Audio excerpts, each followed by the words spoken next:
Chapter 1192 30 seconds. Count down the smaller frost. Riken approached the multicolored egg, which happened to be a Viander egg. Although the other frost Rakens in the vicinity were not suspicious, they still had eyes on the Viander egg. The smaller frost Riken flew around the Viander egg and kept circulating for a period of time. Thish mist was instantly formed around the egg, impairing the vision of the frost Rakens around. Usually the frost Rakens would have enhanced capabilities whenever they were close to anything cold, so a mist wasn't supposed to impairing their vision. However, this mist wasn't formed from frost or coldness. It was a different type of mist. The frost Rakens became suspicious at this point and flew into the mist after a few seconds. The mist began to die down at this point, and when they were finally able to see the summit of the floating frosted mountain again, nothing was out of place. The Viander egg remained seated atop. However, the smaller frost Riken was nowhere to be found. The other frost Rakens just assumed it flew somewhere else during the mist covering, so they still didn't think much of it. Minutes later, a figure appeared more than 10,000 feet away from the floating frosted mountain.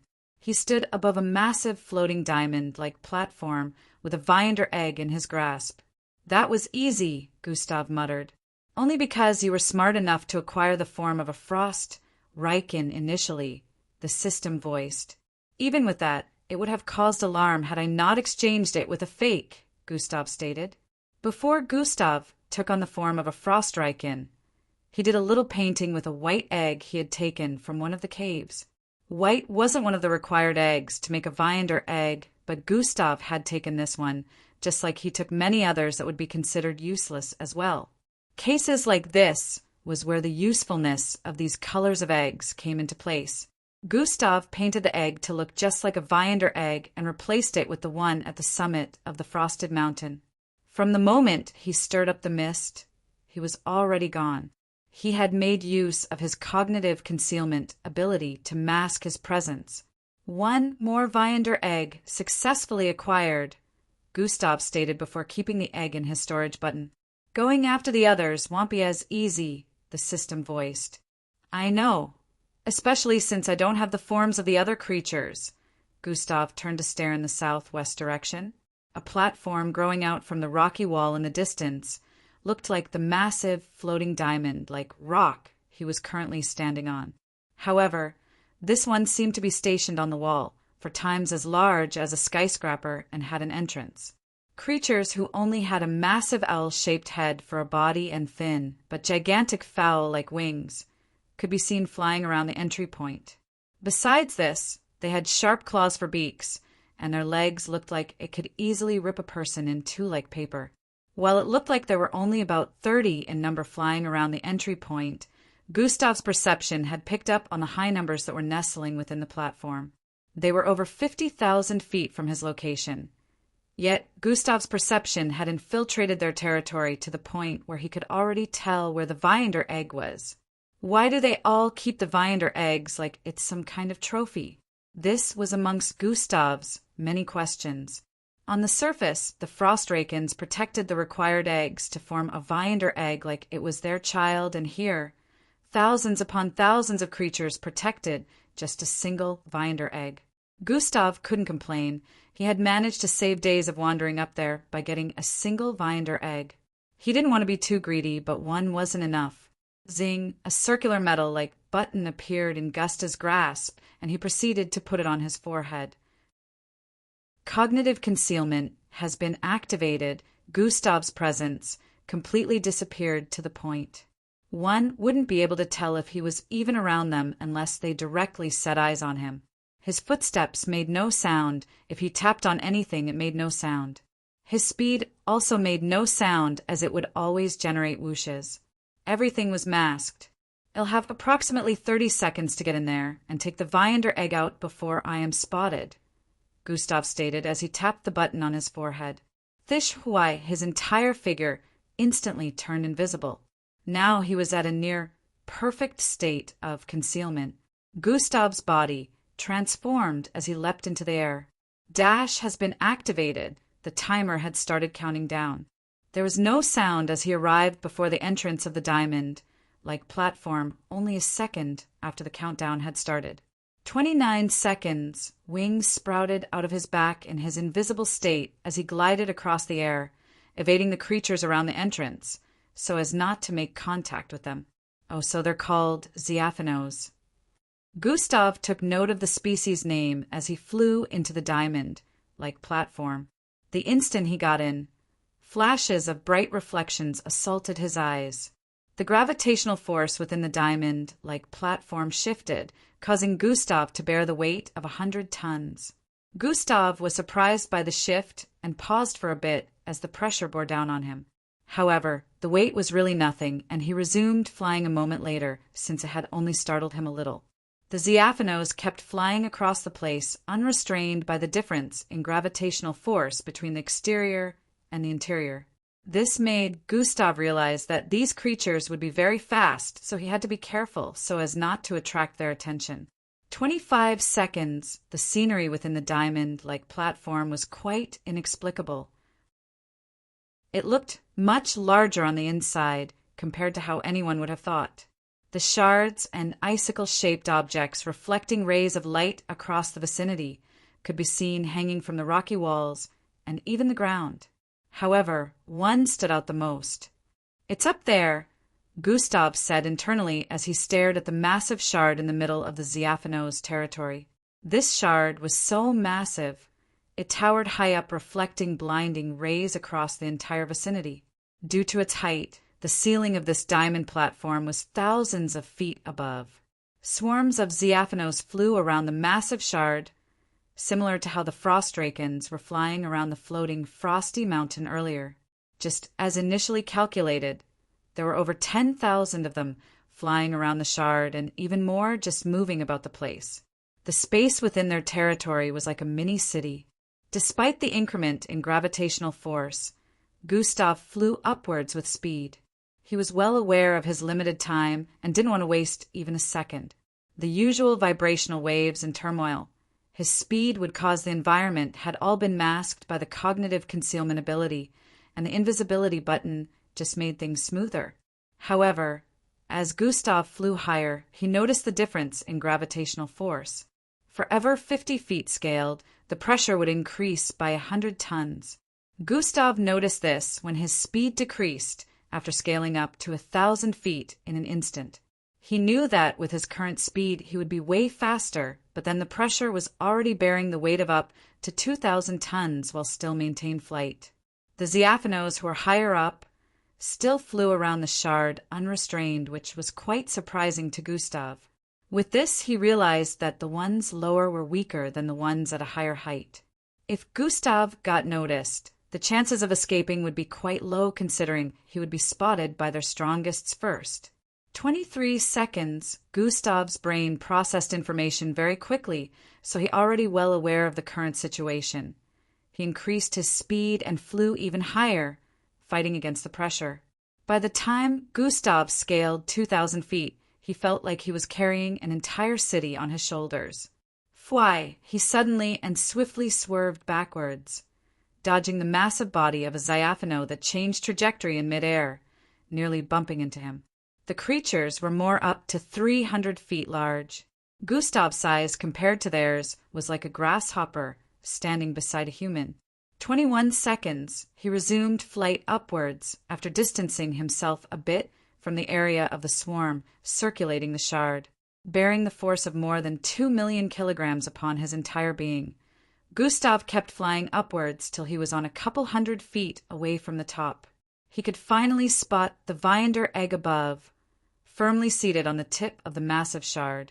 19 seconds, follow current novels on Top Novel Fool. Come. Chapter 1193, he could finally spot the Viander egg above, firmly seated on the tip of the massive shard. 19 seconds, despite the immense size of the massive shard reflecting a blinding glow across the territory. Its tip was as thin as a needle. It was quite surprising that a 3 feet large egg sat upon such a thin surface, looking incredibly balanced. At this height, only around 100 Ziaphanos could be seen circulating the shard. These ones also moved unrestrained, so Gustav could tell they were the most powerful in the whole territory. From what he sensed, taking a single one of them in a battle would be cumbersome, not to talk more of when there were more than 100. Gustav wasn't breathing at this point as he made sure to move discreetly as possible. He covered the rest of the height in about a second and calculated that he had around 18 seconds left. Based on the timing, he had only a second or two to get the Viander egg and leave the same way he got in. The problem wasn't having enough energy to keep cognitive concealment active or not having enough invisibility buttons. The issue was the moment the invisibility button he currently had on his forehead ran out of power, he would turn visible for an instant even if he was to quickly take out another and place it on his forehead. That split instant was enough to bring attention to himself, and he wasn't willing to take the risk, so he wanted to make sure he got out before the timer counted down completely. The Viander egg was only a few feet in front of him at this point. Gustav had decided to use a similar tactic like before to cause a momentary visual disruption and switch the egg with a fake. Mist began erupting from his figure in his still invisible figure, which of course drew the attention of the Ziafanos in the vicinity.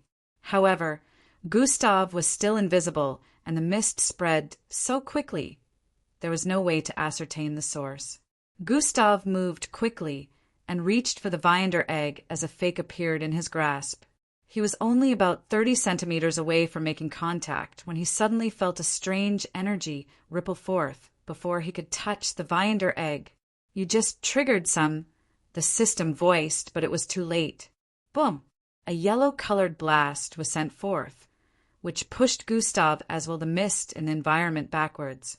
The entire territory quaked intensely as the invisibility button on Gustav's forehead smoked and sparked with electricity.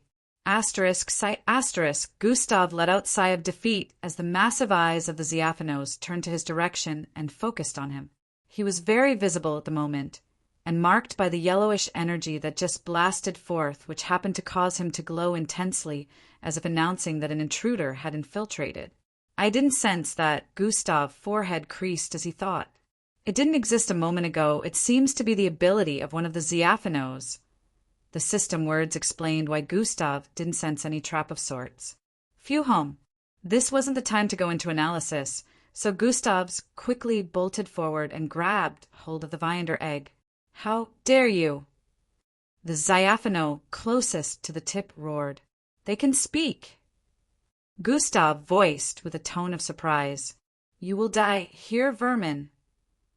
Another one of the Ziafanos yelled as they all charged at Gustav. Now wasn't the time to be in awe of the intelligence of the Ziafanos who currently had it out for him. Gustav initially planned to make use of his dimensional bracelet if things went south, but he currently couldn't, despite having put a checkpoint outside the Ziafanos territory where one of the diamond floating platforms was located. He couldn't use the dimensional bracelet or the crushing weight of the gravitational force would destroy it. He had somehow positoned his body in a way that the dimensional bracelet would not be affected by the gravitational force, which was making him bear the weight of nearly 3,000 tons. If he tried to make use of the dimensional bracelet right now, it would get crushed. Fwai. The Ziafanos charged at Gustav with intense speed that clearly surpassed his despite their massive size. Zing, after sending the Viander egg to his storage device, Gustav's wing rescinded into his back, causing him to free fall. Swai. The Ziafanos quickly changed trajectory and flew after his falling body. Despite his body descending like a falling star, the Ziafanos soon caught up to him and clawed at his body in a bid to rip the intruder to pieces. Gustav's right arm transformed, becoming black, scaly, and muscular as he grew 3 pairs of sharp-looking claws, which he proceeded to swung upwards in response to the massive talons ripping at him. Shien, clang, Rho Alpha D Alpha, and new Omupon collision. A sharp and intense metallic sound of collision rang through the vicinity, sending forth shockwaves alongside. The territory quaked, once more alarming the rest of the Ziafanos around after Gustav's claws collided with the talons of the Ziafano that first arrived before him. Twiwaya. Gustav's body shot downwards, even faster than before, as he had made use of this collision to escape the encirclement of the Ziafanos. Bang! The instant Gustav landed on the ground, which hadn't even been a second yet, he sped forward in the direction of the entrance. However, the entire place was already swarming with Ziafanos who were headed for the entrance as well, and Gustav's speed was lacking compared to theirs. Swish! Sprouting wings once more, Gustav activated as many speed-related skills as he could to boost his flight. Leaving a trail of white blur across the air, Gustav arrived at the entry point in less than a second, since he was no longer carrying the weight of almost 3,000 tons. Unfortunately, the entry point happened to be packed with hundreds of Ziafanos who were already aware of the intruder in their midst. They all bit and clawed at Gustav intensely as he approached them. Haven't used this in a while, but it should help. A red-hilted katana with dark blade appeared in Gustav's grasp. The instant he held onto it, a wave of alarmingly powerful energy was sent across the surrounding like a warning. Electric arcs coated the blade of this katana as it glowed intensely, increasing the unease in the environment. Gustav raised this katana with vigor and slashed down at the incoming Ziafanos, blocking the entry point.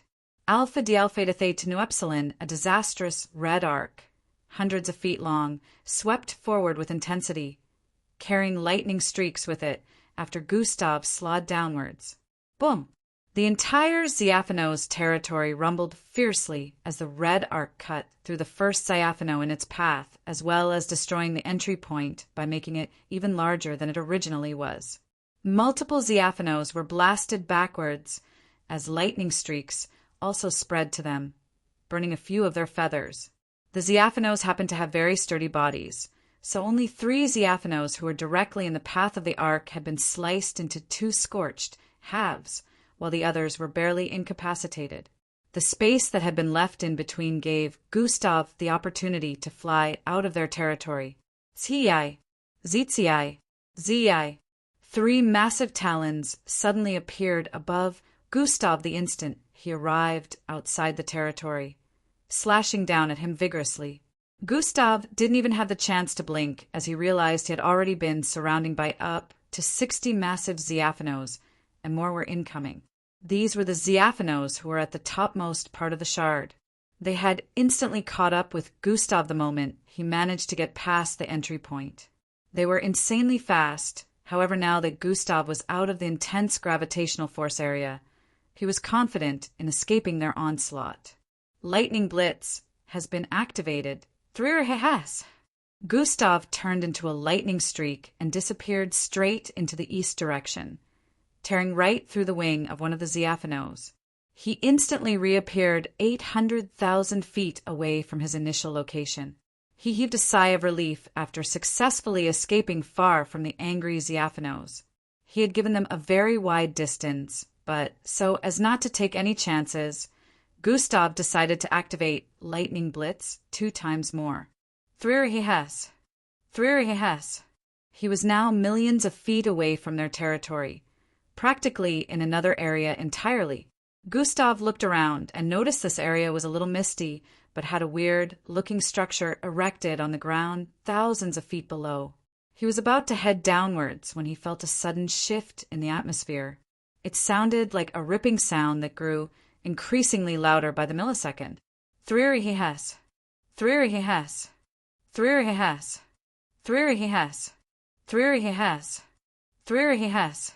Gustav's eyes widened as dark streaks cut across the air in the distance and arrived across him. These streaks were the same massive Ziafanos guarding the top of the massive shard he had stolen the Viander egg from. Shit. The reason POVs get switched occasionally is so that you guys can get faint updates of different scenarios occurring in a variety of locations across the 4th disc. If you guys prefer only Gustav's POV during the challenge, let me know in the comment section. Also, follow me on TikTok, Timvic_. Chapter 1194 Gustav versus the Diaphanos. Shit! Gustav had suspected that they would be extremely fast the moment they left the intense gravitational force area. However, he hadn't expected that they would be anything remotely close to this speed. "They followed you," the system voiced. "Thanks, Captain Obvious. You don't think I know that?" Gustav nearly yelled this out loud. "No, I mean they." The system was about to add something else when Gustav activated another lightning streak. "Three he has." "There's no point. Look behind you." "I know," Gustav voiced as he turned around to see black streaks appear before him once more after scaling close to 1,000,000 feet in 1 second. "They are." The system was about to add something once more when the Diaphanos reached for Gustav. "Die vermin!" One of them yelled. "Zui! Why?" They were extremely fast, causing their slashes to send sharp and massive arcs forward that tore through the air. Gustav's body bloated a little and turned greenish as Iroh silks sprouted out of his body like spikes, covering him up. Bang! Bang! Bang! Slash! Multiple sounds of heavy collisions rang out as the Iroh silk, along with Gustav, got blasted backwards intensely. They traveled speedily across the air with the Iroh silk crumbling to little pieces as Gustav crashed through multiple diamond like floating platforms. The hundreds of Diaphanos flew after him in order to make sure they finished the job, but the instant they got close to the diamond like floating platform Gustav's body was embedded in, an intimidating energy spread forth. Gustav had used ultimate combination. He climbed out of the hole his body got embedded into with a powerful energy cascading forth from his being. The air rippled continuously as it felt like space was twisting due to the strength of the form he had just taken. The Diaphanos were well aware that the so-called vermin they were looking at was no ordinary being.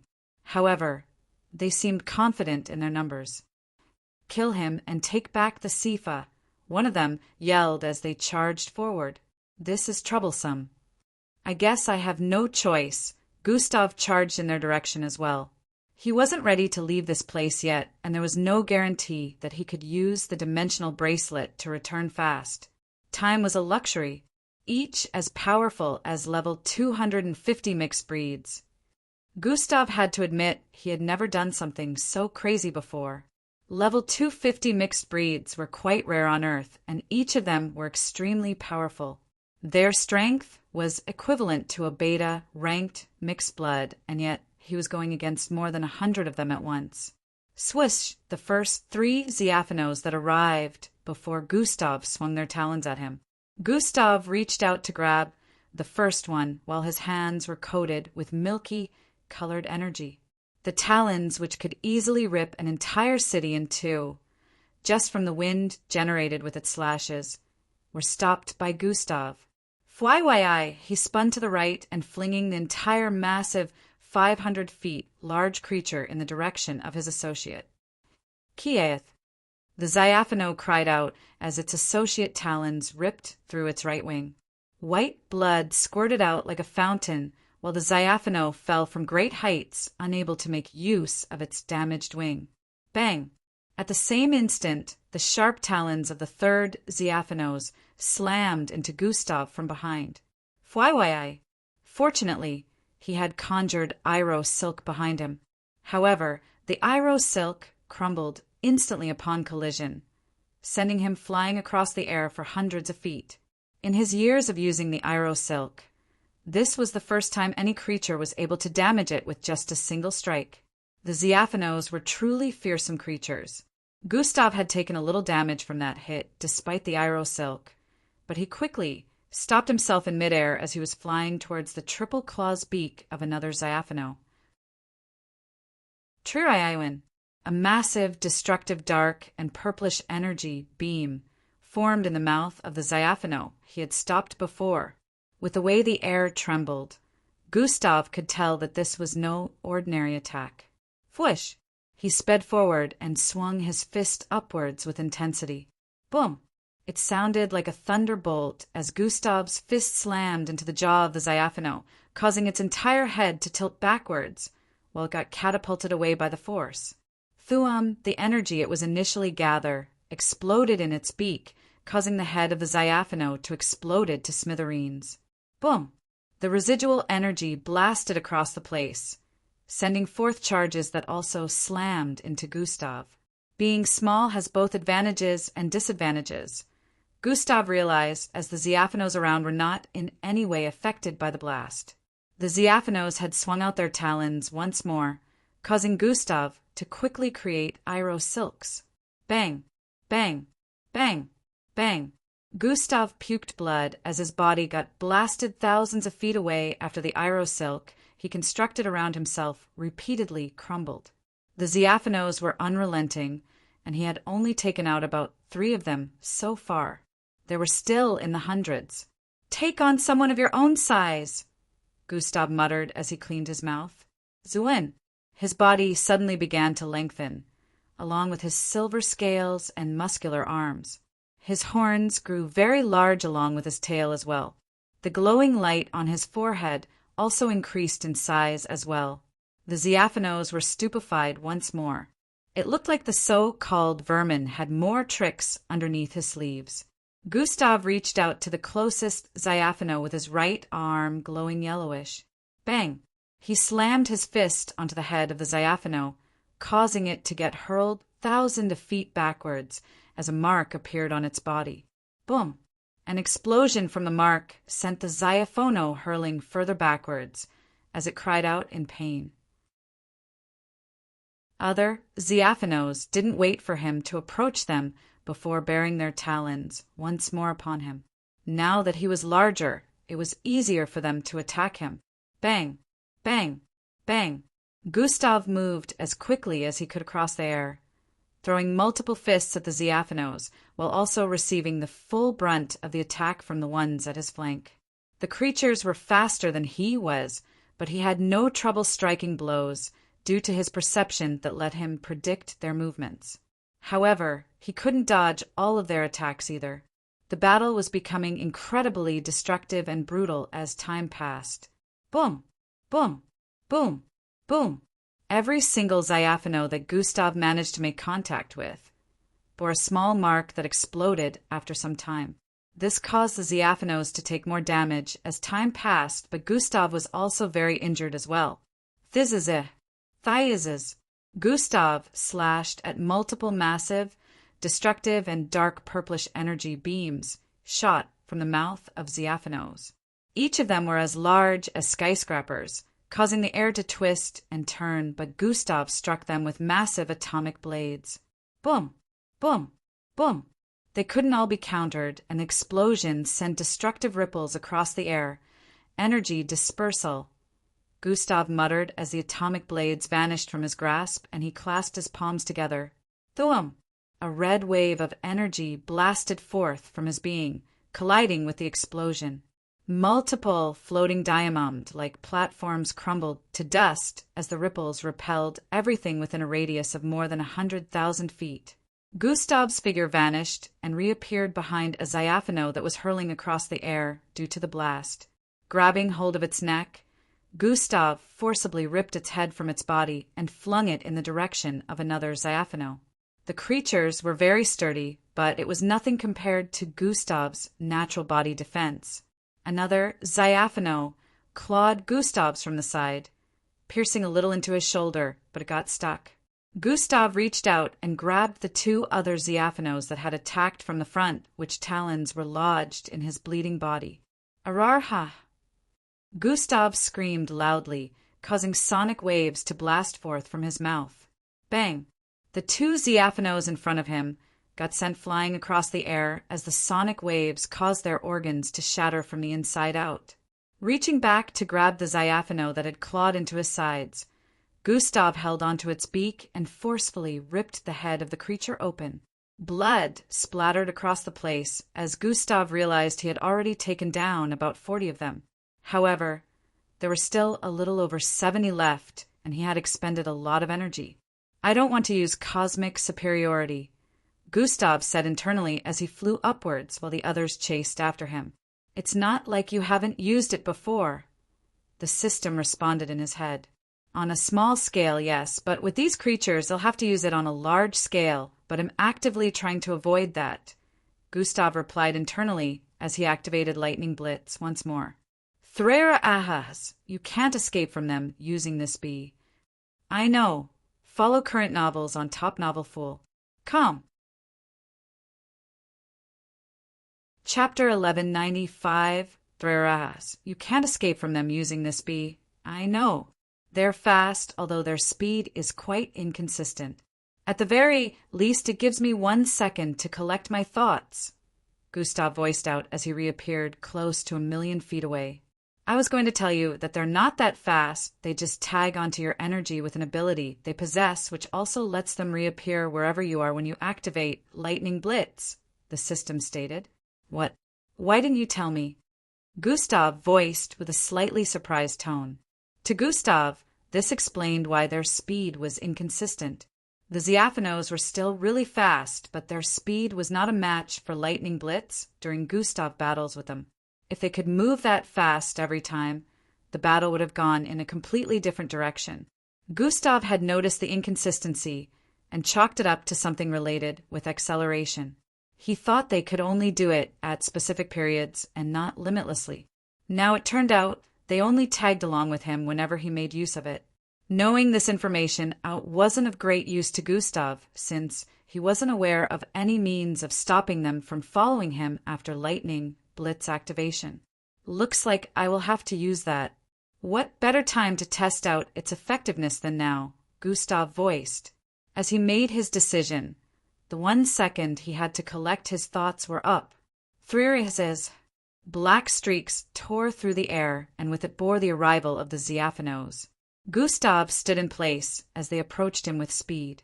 Tekafib's 6th dimension has been activated. Gustav's entire face suddenly turned black, looking mushy as a weird energy permeated the air. The incoming Ziaphanos, heading in Gustav's direction, suddenly turned to strands of black lines that go sucked into the blackness on Gustav's face. This is such a convenient ability, the system voiced in Gustav's mind as close to 30 of them got into this predicament. The other Ziaphanos in the vicinity turned to the sides upon seeing what became of their kin. What has he done to our brothers? One of them yelled as he turned around and to slash Gustav from behind. Gustav turned around at this point. The Ziaphanos gazed upon the face of darkness and got transformed into a black line that got absorbed into Gustav's face as well. Some others in the vicinity happened to witness this and gazed at Gustav with fury mixed with intrigue, trying to figure out he was doing this. However, they suffered the same fate, turning into black lines and getting absorbed into Gustav's dark face. Threra. The darkness on Gustav's face flickered a couple of times before disappearing. Tekafib's 6th dimension has been deactivated. Alpha D Alpha Theta Theta Nu Epsilon, he reckoned that all of them would have gotten sucked in if the ability was not limited in usage. Gustav tried to activate it again, but it had apparently gone into cooldown mode. It doesn't matter, they are intelligent species, they would have figured it out sooner or later. Partially true. Taking them by surprise was the biggest step to making the ability successful. Gustav also realized that some of them flew in different directions and hid behind some floating diamond platforms in the vicinity because they didn't understand how the ability worked. This saved about 30 of them, as they were still unaware at the time that the ability works by gaze. The moment the creatures gazed upon Gustav's face while the ability was activated, their entire being would be pulled into the 6th dimension, trapped forever, never to come out again. The best way to defend against this ability was to keep one eye shut. There was no fighting against its power the moment anyone stared at it. The others seemed to have figured out by now that the ability had been deactivated and began charging at Gustav once more, while some shot out destructive dark, purplish beams from their mouths. You lots never learn, Gustav voiced. We shall avenge our fallen kin. One of the Ziaphanos yelled. Intelligent, but stupid, Gustav voiced as he charged forward as well. Thwoosh! What happened here? Ro Alpha D Alpha and Nu Omen, overbearing-looking figure with 6 arms, 2 legs, and bluish star-shaped marks all over his body voiced out. Captain Strum. Another figure looking similar but smaller mumbled in a low tone. This figure could be seen laying in a massive ditch with weakened expression and a battered-looking body. Someone held up his head with a look of pity as other similar-looking species could be seen standing around the place. 3 others were sprawled out on the ground in different areas in this decimated-looking location. The massive craters, cracks, uprooted trees, and ditches covering a radius of thousands of feet hinted that an intense battle had occurred here. So it was an Earthling, Captain Strum states with an overbearing gaze. Captain, we tried, but he was too strong, the Draconet answered with a distressed tone. You disappoint me, Shiva. Captain Strum raised one of his legs. Bang! A massive vibration rang out as he stomped on the chest of the already battered Shiva. Blairorg! Shiva puked blood as the ground quaked heavily and caved in even more. He held onto Captain Strum's leg with a pleading and suffocating expression. Captain P, Shiva tried begging. Ugh, you got blood all over me, useless. Captain Strum kicked Shiva away before emitting a small glow that disintegrated the blood on his body. I have seen the image in your head of the person that laid waste to all 4 of you. He is not weak, as you have stated, but your uselessness has made us look weak. Captain Strum began to levitate after saying this. It is time to regain the 2 things you fools failed to acquire. Our pride as Draconets and the egg. His eyes squinted as he turned in a direction. Thuum. His body ascended further into the air and cut across the sky with immense speed. 5 other Draconets in the vicinity ascended into the sky, following after him. Vice Captain, are you not joining them? One of the Draconets that stayed inquired. The captain is more than capable of taking care of it himself. Even the others joining won't be able to do a single thing. Vice Captain, Austral replied. Truly the captain would feel it is beneath him to employ the help of anyone else. The Draconet recalled Captain Strum's intense pride. Let's take care of the injured. The vice captain didn't seem to be as intense. She proceeded to move towards the teammate that was nearly stomped to death by Captain Strum and administered treatment. My idiot leads you have to accept the full power of the crown. That way these vermin would be no match for you. Shut up, Darko, Falco voiced out loud. If one could witness Falco occasional outbursts with the way he often spoke out loud to himself, they would think he wasn't sane. However, his friends would understand that he was most likely speaking to Dark Falco, who still existed within him. Falco was currently able to control his abilities better than in the past, so he had full dominance over Dark Falco. This was also the reason he had been engaging in most battles himself. Dark Falco could only take over if Falco fell unconscious. However, not everyone was aware that Falco had been fighting the battles himself lately. Falco's attitude was changing so much that during battle, it was difficult to tell that it wasn't Dark Falco throwing the punches. Within him, Dark Falco stood beside a dark throne where half of a floating crown could be spotted. You already took half of it. It won't be long before you take it all, my idiot liege. Ha ha ha ha. Dark Falco began laughing mischievously. I want, but even if I do, I will not become what you want, Falco stated as he arrived atop a large, icy mountain. You are not very self-aware, my liege. You do not see what you are already becoming, Dark Falco stated. If I ever become something else, I trust my friends to deal with me. A smile appeared on Falco's face as he stared at a massive half-spherical barrier made of icicle, like rocks up ahead. It happened to be situated between 4 mountains, and despite being unable to see what was within, Falco was sure he had arrived at his destination. Your friends will be in danger if they ever try to deal with you, Dark Falco voiced internally. They're your friends too, so you better make sure nothing happens to them, Falco replied. Dark Falco, who was about to say something, initially paused. His legs buckled as he lowered himself and sat beside the throne with a speechless, dark look. Humph, you just don't understand, Dark Falco muttered. Assess. Chapter 1196. Please save me, Humph. You just don't understand. Dark Falco muttered. Falco ignored Dark Falco and leapt forward. Thoom! He landed right before the massive barricade made of Iro silk that covered the entire vicinity. This is the designated point we're meant to meet Gustav in, but I can't sense anyone around, Falco voiced with a slightly confused expression. He was well aware that the barricade was Gustav's doing since he had seen him use the Iro silk a couple of times, and even covered nearly an entire city with it in the past. He just didn't understand why Gustav was not in like he was supposed to be. Maybe he's out doing something. I should just hold on in the meantime. Falco proceeded to sit in a crossed-legged position. He tapped on his storage button, which revealed holographic images of the contents within. About 25 eggs could be seen arranged within. Falco was quite satisfied with the number of eggs he had gathered himself. He was also eager for everyone to meet up, since it would make it easier for them to gather more eggs together. My liege! Dark Falco yelled internally. What is it? Don't start with your whole whining again. I am not interested in. Incoming hostiles. Dark Falco cut Falco off before he could finish his sentence. Incoming. Dark Falco was still speaking when a massive bluish glowing spear tore through the skies. Thrara! Falco leapt to his feet instantly, but the spear, which happened to be moving at immense speed, slammed into the icy ground at that same instant. Fwaiwai boom! Intense shock waves blasted across the vicinity as Gustav's Iro silk barrier crumbled to dust along with the 4 icy mountains in the vicinity.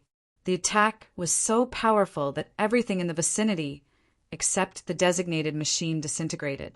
It was unknown if Falco was unscathed, but a figure with multiple limbs and a massive shadowy being towering over him could be spotted descending from the sky.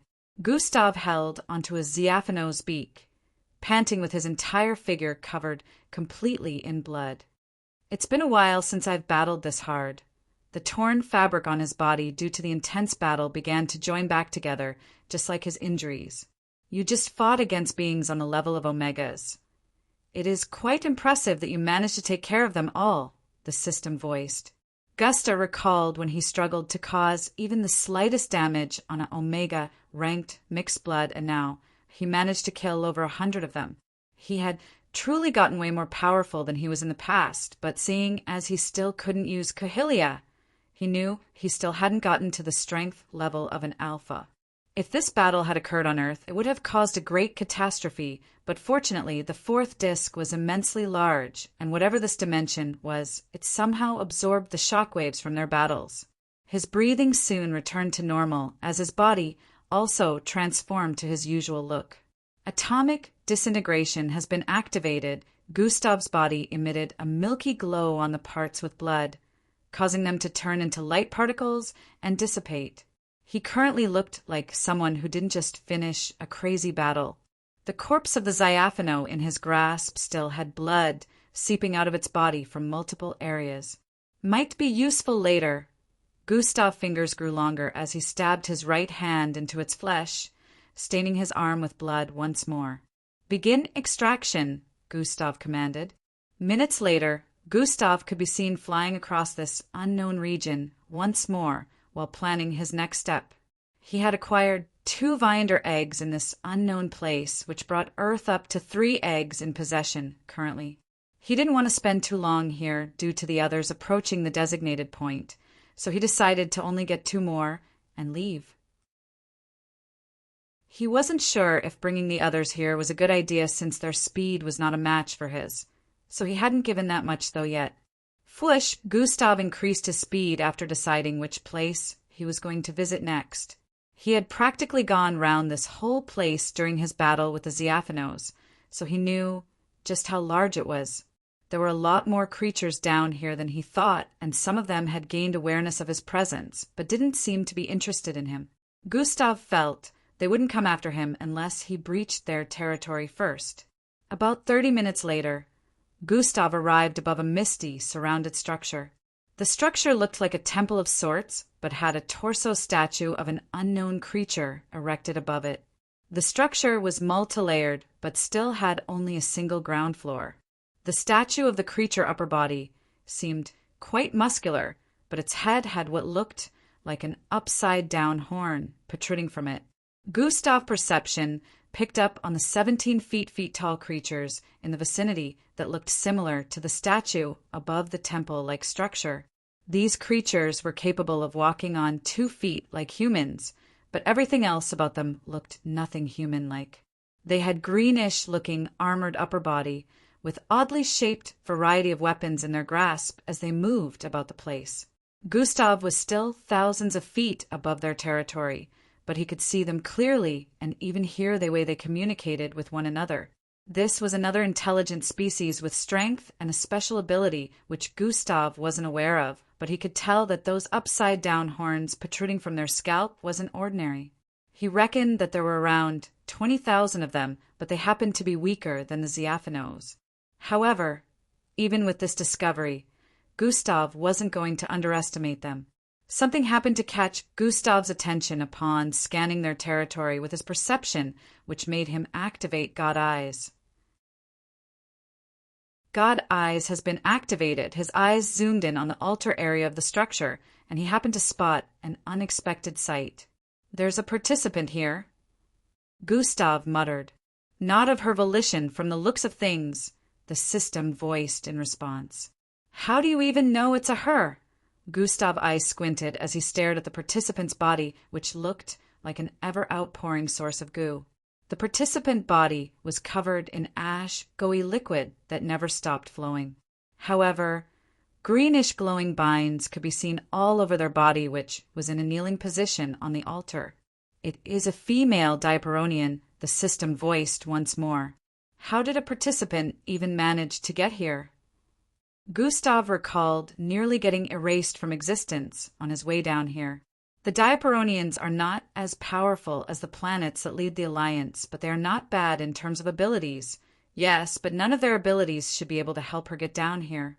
Besides, if she is that powerful, how did she wind up in this situation? Gustav voiced, saying that like you were not almost una-lived by the Ziafanos a while ago.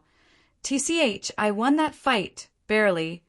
Gustav decided to ignore the system taunts and stared at the Viander egg right in front of the participant, who had become a captive. Maybe she was also trying to steal their Viander egg and got caught. Gustav felt she was also doing the same thing as he was.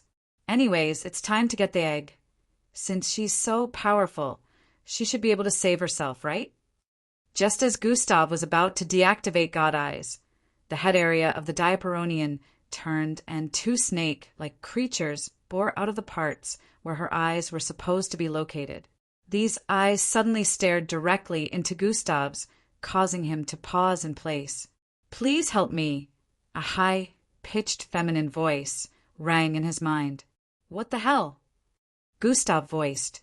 "Please save me." The voice, which was undoubted that of the Diaperonian, rang in his mind once more. "You are aware of their abilities, and you still fell into one of it. I would be shaking my head if I had one." "Oh, wait." The instant the system finished speaking, it appeared before Gustav in holographic format. Her eyes held a look of ridicule as she shook her head repeatedly like a disappointed human. "Fuck you."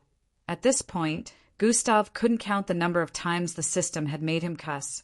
The Diaperonian had made use of an ability that trapped anything in place the moment she stared at it, making that thing or person completely unmovable.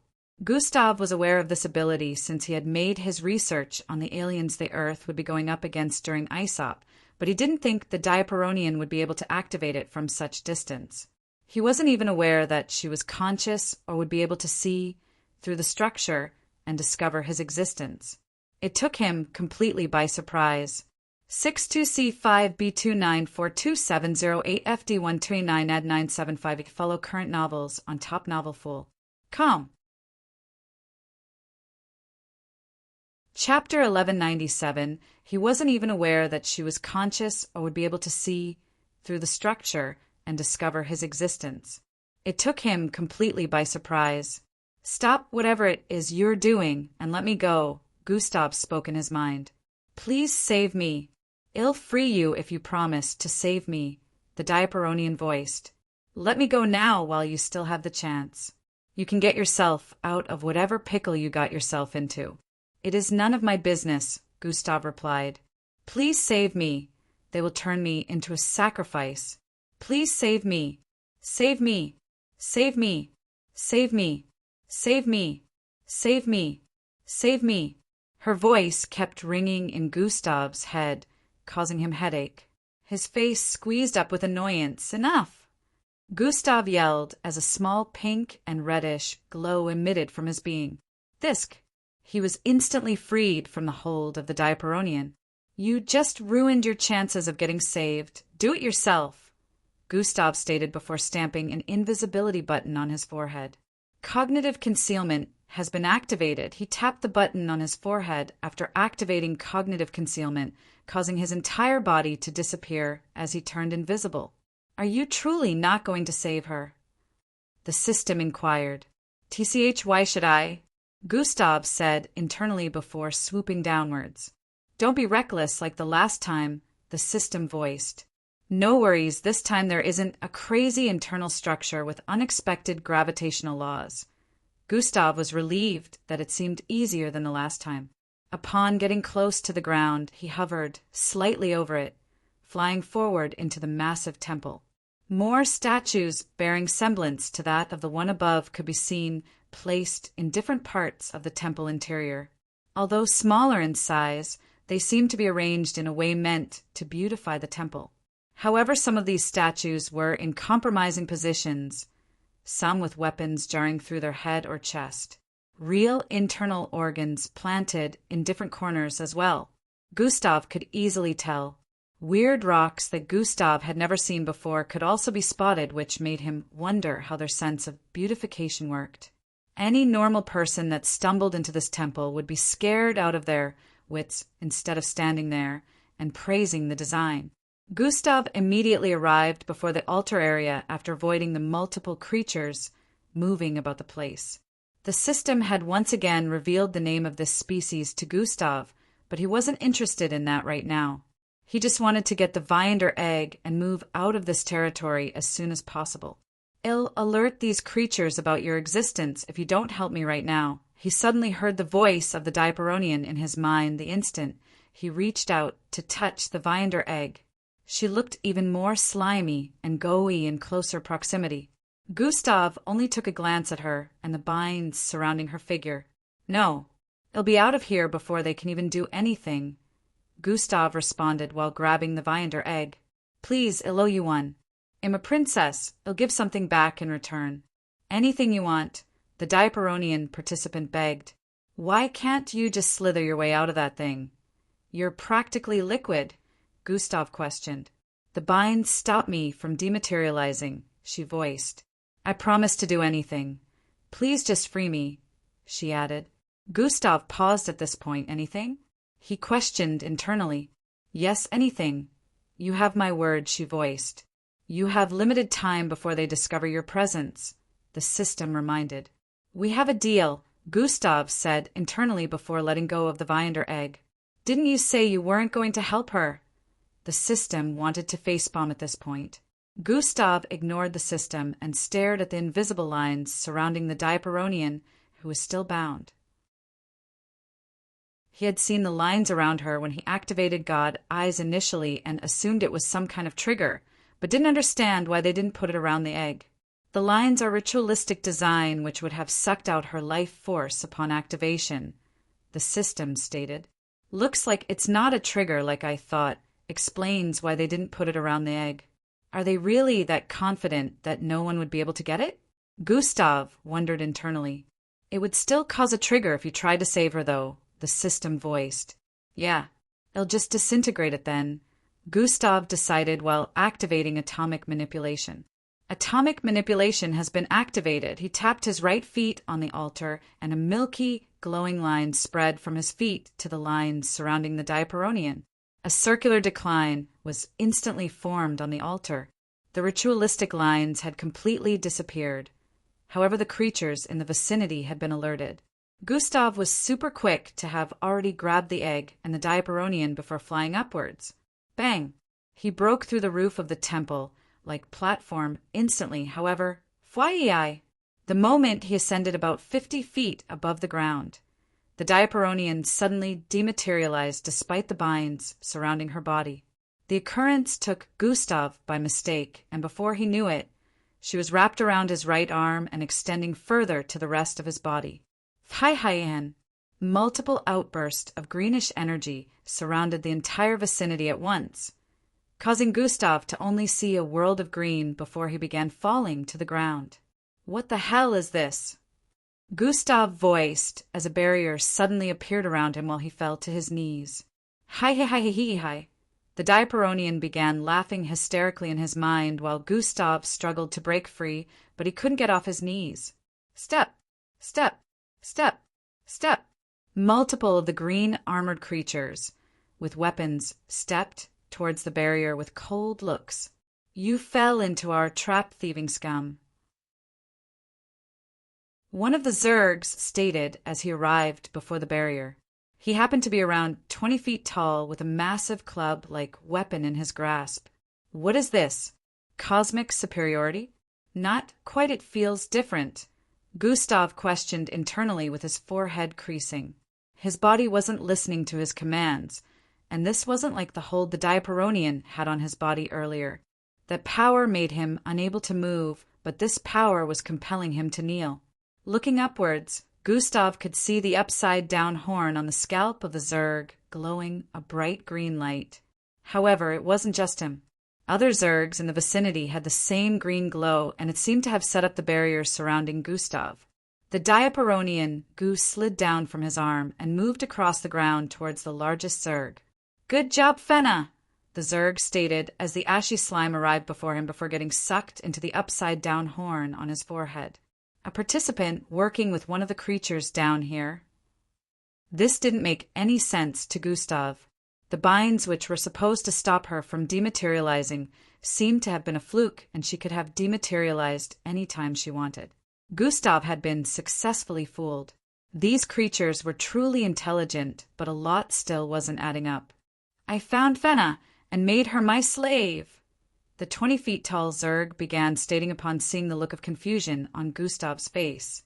After saying a couple of things, Gustav now understood everything. The Zergs were aware that someone was going to try and steal their Viander egg, and from the looks of things, he wasn't the first. The power of the chief of the Zerg's upside-down horn lets him bring back to life someone and make them his slave. He apparently found the corpse of Fenna, a Diaperonian participant somewhere unknown, and brought her back to life as a slave. Being her master, he UND. SSS 2 reasons, bad matchup, and that's their captain, Gustav replied. Oh, Teamy voiced. Will you be going then? Nah, I have a better matchup. Elevra, you're up, Gustav announced. Elevra's face turned focused as she heard this. How far do I have to go? She wanted to know if it was necessary to go all out. Gustav had told everyone initially that they wouldn't be displaying all of their strength from the start, but eventually they would go all out. Just make sure you get to the 9th river, Gustav instructed. Elevra nodded and began heading forward. The grounds E destroyed initially had been fixed, and new rivers were now positioned there. As Elevra arrived before the first river, the Anusa relic appeared before her, and she reached out to grab it. Roal Fidialpha and knew Oma a few moments later. She was holding onto a massive spear with a fiery, purplish flame at its tip. Elevra stared at her weapon with a look of satisfaction before pointing it at the river before her. Her entire figure was soon emitting a bright, purplish glow as the ground began to quake. On the other side, Captain Shumi held onto what looked like a massive cannon. It was 4 times her size, yet she held it above her like it was nothing while pouring energy into it. A couple of moments later, they both took action. Boom! A shot was released from the cannon, which flew into the river ahead and exploded with intensity. Meanwhile, Elevra, who had levitated to almost 100 feet height, flung the spear in her grasp downwards. Fwai'i, a purplish streak, cut through the air as it bore through the river instantly, emitting a shockwave that caused the entire river to be emptied. Both opponents went through the 1st to 6th river, performing the same actions and clearing it out. Her strength should be reaching its limits after this river, Captain Shimmy thought as she gave it her all and cleared the 7th river as well. The purplish aura surrounding Elevra climbed as she flung down her spear from the air once more. Bang! The entire river was emptied once again effortlessly as cracks spread across the floor of the river. TCH, there is no way she's as calm as she looks. Captain Shimmy peeked at Elevra from her end below. They were currently at the 8th river now, which was the limit for a lot of participants. If I manage to clear this, it should be the end for her, she whispered while pouring energy into her cannon. Weird popping sounds rang out as the projectile within the cannon kept growing in energy until she finally fired it. Thus, it cut through the surface of the gigantic river, which was well over 1,000,000 feet in length, before falling into it. Boom! A loud explosion rang out as huge amount of waves rose into the air, displaying the bottom of the river as the blast kept spreading. Unfortunately, it wasn't powerful enough to split more than a quarter of the river before dying out. That's the gravitational force is so strong that it causing the power of any blast to be reduced to a third of its output. She had a grudging look as she came to this realization. I just need to amp it up then, she said with determination while infusing a large amount of energy into her cannon once more. Up above, Elevra was also gathering energy as the purplish aura surrounding her continued to climb. Her head tie was still wrapped around her forehead, and there didn't seem to be a need for her to reveal it. The sky had begun to change color in her position due to the purplish aura she emitted, but she knew it still wasn't enough. On the ground, Captain Shimmy finally fired her cannon once more. A rocking explosion rang out, clearing 3/4 of the river in front of her, but it still wasn't enough to clear all. At this point, she stared at the river before her with a look of disbelief, since she was aware of how much power she had just used. That other earthling must be immensely powerful, she recalled. However, she wasn't ready to give up as she began charging her cannon again for the 3rd and final try. At this same instant, Elevra held up her spear and arched her arm back to the limit with a serious expression.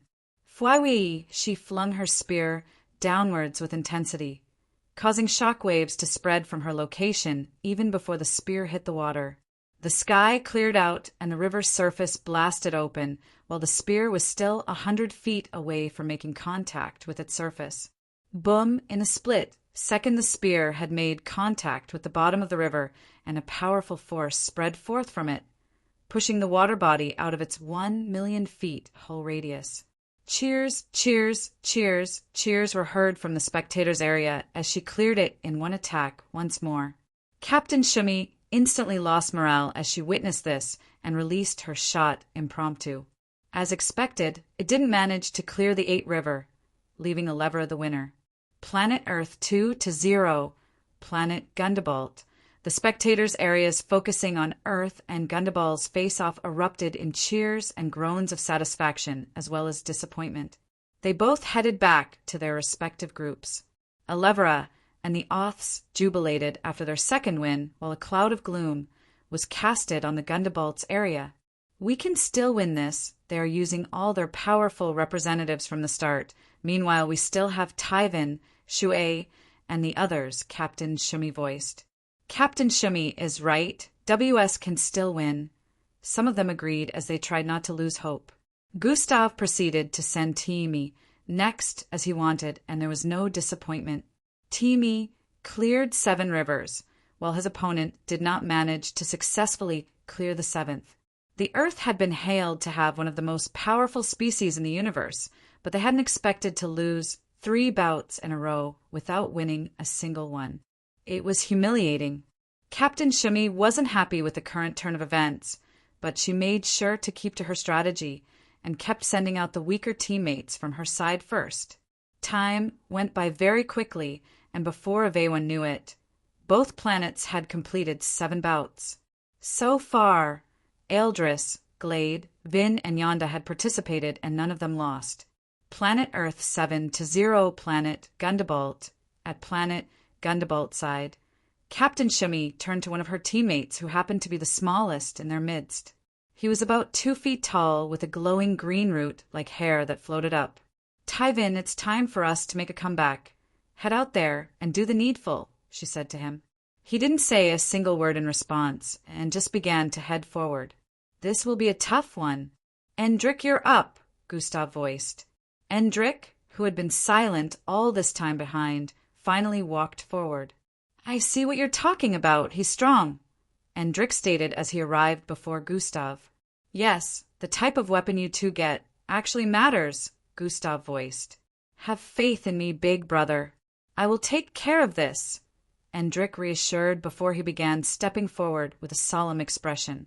"He has become quite reliable," Ealdris voiced from the side. Gustav remained silent, but deep down he admitted to what Ealdris had just said. Endrick soon arrived before the river, and the Anusa relic appeared before him. "What type of weapon do you want?"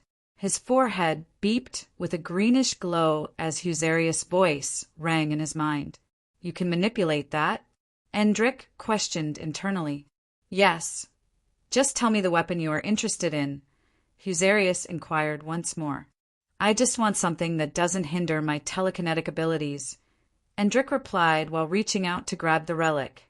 Ironing in the next few moments, a 4 feet long katana with bluish glowing blade appeared in his grasp. "This is good. Now I have no worries," Endrick voiced as he raised the katana. Zien, his irises turned sky blue as he gathered telekinetic energy. On the other side, Tyvin held onto what looked like a metallic club. The club began to extend in length as he floated into the air. It became so long, it extended beyond the first river. Whoa, is that even allowed? Alpha Delta Theta Nu Epsilon Bang. Swinging the massive metallic club downwards, it instantly split a couple of rivers as it dropped onto them. Meanwhile, Endrick also swung his katana forward at the same instant. "Telekinetic split, universal separation," he muttered as a wave of energy was released from the blade of the katana. Chapter 1198, right before their very eyes, which was filled with uttermost bewilderment. Gustav stood to his feet, no longer hindered by their abilities. "What? How are you doing this, thieving scum?" The chief of the Zergs voiced. "It's just a Yarky, dupe," Gustav muttered as he stepped forward and grabbed the Viander egg. Gustav barely activated cosmic superiority, since he didn't want to bring any attention to himself. Exuding a little bit of its energy was enough to break out of the hold of the Zerg's power. Yarky. That creature is dangerous, Chief. What is this?" The Zergs were already astonished and wary upon witnessing Gustav's feat, but in the next instant he suddenly disappeared from sight. Bang! A loud crash assaulted their ears as the barrier blasted to smithereens. The Zergs were unable to process things very quickly despite their powerful ability. Their eyes widened when they spotted Gustav in the sky with their chief in his grasp, powerless. The club-like weapon in his grasp had fallen to the ground as well. "Chief!" They yelled with looks of horror as they began throwing weapons upwards. "LTS time to send you to the afterlife." A smirk appeared on Gustav's face as his frame cut across the air with intense speed. Despite his size, the chief of the Zergs struggled powerlessly with Gustav's right hand holding tightly onto his throat. "Please spare me. You can have the egg," the chief pleaded after seeing their immense difference in strength. "I already have the egg. You don't strike a good bargain," Gustav stated as his fingers tightened around the neck of the chief, which was very small in comparison to his size. Ferg, I will. I have a better bargain, Piel. Spream, the chief of the Zergs pleaded. "I don't want to hear it. Greed got me into this situation." "Your power will be enough compensation," Gustav replied as he prepared to extract the chief's ability. "MP, I have MAPIC and HLPY. The chief kept struggling to speak. "He says he has a map," the system voiced. "I already know my way around," Gustav replied. "You do, but you keep getting into these situations that delay you," Didn't you say you wanted to get out of here as soon as possible? The system inquired. Gustav thought about it for a second. He was unaware of the abilities of the creatures here, so he kept getting into unfavorable situations. However, if a native of this part of the fourth disc helped him, things would become easier and he wouldn't get delayed by falling into unexpected situations again. I guess you're right, but I really like their abilities, though. Gustav reluctantly released his tight grip on the chief's throat. You're not just going to give me a map, you will also stake the eggs for me, Gustav stated while still holding the chief up. I agree, but can my savior release our eggs since we will be helping you steal more? The chief inquired. You don't get to make demands besides. What do you guys even need them for? Gustav questioned. Please, savior, you might as well just slaughter us now if you still wish to take our egg, the chief pleaded. Why is the Viander egg so important to the creatures down here? Gustav wondered internally with a slightly raised left brow. Who knows? The system answered like it was unaware too. Very well then, Gustav voiced while turning around. Fwyi, he sped across the air once more and arrived above the territory of the Zergs who were still prancing around in despair. Gustav let go of the chief, who fell from the aid and landed before his kin. Chief! The Zergs yelled in joy. Now listen up! Gustav floated a few feet above the ground with a menacing gaze, causing the Zergs to shudder. They meekly fell to their knees and listened as Gustav made demands on what he wanted. The creatures would do anything to make sure their eggs were not taken from them, so they accepted Gustav's demand. They couldn't even disobey, even if they wanted to, since their chief already agreed. With the partnership, the Zergs informed Gustav of this part of the fourth disc properly. Apparently, it was a kind of dimension between the fourth and fifth disc, but they were still a part of planet Ozius.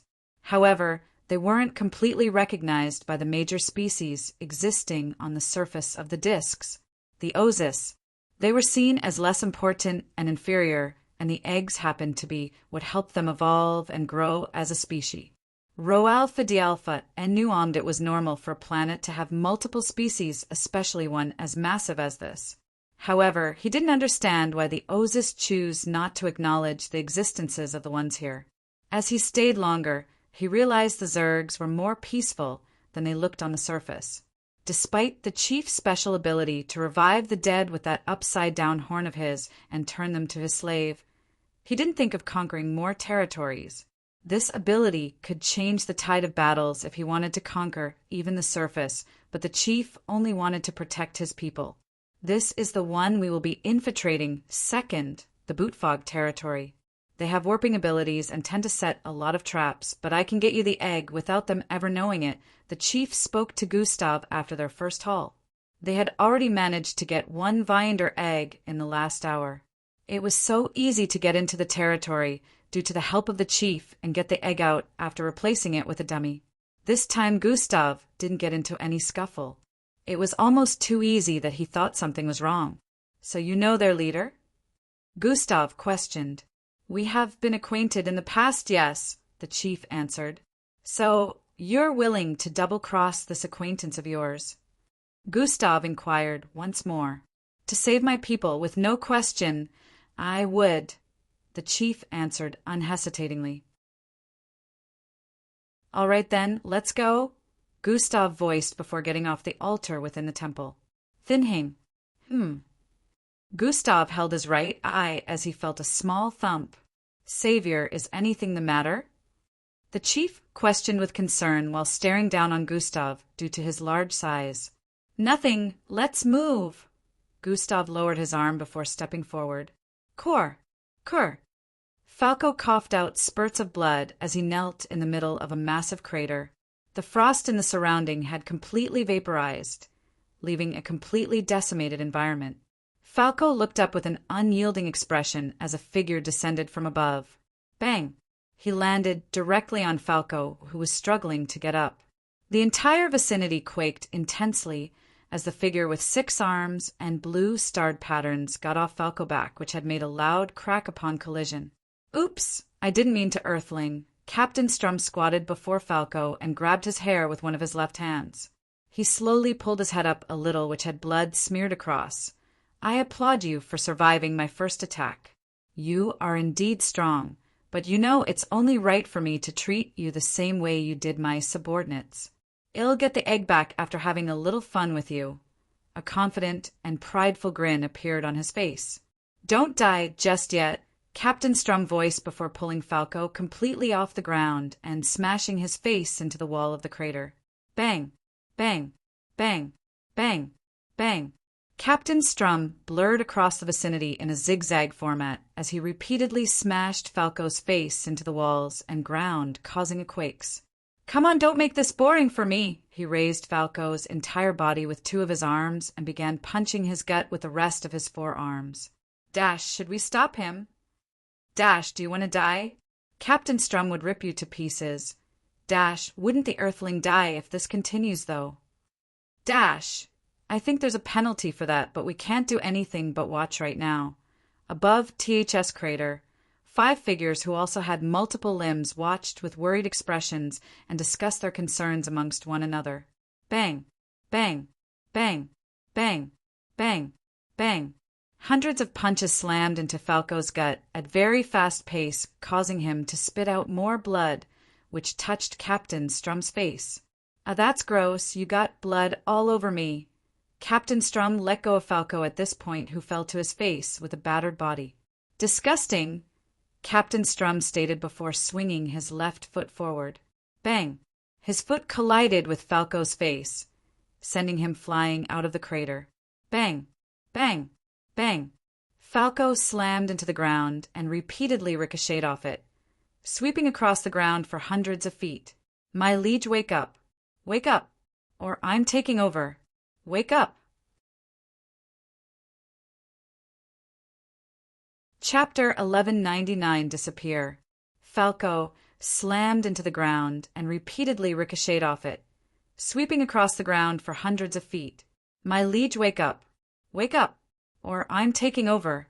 Wake up! Dark Falco kept yelling internally as Falco's body swept across the ground, creating long ridges. Aghai! Falco groaned as his body came to a stop after a while. He felt extremely sore all over and light-headed. Blerg! He vomited out another mouthful of blood as his visibility slowly returned to normal. My liege, you are not a match for him as you are now. Accept the full power of the crow, not a MTCH. Ha! We shall see about that, Falco interrupted with a stubborn look while trying to pick himself up once more. Thwoosh! Captain Strum's figure flew out of the crater, which happened to be hundreds of feet ahead, with intense speed in Falco's direction. His arms were arched back as he prepared to launch another flurry of fists on Falco's body. Immense dark energy suddenly radiated from Falco's being before Captain Strum could get to him. Thrara! Falco's left arm, which was twisted 180 degrees, right due to the damage he took from the beating earlier, spun back to its usual angle as he leapt into the air to receive Captain Strum. A large fist conjured from dark energy formed as Falco swung his initially broken arm forward to meet with a multiple fist headed in his direction. Boom! Shock waves blasted in every direction as the massive dark fist collided with Captain Strum's multiple fists, causing both figures to instantly separate in mid-air. Falco landed on his feet and slid tens of feet backwards, just like Captain Strum, who has a little expression of excitement on his face. Now, that's more like it, Earthling, he stated while 2 of his arms rested on his hips, while another one smoothed his hair backwards, and one pointed at Falco. Don't make this boring for me, he added. You only held the upper hand for a little because your attack took me by surprise. Don't get too full of yourself. Falco wiped the blood off his mouth with his sleeves. Big talk for a person that I don't need my encore to defeat, Captain Strum stated with a confident grin planted on his face. Falco recalled that what the Draconites called encores was that shadowy figure that would be projected behind them, which was usually very powerful. However, he felt things might have been easier if Captain Strum made use of it, considering that he was aware that Thinkours was also their weakness as well as it was their strength.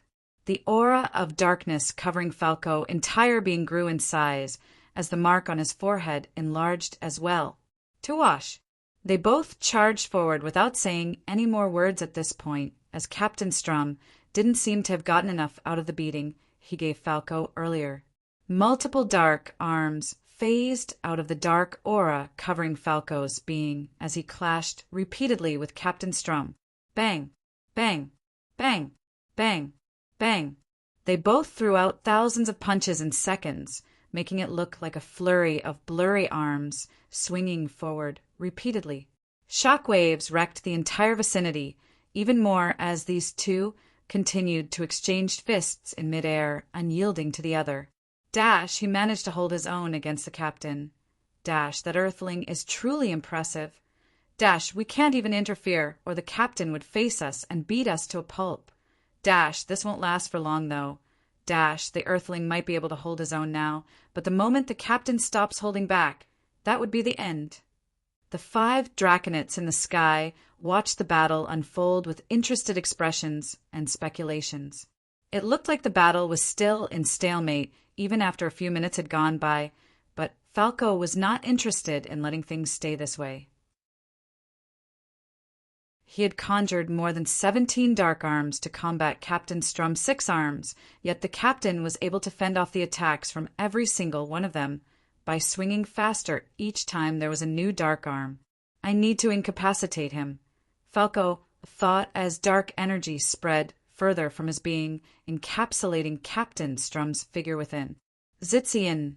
In the next instant, a radius of more than 1,000 feet had been covered in darkness.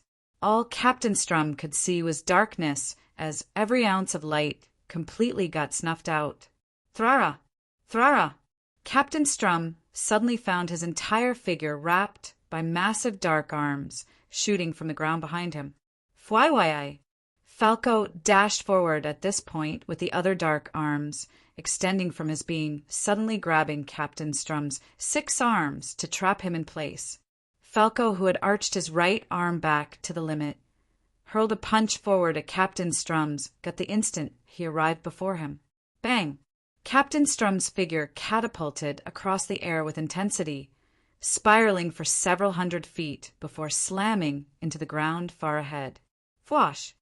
Falco charged forward once more as multiple arms shot out of the ground in this vicinity of darkness, trying to trap Captain Strum in place once more. Bang! Bang! Bang! Captain Strum swiftly threw fists across the place, hitting the dark arms away, but the instant he fended them off, Falco arrived before him. Bam! Fists were exchanged once more, and before Captain Strum could fend them off completely, hundreds of dark arms had held onto his 6 arms, once more trapping him in place. Bang! Bang! Bang! Bang! This time, Falco didn't let him off with a single punch. Bang! Bang! Bang! Bang! Falco's face squeezed up in anger as he repeatedly punched Captain Strum across the air, leaving him no chance to counter or land before driving fists into his gut. TCH, such humiliation. I need to find a way out of this dark domain, Captain Strum thought as he received a flurry of fists. Bang! Bang! Bang! Conjuring another massive dark fist, Falco threw an uppercut at Strum, sending him hurling upwards. As his figure ascended for hundreds of feet, his figure escaped the dark area Falco had set up for an instant. Falco charged upwards instantly, but Captain Strum was quick enough to further fly upwards, escaping the dark domain. I need to get him back in, Falco thought as he flew after Captain Strum. Such nuisance. Captain Strum voiced with a frustrated tone as a massive shadowy figure appeared behind him. Disappear, he voiced as the shadowy figure raised his arm with a massive glowing bluish spear appeared in his grasp. Falco's eyes slightly widened as he recognized the massive spear, but it was too late. Fwaiwai! The spear was flung down, instantly cutting through the air with intensity and bearing a tremendous pressure as a massive line could be spotted in the sky. Boom! Falco's entire being shot downwards, as the spear crashed him into the ground beneath, sending bluish destructive waves across the vicinity. The darkness in the vicinity instantly disintegrated into light particles as the bluish blast leveled the surroundings. Looks like that was all the captain needed to do. There's no way that Earthling survived now since it was a direct hit. Now the captain will get a strike. Sigh. The Draconites shook their heads with looks of pity as it seemed like any attack from Captain Strum's core was absolute. Are you guys going to need any help protecting yourselves, though? Within the temple-like structure, Gustav held onto another Viander egg with a look of satisfaction on his face. We will be fine, Savior, the chief of the Zerg stated. You know, it wouldn't take a rocket scientist for the Bootfogs to figure out that you're responsible if they ever find out that the egg with them right now is a fake, Gustav voiced out. What is a rocket scientist? The chief of the Zergs questioned with a look of confoundment. Never mind, it's an Earth term, Gustav replied. The chief still had a look of intrigue, but Gustav wasn't going to explain it no matter how much he asked. Say, Chief, are you the only one that can use that revival power? Gustav inquired. Indeed, I am the only Zerg on that level of power, but another could achieve it maybe in the next 50 to 200 years. The chief of the Zergs responded. Gustav figured it was a thing of cultivation and stared at the other Zergs in the vicinity. So it's not entirely impossible then, Gustav thought. Also, I cannot revive a person that has been a corpse for longer than 5 minutes, the chief added. Then the Diaperonian girl was only a fresh corpse when you found her, Gustav voiced. Yes, I don't know where she came from. I just found her corpse nearby and used my power to turn her into my slave. I didn't even know that it would work, the captain of the Zergs answered. 62C5B29422708FD1T9AD975. Follow current novels on Top Novel Fool. Com. Chapter 1200. Nuff said, by any chance do you have convict Zergs that are no longer trusted by you and your fellow Zergs? Gustav wasn't really interested in how the Diaperonian candidate got here anymore. Yes, we have those who stole, the chief responded. Anyone with more grave offenses besides stealing? Like killing or something? Gustav inquired. The chief of the Zergs had a slightly downcast look as he replied, There is one. The chief of the Zergs had a slightly downcast look as he replied, There is one. Good, take me to them. Gustav got to his feet after saying. Minutes later, Gustav stared at the system notification before him. Zerg ability extraction complete. The massive Zerg bound with glowing tiles before him fell to his back powerless after Gustav let go of his neck. This concludes our partnership, Gustav said to the chief before leaping into the air. Fuhush, his figure, disappeared into the distance, while the Zerg whose powers had just been stolen remained in place with a look of despair. There is trouble. I'm sure you already sensed it, the system said to Gustav as he began ascending at very quick speed. I did, Gustav replied as he touched his right eye, which thumped rhythmically. Alpha Dialpha to New Epsilon. Gustav immediately activated God Eyes and went on to connect to life signs. Captain Strum gazed downwards with a condescending expression as he spotted a human figure twitching repeatedly on the decimated ground that had leveled by hundreds of feet. The Earthling survived the Captain Time Spear. Few asterisk lucky, but he is in no state to battle. I didn't expect him to last this long. The Draconites watched from afar as Captain Strum descended while Falco's body twitched repeatedly below as he was in an unconscious state. Falco had lost his arms along with his entire left shoulder, leaving only a small part of his chest intact.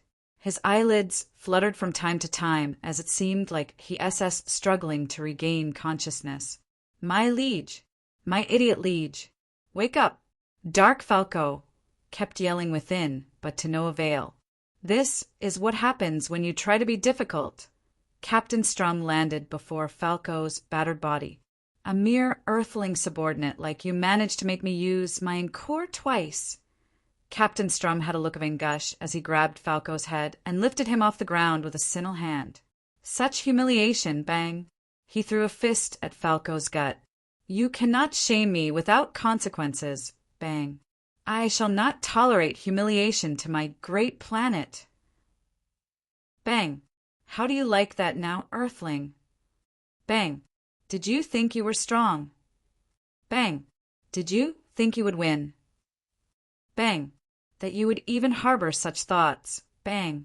Makes bang. You bang. Worthy, bang. Of bang. Great bang. Punishment, bang. Bang. Bang. Blood flowed down Falco's body as he soon got drenched due to the intense beatings. From the Earth spectators' area, they watched the happenings with looks of anguish as a lot of them voiced their dissatisfaction. Dash, isn't that supposed to be illegal? Dash, why does he keep hitting him? Does he intend to kill an Earth representative? Dash, where are the others? Where is Officer Crimson? Miss Amy sat in place with keen eyes focused on the multiple screens above the arena area. Gustav isn't on any of them, is he? Grand Commander Cheyenne questioned. Rho Alpha D Alpha and Nu no he is not, Miss Amy replied. Wherever he is must be distant from there. It looks like the Falco kid is on his own, she added. This is not good. We can't lose a mixed blood with such potential. Grand Commander Cheyenne had a disturbed expression as he spoke. As much as they would have loved to intervene, it would cause Earth to get disqualified if they did so. The only thing Earth spectators could do right now was watch, and it was getting even more disturbing by the second. Dash, we should really stop the captain before he kills him. Dash, it will be a problem if the Earthling dies, because this will not be tagged as accidental. Dash, yes, we will be penalized. Dash, which one of us is going down there? There was a bit of silence after the last Draconet raised the question. They stared at each other for a bit and began pointing at one another. Bang, bang, bang. At this point, Falco's body had stopped twitching as he turned completely unconscious. His ribs had been smashed in, and his body was in an unrecognizable state. Captain Strum stretched back four of his arms as he prepared to drive fists into Falco's body again. Regret ever. A loud rocket blazing sound suddenly reverberated across the air as a golden and metallic humanoid-looking figure swooped in from the right. Thwas, the figure snatched Falco's battered body out of Captain Strum's arms before he could deliver the fists. Captain Strum's face showed confusion and annoyance as he turned to stare in the direction the figure disappeared into. Thousands of feet towards the east, the humanoid golden figure with a circular-shaped translucent stone for a head stood atop a slightly exalted but flattened ice surface. This was actually a frost mountain that had gotten flattened due to the battle in the vicinity. The figure with the translucent head had a bright, glowing fluorescent light the size of 2 fists within it.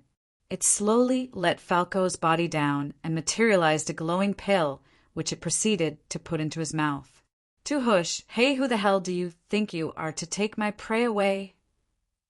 Captain Strum suddenly appeared behind the golden metallic-looking figure effortlessly with his arms throwing punches forward.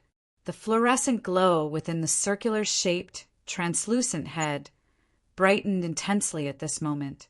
Thuthraiai! The entire terrain suddenly expanded, causing the golden figure and Falco to get separated from Captain Strum. They didn't even need to move, as all his punches missed their target upon the expansion of the terrain. They were suddenly thousands of feet apart again. Captain Strum had a conflicted expression as he stared forward. What sort of power is this? It isn't teleportation. He charged forward to attack the figure once more, and the same situation occurred. He was unable to touch the golden figure no matter how much he tried to. The environment wasn't the only thing shifting and changing. His attacks were transforming as well, and he couldn't understand how this golden figure was doing this. Captain Strum couldn't recognize this species and knew it wasn't an Earthling. You are not a participant, are you? He soon realized that this might be why this golden figure hadn't even tried countering his attack and only evaded. However, if this golden figure wasn't an ISOP participant, then what was it? Minutes ago, TSSSSHHHH. Gustav slightly opened his mouth, but could only hiss in rage as he witnessed what was happening on the surface through God eyes. "Welp, you would have prevented this if you had gotten back up there earlier," the system stated. "SJ, take care, Falco, till I get back." Gustav could see the sacred jewel floating in place beside the designated machine without any sight of the Iros silk he built around. "Don't touch that guy, he's mine." Gustav stared directly at Strum, who was still beating Falco up. The sacred jewel communicated to Gustav through a telepathic link, so it already replied Gustav and began transforming.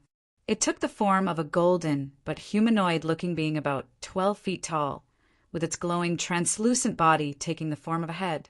Gustav deactivated God eyes at this point and stared up. "Lightning Blitz has been activated. Threra ahas."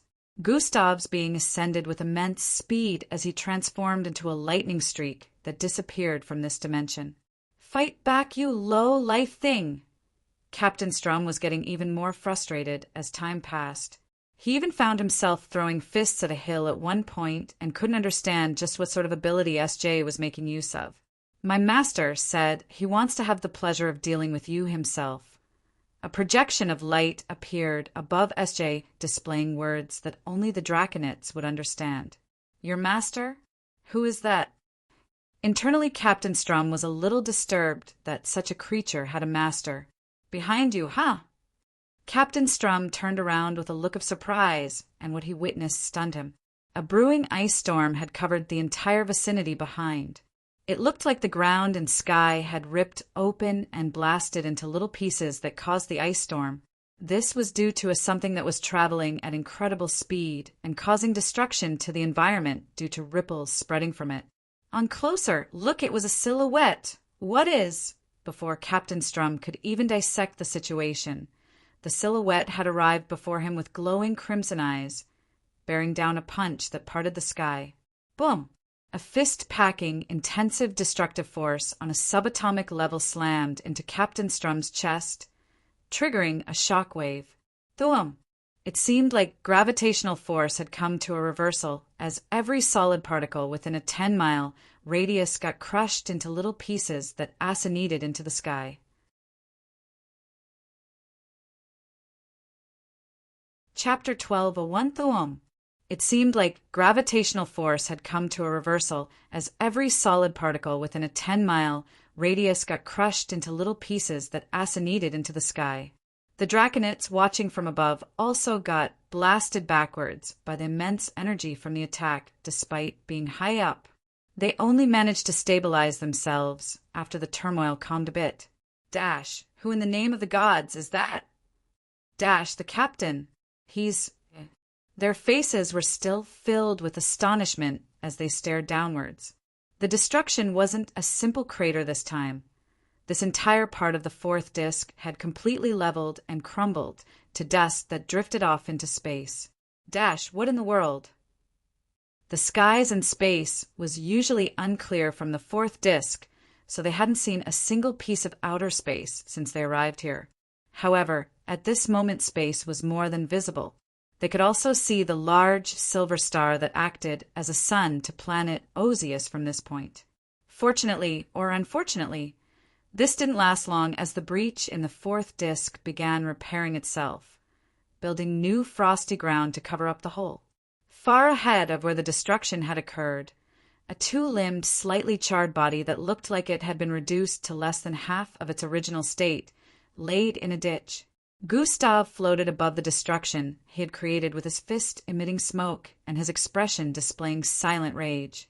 He turned slightly to stare upwards.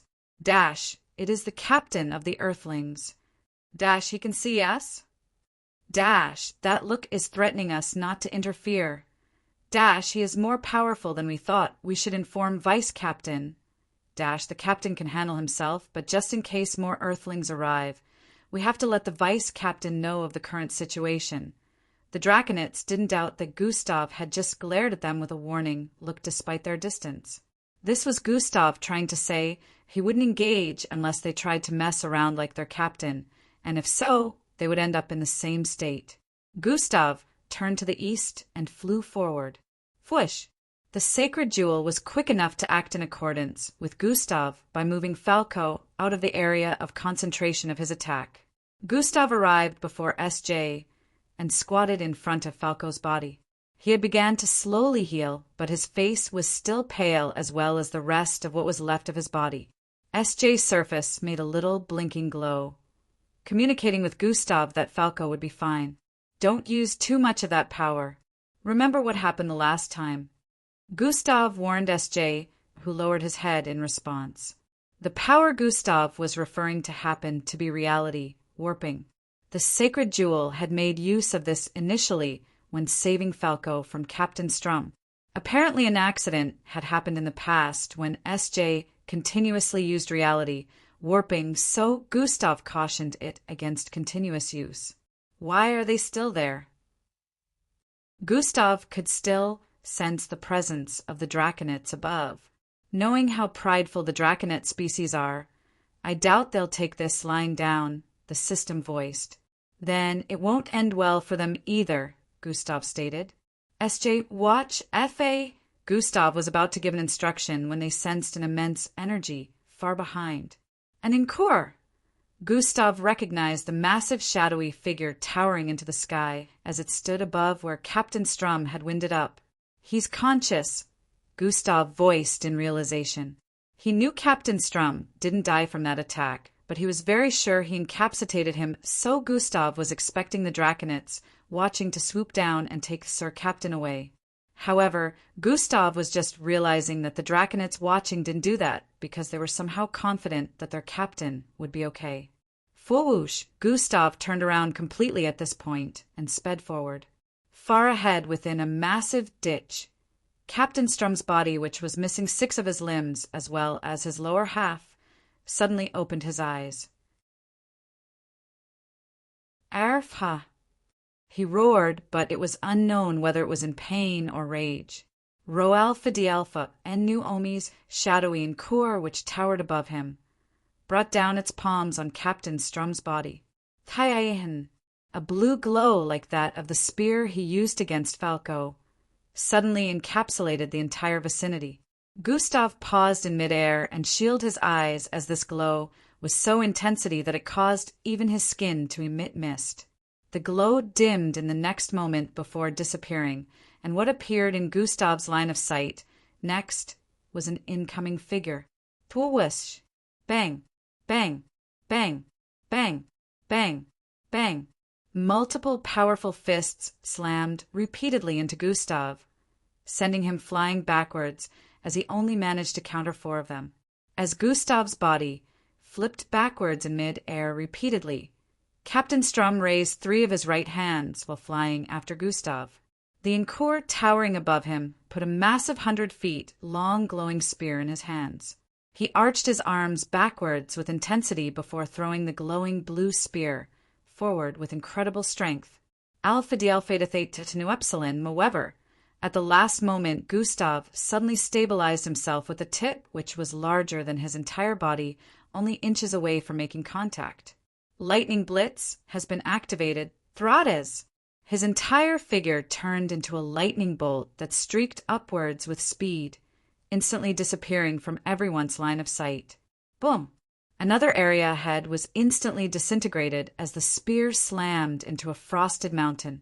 Everything turned into light particles, causing destruction on the same level of Gustav's attack earlier. Lightning Blitz has been activated. Captain Strum, who was still flying forward searching for Gustav, suddenly spotted a lightning bolt appear in front of him and transform into the very person he was searching for. Bang! Gustav's fist slammed into Captain Strum's face after taking him by surprise, causing his figure go get catapulted into the distance. Gustav had activated Lightning Blitz for the second time after escaping Captain Strum's initial spear attack. What was that? The power of his encore. Gustav stared downwards from his position above at the destruction with god eyes. Its ability is time-related. He reversed time for himself. Going back to his initial state before my attack hit, Gustav instantly figured it out as he realized that the damaged area from the spear attack had very subtle details that depicted formations that could only be found when matter is newly created. "Looks like he wanted to erase you from existence," the system voiced. "More like he wanted to rewind my existence to a point where I never existed." As Gustav thought of this, he came to a realization that Falco must have tanked such an attack. It was mind-boggling that Falco survived. It hadn't even been more than a few moments since Gustav escaped the attack, but he had already figured out all of this. "Did you really think you could take me out with one attack?" Captain Strum had stabilized himself in mid-air very quickly. "Did you really think I'd let you off with what you did to my friend?" Gustav voiced in response as wings sprouted out of his back. "He is fortunate to have survived for the shame he caused my great planet, just as you did." Captain Strum and Kor stood right behind him at this point.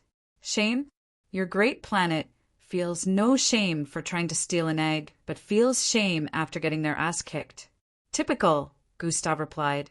"I shall no longer tolerate any more humiliation from you Earthlings, even though you are a captain, just like me." After saying this, Captain Strum's Kor began glowing. "For a powerful being such as yourself, it will not be below me to reveal the true form of my Kor," he stated as the shadowy color turned to a bright teal, shining a blinding glow across the vicinity. A thorny-looking glowing halo could be spotted floating above its head, which had over 12 eyeballs arranged in a circular format. It looked like the Kor was clad in a robe like an humanoid figure without a face. A powerful pressure descended upon the environment as the Kor stood before them, like a deity descended from the high heavens. "Oh, that is a level 6 Kor," the system voiced in Gustav's mind. "A level 6? That isn't something a 20-year-old should have," Gustav thought with a straight face. "Yeah, just like how you also shouldn't be this powerful, but here we are," the system added. "Fair point." Gustav's face remained straight, like he was unfazed, but internally he was quite surprised. Captain Strum was the first participant he was meeting that was practically on his level of strength. "If you kneel before me and apologize while handing the egg over to my subordinates, I shall spear you," Captain Strum stated with a prideful tone.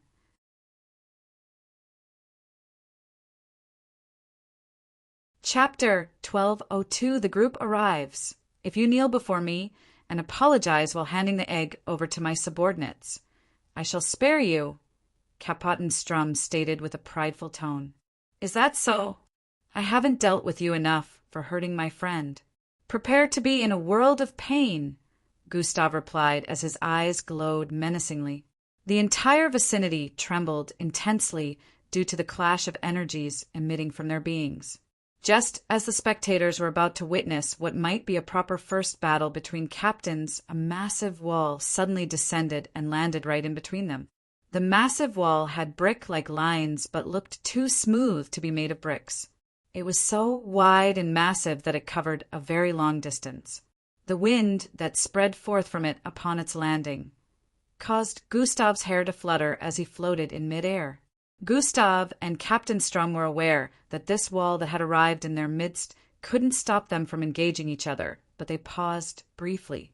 14 draconets could be seen approaching from the western sky with speed. "Austral, I do not need your assistance to take care of this," Captain Strum voiced with a slightly irritated expression as he glared in their direction. The vice-captain of the draconets flew towards Captain Strum, while the other draconets landed on the wall and turned to face Gustav. "Facing all of them together will be a near impossible task unless you go for slaughter," the system voiced in Gustav's mind. He was well aware of this as he could sense the strength level of the new arrivals. He couldn't even gauge Captain Strum's strength properly due to the reveal of his Kor true form, so this would be an uncertain battle even for him. "I haven't come to offer assistance, Captain," Vice Captain Austral stated the moment she arrived before Captain Strum. "What? Then why are you here?" "Get out of my sight," Captain Strum yelled. Gustav's energy began to build up intensely at this point, causing the draconets on the wall to show expressions of wariness. "Maybe I'll just use it," Gustav muttered. All of a sudden, Everyone felt the approach of multiple people heading in this direction. Swish, swish, swish, swish, swish, swish. Some flew. Some leapt across the air while others sped across the ground. They're here. A smile appeared on Gustav's face. A violet-colored vortexes appeared on the wall before him, and two people walked out of it. Yo, Gus, are these people bothering you? A familiar voice called out to him. How did you guys get here so fast? Gustav asked. You underestimate us, Captain. We move as fast as required when it is necessary. So who are we beating up this time? E voiced with an excited tone. The Draconets stared at the newly arrived two on the wall with them. Mind your words, Earthling. We are not here to fight, one of the Draconets stated. Then what are you here for? Eldris questioned with a calm demeanor. Their captain hurt Falco, Gustav stated before the Draconet could reply. What? They hurt Falco? And Eldris voiced with surprised tones as they glared at the Draconets. At this same moment, the others were arriving as well and found their way to the wall. A lever landed directly on it, while the others climbed and leapt to the top. Did someone say Falco got hurt? Matilda voiced. Gus, let's make them pay, Timmy said while red energy blasted forth from his figure. Where is Falco? Glade questioned while Vera stood in place, silent as usual. On the other side of the wall, Vice Captain Austral seemed to be in a small argument with Captain Strum, and this time she wasn't backing down. You expect me to just withdraw and bring shame to our great planet? Have you gone mad, Austral? Captain Strum said with a tone of annoyance. Now that his teammates have arrived, it will become a nuisance. Now is neither the place nor the time. We should be gathering as many eggs as possible. This is just an unnecessary delay, Vice Captain Austral stated.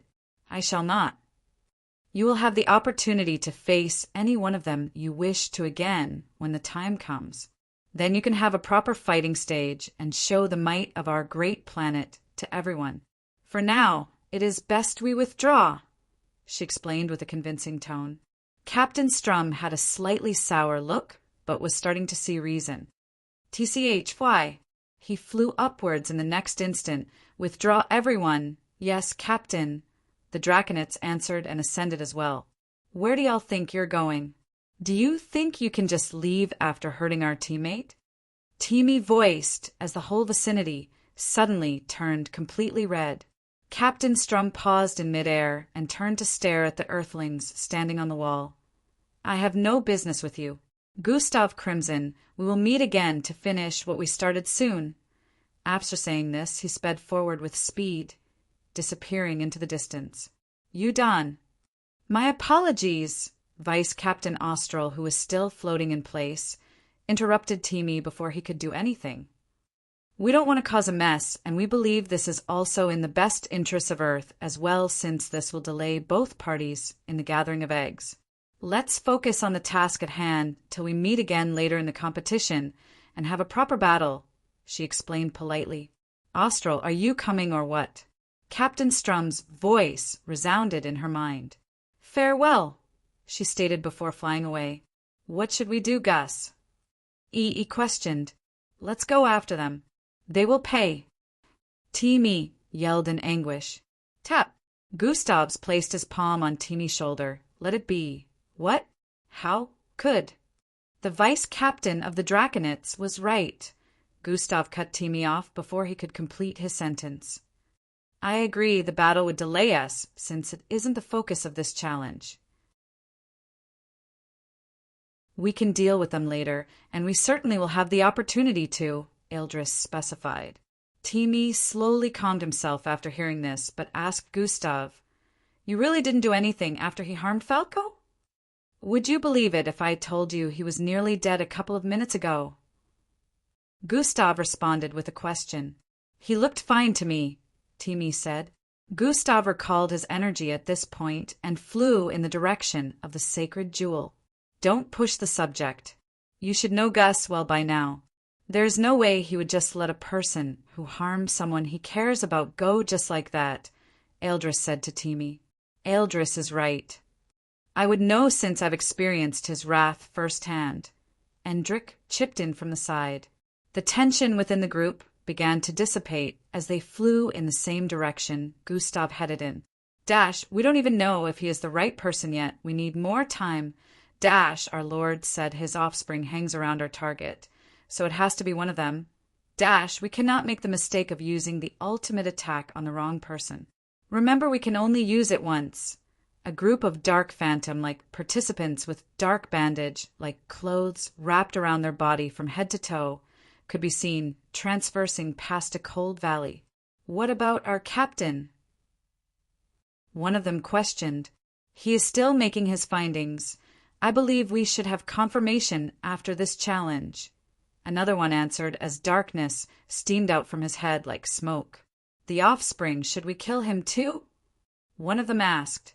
Only if he fails to accept the throne, then he will no longer be of use to our lord.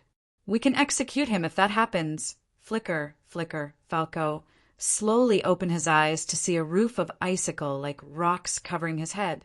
You're finally awake, Timmy voiced from the side. Huh, am not dead? Falco muttered as he slowly sat up. Well, I would have sent the ones responsible to join you in the afterlife if you were. Timmy replied with a smile. If you're here, then the others. Falco looked around and could only see a floating Viander egg machine upwards and a charred ground beneath. They went to gather more eggs. I stayed to watch you with S.J., Timmy responded. S.J.? Timmy showed a slightly confused expression before S.J. appeared beside him. Oh, this thing that follows Gustav around, he voiced in understanding after seeing the translucent, circular object with glowing internals. It saved you before Gustav arrived. Timmy began explaining everything that had happened since Falco was out. S.J. had showed them the footage, so he also watched Gustav's arrival when he nearly destroyed Captain Strum's existence with a single punch. Timmy was a bit astonished, but was happy to be alive nevertheless. However, something began to bug him after a couple of minutes of being awake. 62C5B29427008FD129 add 975. Follow current novels on Top Novel Fool. Come.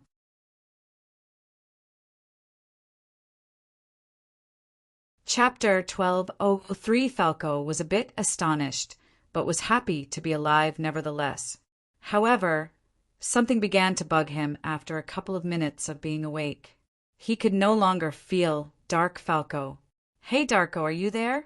Answer me. No matter how much he tried, there was no reply. It was like Dark Falco had disappeared. How long have I been out? Falco inquired. It's been 2 days, Timmy replied. 2 whole days? What the hell? Falco's face showed surprise. Be grateful that you're even alive. Gustav explained to us how the Draconet's captain ability worked, and it felt like you shouldn't have even survived that, Timmy said with a sincere tone. He was still surprised even till now. Bang! A figure descended upon the head of a massive arthropod-looking light brown creature, blasting a hole through it. Blood and all sort of internal organs flew in every direction as the figure stepped out of the hole on the creature's head. That's the last of them, Gust said to the others around him. Man, things sure have gotten easier since the group got back together, he voiced as he snapped his finger, causing a violet-colored egg to fall out of a vortex above Gustav. Gustav caught the 3 feet large egg with his right arm and proceeded to keep it in his storage device. So whoosh, a green blur sped towards them from the east and arrived before Gustav. Captain, there are no more eggs left within a 150 miles radius. The participant with green hair had around 6 eggs of different colors piling in his grasp, which towered over him. Gravitational manipulation has been activated. The eggs began floating, freeing the teammate from the difficulty of stabilizing them. Good job, Wong, Gustav voiced as he tapped on his storage button. Zing, zing, zing, zing. The eggs disappeared in the next instant as everyone else began gathering around Gustav. Although, Captain, I don't see why we are gathering eggs we don't need, Wong voiced with a conflicted tone. Alpha Dialpha Theta Nu Epsilon, how? Wong asked once more. You'll see when the time comes, Gustav responded with a small smirk.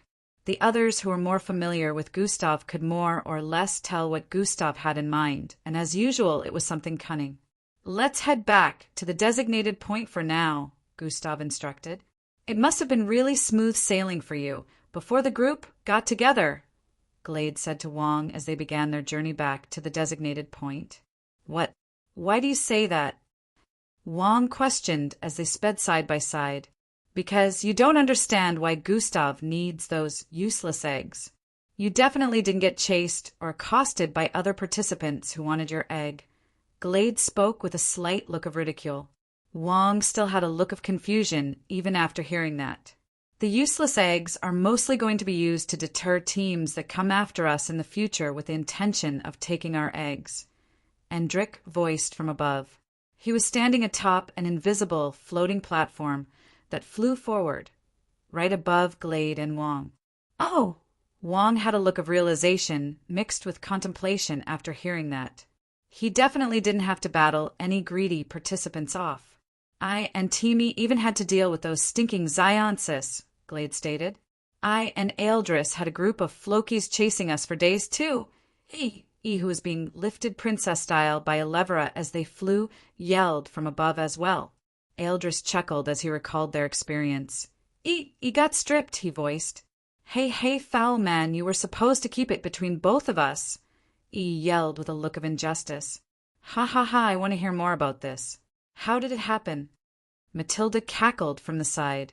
As Eldris narrated, Elevra couldn't help but chuckle, causing to yell out more in injustice. The group recounted their experiences on their way over to the designated point, bring laughter in most cases, as some were hilarious, and some were really so serious it had the group stunned. Gustav, what about you? Anything interesting happen while you were waiting for us? Abestos questioned. Ro Alpha Dialpha and Nuam. Haha, it's Gustav. Of course, many interesting things definitely happen with him, Matilda voiced. The trouble magnet himself, he added with a chuckle. I found another dimension within the fourth disc, Gustav voiced from up ahead as he maintained the same speed with the group. Wait, what? Brew, I fucking knew it. The group was both astonished and unsurprised at the same time. It was Gustav after all. He always got into all sorts of situations. Handler one didn't mention anything about another dimension, though. Vera's face showed a contemplative look. There are lots of Viander eggs in that dimension, Gustav voiced, once more causing their astonishment to turn into confusion. Viander eggs? Or eggs required to make a Viander egg? Elevra inquired. Ready-made Viander eggs, Gustav responded. He initially didn't want to tell the others about this, but he decided that there was no point in keeping it from them. They wondered if the handler didn't mention anything about it due to the already created Viander eggs and not wanting the participants to get off easy. Then why aren't we heading there instead of gathering required eggs? Yonda yelled with a look of dissatisfaction. Because there is no real means of getting in. There's a layer of protection on the way there that erases things from existence the moment they try to get past that point, Gustav explained. It erases anything? Sheila had a slightly fearful expression. Yes, Gustav replied. Then how did you get in? Ethildhor inquired.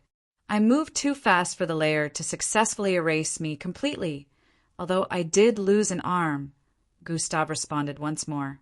They were all shocked since everyone knew that right after Angie, Gustav was the fastest in the group, yet he lost an arm. How fast were you moving? Rhea asked. Around 1,500 times faster than the speed of sound. Gustav gave them a rough estimate. Yeah, no way in hell any of us are getting past that layer. Instantly gave up upon hearing that. Can we just use spatial abilities? Abestos questioned. Endrick initially wanted to mention the use of spatial abilities, but he realized Gustav would have already mentioned it if it was plausible. Won't work. You can only use it within and outside of the dimension, but you cannot use it to get in or out of it. Gustav shook his head. Although he knew there was most likely another way to get in due to the Diaperonian candidate that somehow ended up in there, but he decided not to mention this since he hadn't figured it out. The group soon arrived back at the designated point to see that Falco had regained consciousness. "Man, you were out for some time, but you didn't miss much." Instantly began chatting with Falco upon their return. The group brought out the rest of the required colored eggs they had gathered and began placing them in the machine. Soon they had acquired another 2 Viander eggs, which Gustav proceeded to keep in his storage device. "How many Viander eggs have we gathered in total now?" Falco questioned. 17, Gustav responded. 17. Falco had a shocked expression on his face as he voiced out. "Yeah, Gustav managed to find a dimension with already created Viander eggs and got a couple from there, added with the ones we all gathered separately and together." Matilda counted with her fingers as she elaborated. The group sat together and began plotting their next step from here. There was no doubt that they had gathered quite the sum, but they still needed more since they were unaware of how much other teams had gathered currently. We need to leave this region completely and explore another one. Well, I agree with that. By tomorrow the scoreboard will appear again to show the number of eggs every planet has gathered so far. If we acquire more eggs than everyone, we become a target. We should take our time. We don't really have time to laze around since the eggs are limited. Let's keep gathering eggs, but we won't make any more Viander eggs till after tomorrow. Gustav decided to go with what he did a week ago. The group decided to go with that and decided on which direction to head in. During their time at the designated point, a few participants had approached, but didn't misbehave after seeing their numbers. "If we end up being the planet with the highest number of eggs after tomorrow's scoreboard revelation, we will need a place to lay low," Falco voiced. "I thought of that too initially, but no. Let's not do that unless the gap is insurmountable. Would be giving others the chance to increase their eggs while hiding ourselves." Gustav shook his head. "If they want to steal from us, well, steal from them instead," Gustav stated.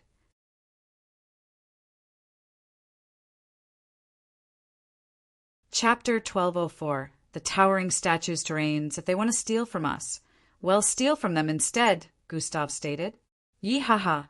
Those motherfuck *RS can bring it on." He yelled with fired-up spirit. "This way we'd also be able to increase the number of eggs we have while others are stealing from one another as well." Eldris also agreed with the decision. "Are you up for it?" Gustav asked Falco while placing a hand on his shoulder.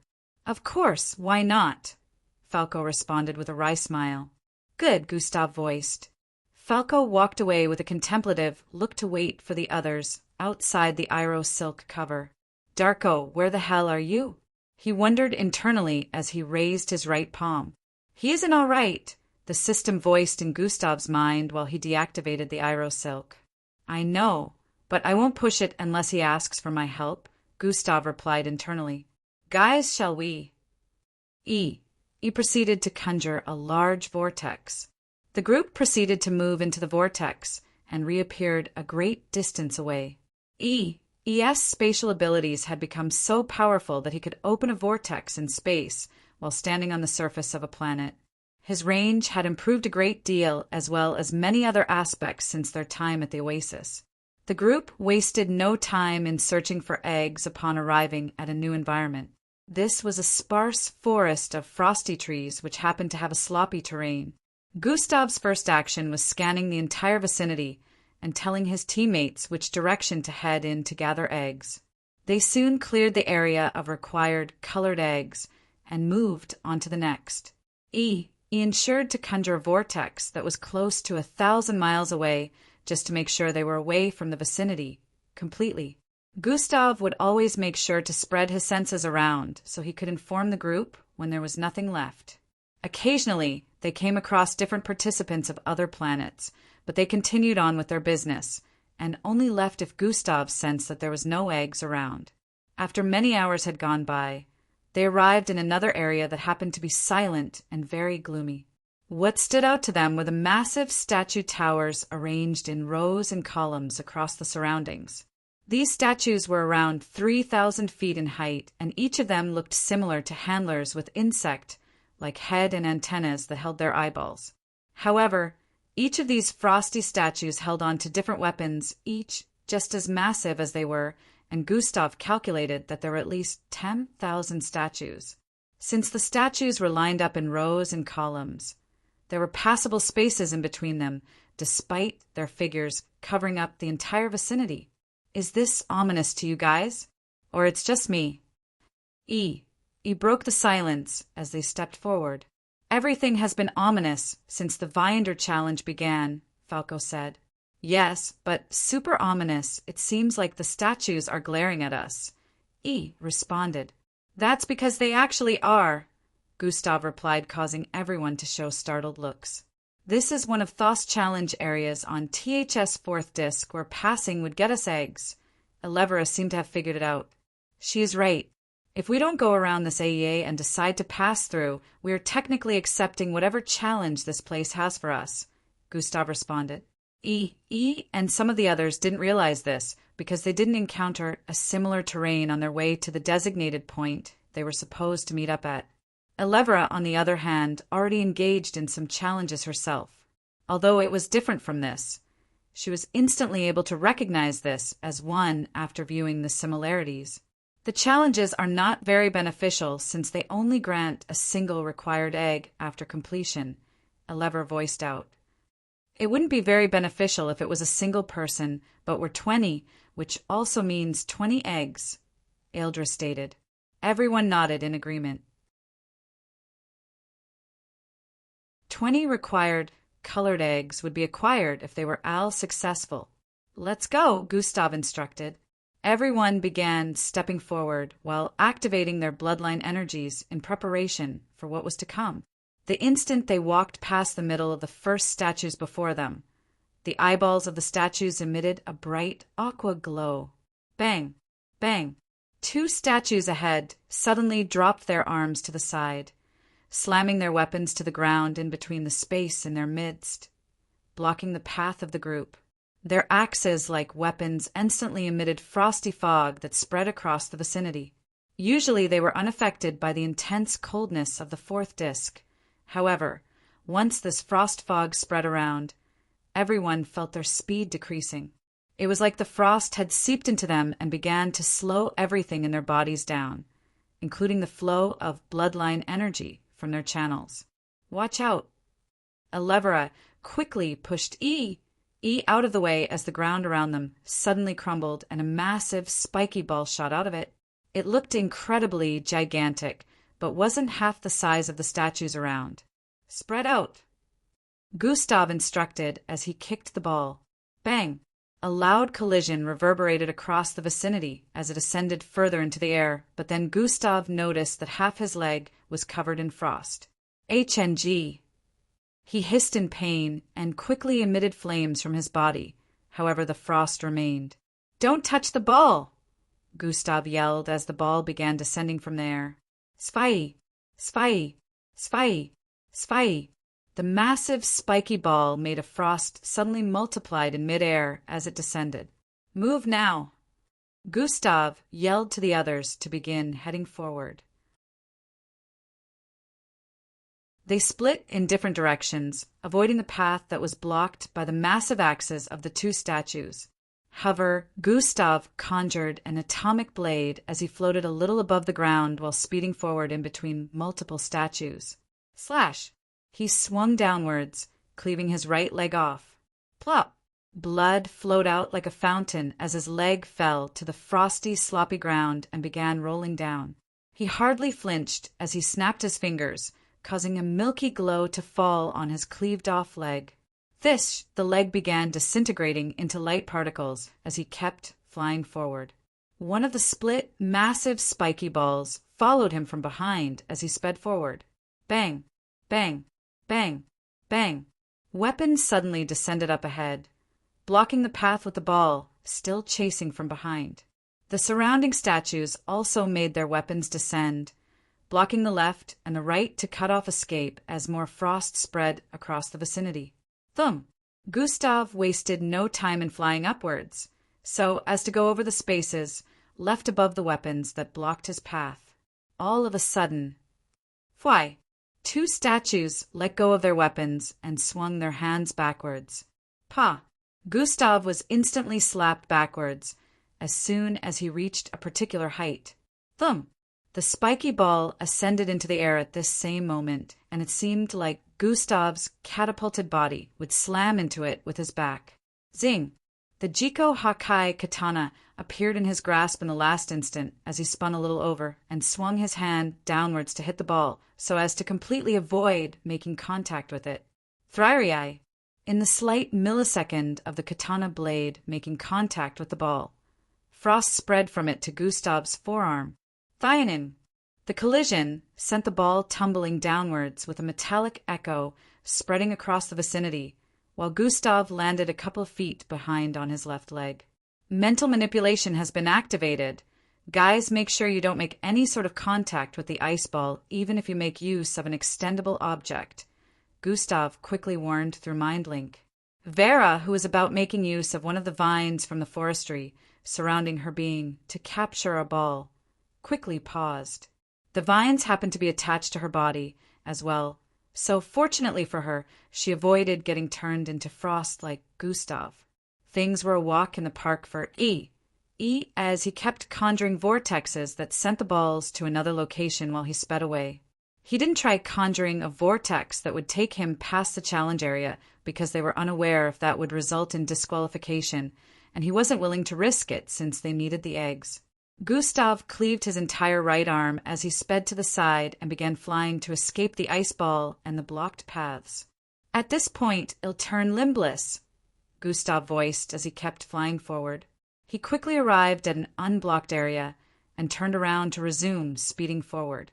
You could easily destroy the ice ball without making contact, but you risk disqualification since it looks like the challenge is to escape them, the system stated. "I am aware, and you're not helping." Gustav's only reason for attacking the balls were to deter them and avoid making any contact.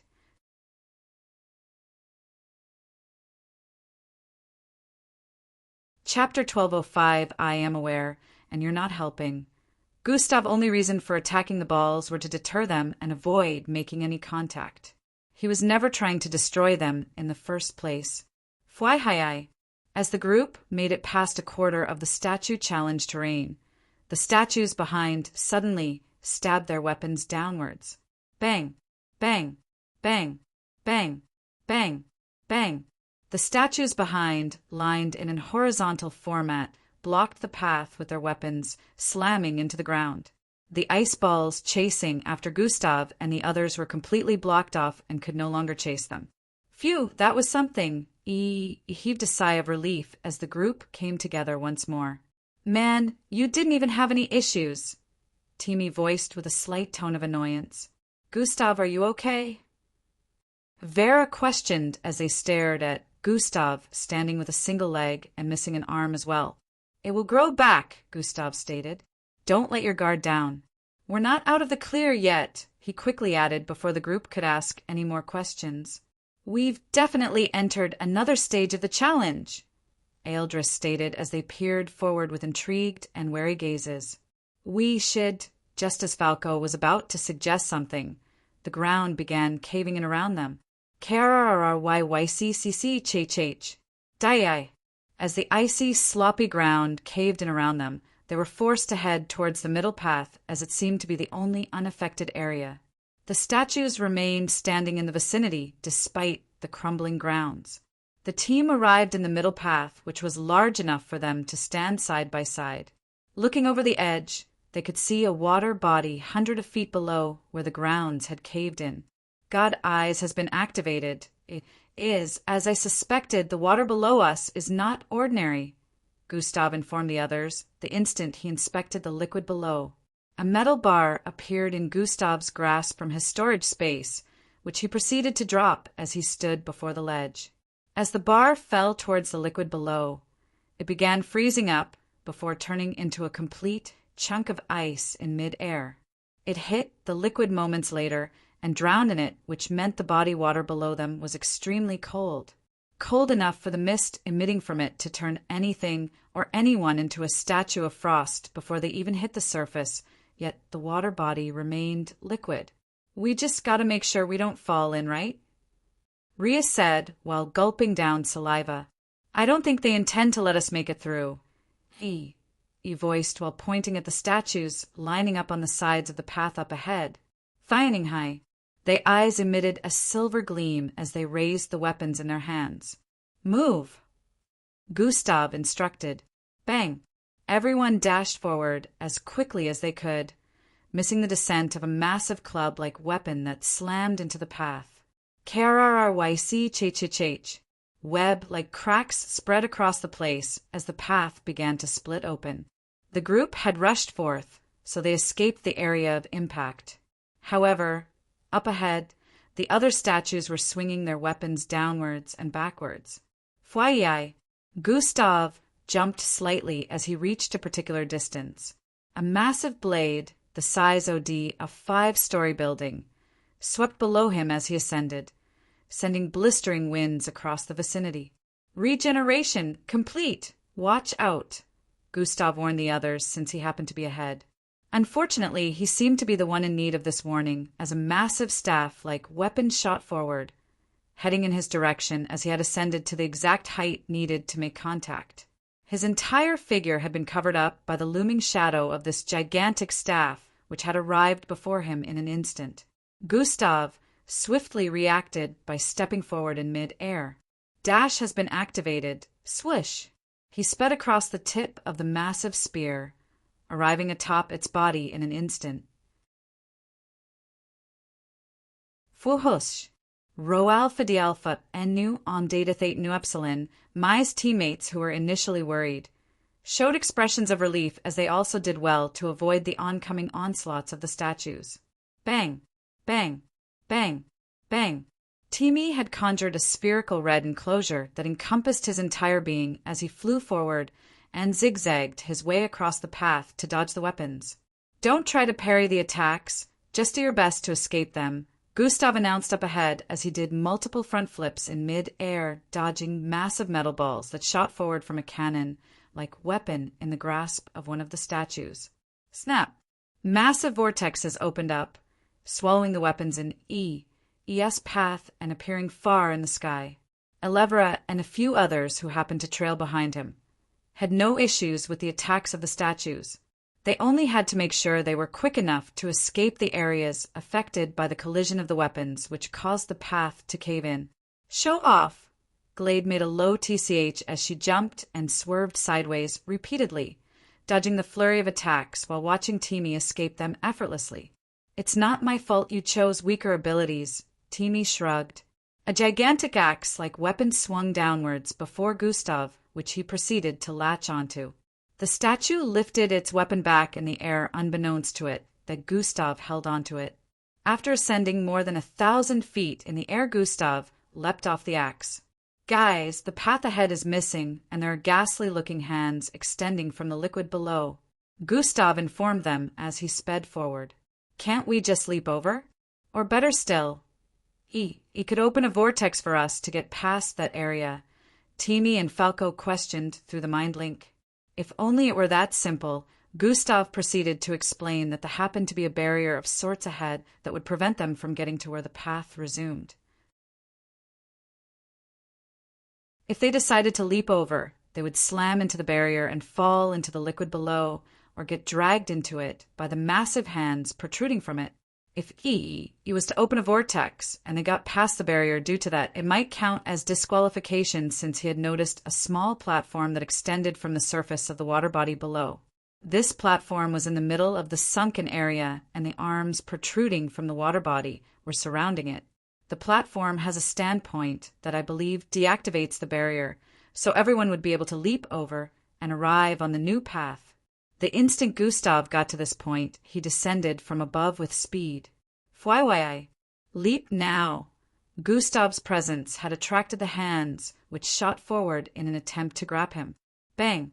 The instant Gustav landed on the platform, His teammates leapt forward simultaneously while the barrier got deactivated. 3. CI. The small platform, which was only 2 feet in length and breadth, really had no space for Gustav to escape in as the hands tried to wrap around his figure.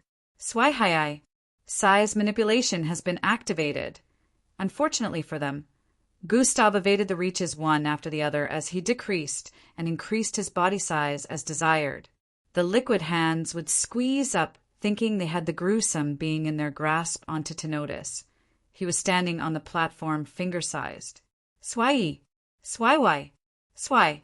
Gustav would occasionally change size, becoming either as thin as a piece of paper and slanting backwards of making himself very little. After a few seconds of evasion, the arms all reached out at the same time to grab him in frustration, but Gustav had already achieved his goal, so he didn't need to stay here any longer. Size manipulation has been deactivated. Thuum. Gustav leapt off the platform instantly, arriving at the start of a new path. They all headed forward together the instant he arrived there. Now they had crossed another 2/4 of the terrain that the massive statues covered. Only 1/4 was left. 30 minutes later. That was kind of exciting, Matilda voiced as the group walked together across a ridge while holding onto different colors of eggs. A couple 100 feet behind them was a terrain of massive frosted-looking statues. It got smaller the further they walked. We could have scaled through that easily if it was a battle. It's no fun to just evade things. I want to break things. Glade spoke with a slightly irritated tone. Maybe could learn from this instead of seeing it as a chore due to restrictions. Eldris voiced with a smile as his silver hair fluttered in the wind.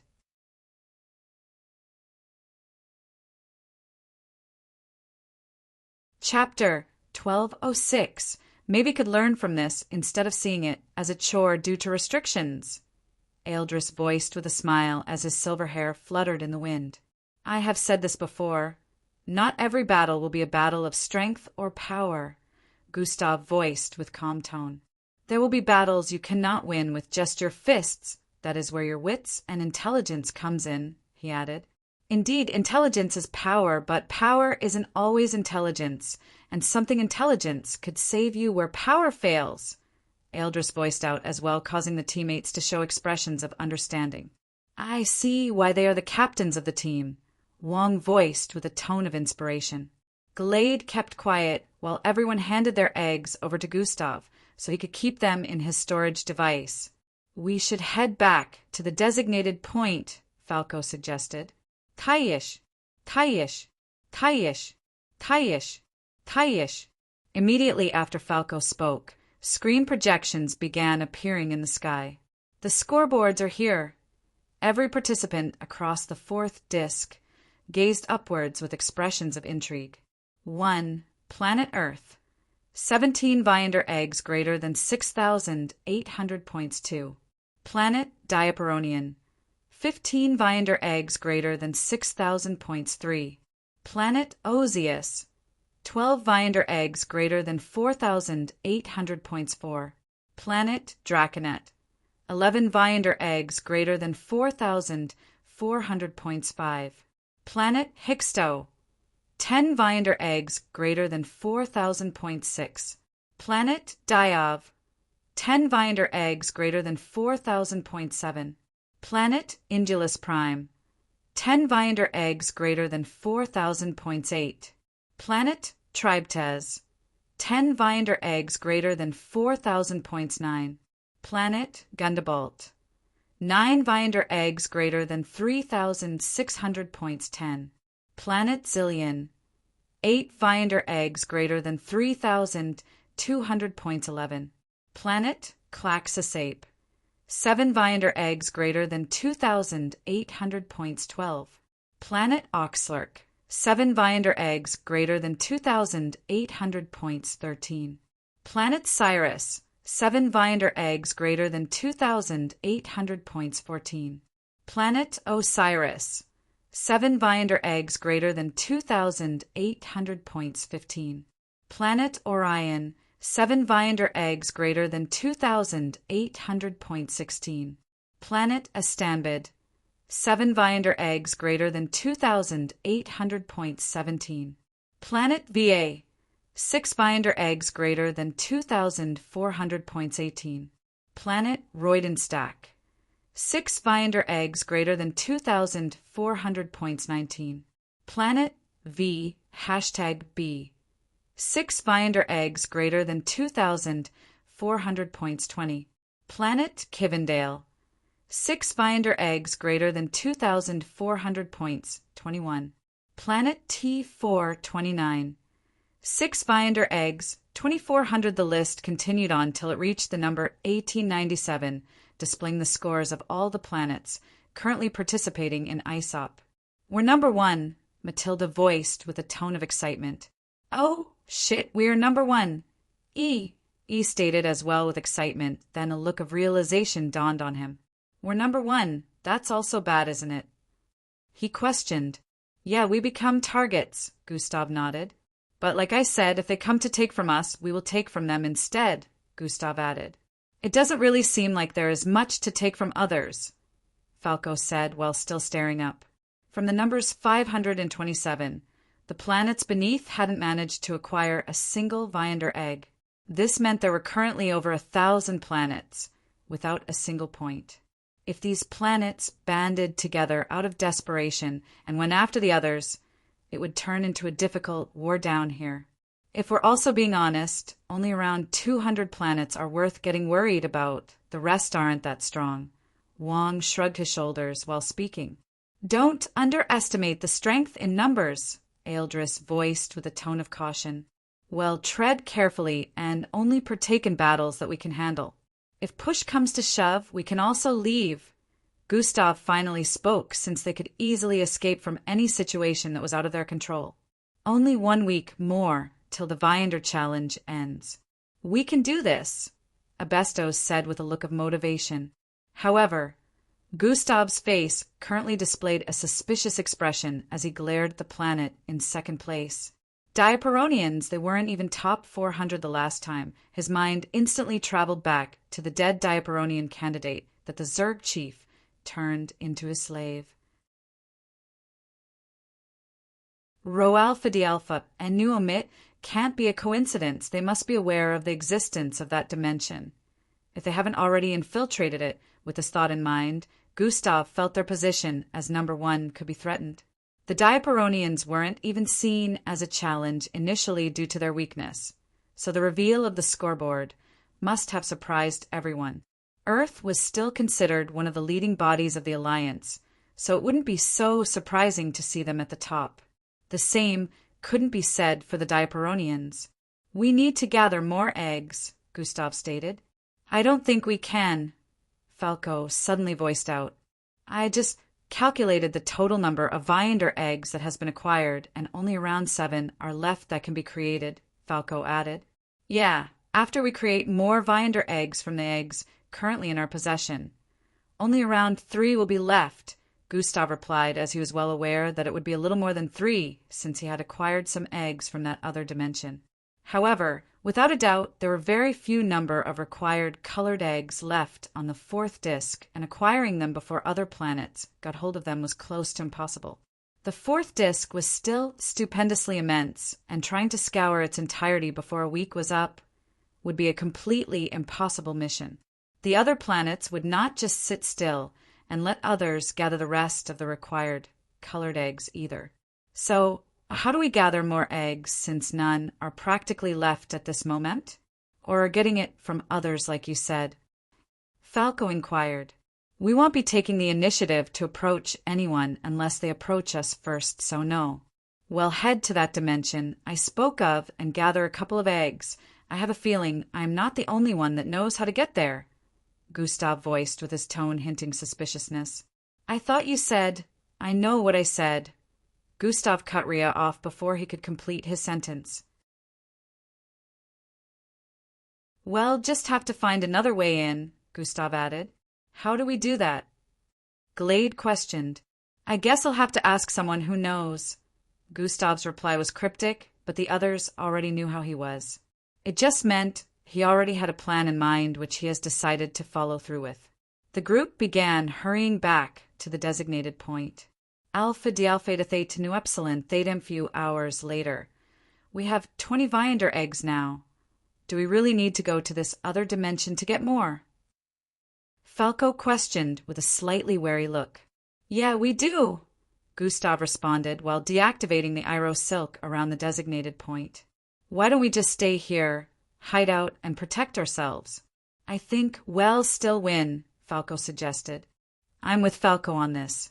You said it yourself that the other dimension was really dangerous, even for you, Matilda voiced out as well. In that dimension, I counted close to 100 Viander eggs, and I took only 4, which means if other participants found it and managed to scale through the dangers, they could possibly acquire way more than we currently have. Well, if you guys are okay with losing, then it's fine, Gustav responded with an unbothered tone. What, someone else has found the place? Rhea yelled with a look of concern. You didn't tell us everything, Philhurst said with a tone of suspiciousness. Did you meet another participant there? Yonda questioned. Do they count as a participant if they're dead? This question took everyone by surprise as they stared at Gustav with expressions of confoundment and contemplation. Either way, it's a bit too complicated for y'all to understand, but understand that there is no guarantee that we will win even though we are currently number 1, Gustav voiced. How do we get there? Eldris questioned. That's what I want to figure out, Gustav voiced as his body levitated. Hover has been activated. Follow me, he instructed before flying forward. Fushisham, the group wasted no time in following after Gustav. After some time, the group stood before what looked like a gargantuan chasm. It looked like a split on the 4th disc, but it was so massive that the bottom could not be spotted, neither could the other end of the chasm due to the intense width. All that could be seen from up here was darkness. It really looked like the end of the 4th disc, but Gustav was well aware that it wasn't. This is how I got in. Gustav pointed at the endless darkness, gazing back at them below. That looks like a way off the planet, Matilda said with a wary tone. Not all of them could fly like Gustav, so this was a dangerous spot to be in. It isn't. You guys just wait for me here. I'll be back as soon as I can, Gustav said before stepping forward. Fwowie, the group watched him free fall into the jaws of darkness below. His figure soon disappeared from their sight after a few moments. He's gonna be fine, right? Wong questioned, causing everyone to stare at him with a weird expression. It's Gustav, a couple of them voiced simultaneously. I tend to worry more about his oppositions more than I worry about him, Fildhor added.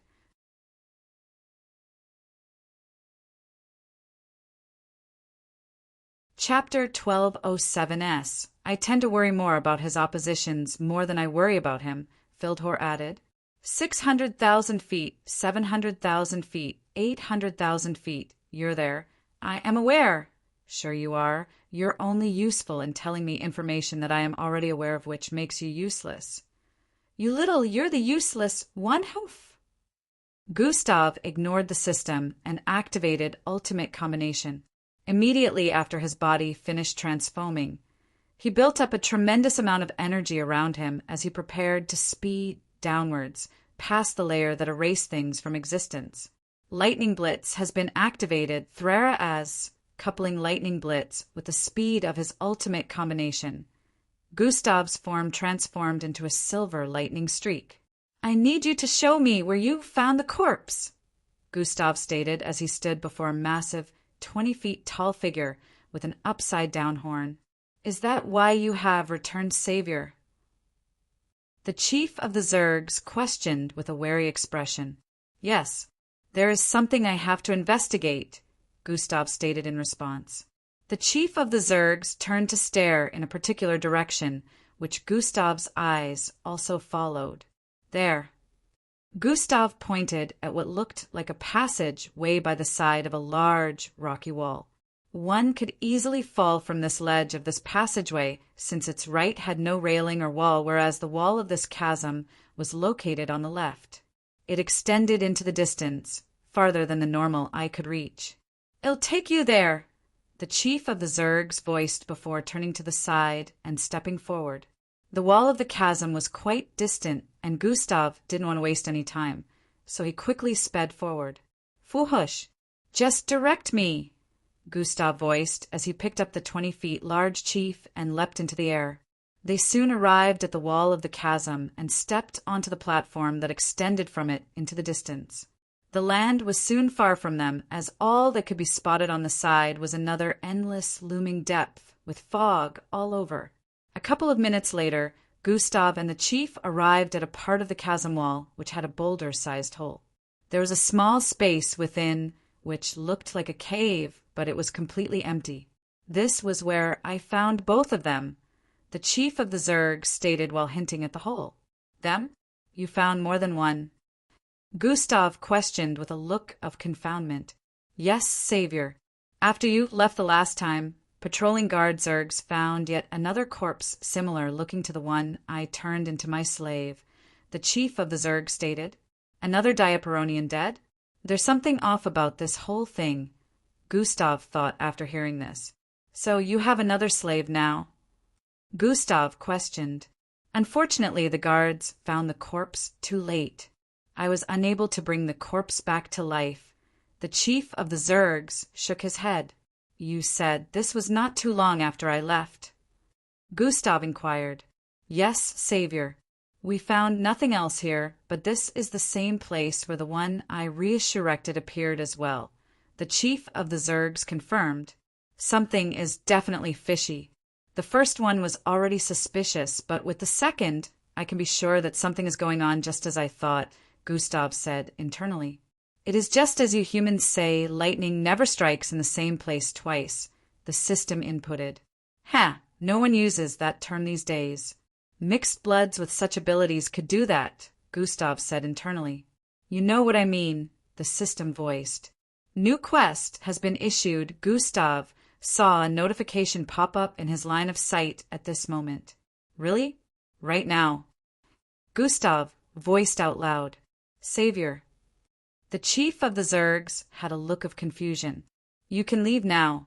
It'll be here in the meantime, Gustav said to the chief of the Zergs. The chief bowed slightly before turning around to start walking away.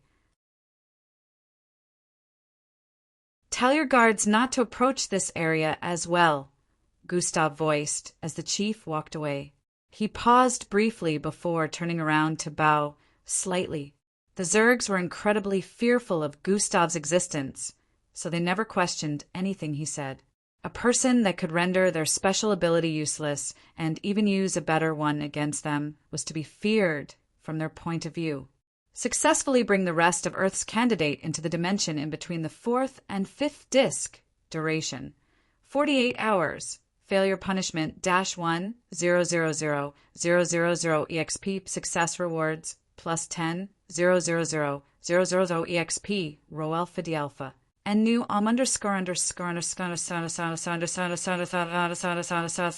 Gustav stared at the details of the quest before questioning. Planet Ozius hours or Earth hours? Planet Ozius, obviously, since we're far from Earth right now, the system responded. All right, this was the plan before the quest anyways, so it doesn't really matter, Gustav voiced as he stepped into the cave. God Eyes has been activated. Residual DNA samples and small specks of energy in the environment shows that there have been more than 2 people here, Gustav voiced as he squatted within the cave. And the others were not the Zergs, they were Diaperonians as well. Gustav could see microscopic-level tissues from the goo that would usually cover their bodies, and something else he couldn't explain at the moment. Millions of theories were going through his head as he scanned the area for a few more seconds before making a decision. Gustav's body morphed quickly as he placed his back to a part of the wall of the cave. In the next moment, he had become a part of the rough walls of the cave. Cognitive concealment has been activated. At the same moment, his presence completely disappeared as he blended into the surroundings. If a person was to step into this place, they would be totally unaware that a living being was in the vicinity. How long has it been now? Glade questioned as the group sat before the massive chasm. Roughly a day. I didn't think he would take this long, Falco said with a slightly worried expression. He must be experiencing troubles, I guess, Wong voiced. We just have to wait. I'm sure he will appear any time now, Eldris said with a tone of encouragement. Seems like something else is appearing instead, Matilda voiced while pointing at the east skies. Ooh-ho, Sheila eyes knitted. What looked like a purple cloud was approaching, but on closer look, it was actually a swarm. A purple swarm of tiny triangular particles, approaching at insane speed. That's not all, a lever called out to the rest of the group after taking off the head tie covering her forehead. The purplish eyeball embedded into her forehead twitched repeatedly as it gleamed dangerously. There are 6 more groups approaching, but they are still far behind, she voiced. Looks like it has begun, Abestos voiced as everyone stood to their feet and began activating their bloodlines. How did they even find us? Wong questioned with a concerned tone. That shouldn't be our focus right now. Let's take them down, Eldris voiced with a smile while his eye remained closed. Send that swarm away, he instructed. Sure thing. Eyes gleamed with violet-colored energy as he twirled his fingers. Zuzum. Alpha Dial Theta Theta Nu Epsilon, He pushed his palm forward, and the vortex obeyed his command, driving forward to swallow everything in its path. Duration: 48 hours. Time elapsed. 38 hours. Looks like you're running out of time, the system voiced. I am aware, but I still have to wait. I cannot risk trying to bring them in with just my abilities, sure Dumbo. Within the cave by the wall of the chasm, Gustav remained a piece of rock that blended into the surroundings and had been waiting for over a day. If my speculations are correct, it should be happening any time soon, Gustav thought. Minus 10 minutes, later anytime soon. Dash 20 minutes, later anytime soon. Dash 30 minutes later. Any time from now, dash 1 hour later. I swear if you say any time soon again, I'll develop a real body and punch you in the face. The girly voice of the system sounded frustrated. But it should be happening any time soon, you little. Just as the system was about to berate him again, a small whitish spark appeared in the middle of the cave. Hold, Gustav stated as he felt a whirling sensation. Thying. In the next instant, an ashy, goo-covered corpse appeared in the cave. Bam! It fell to the floor of the cave, causing goo to spread across the place. However, nothing else happened. That can't be it, Gustav voiced as he swiftly shape-shifted back into his original look. Fwaiai. He noticed the white spark that brought the corpse here disappearing and quickly reached out to grab it. Thry, Gustav felt a mythical pull in the next instant as his entire frame suddenly disappeared into the spark.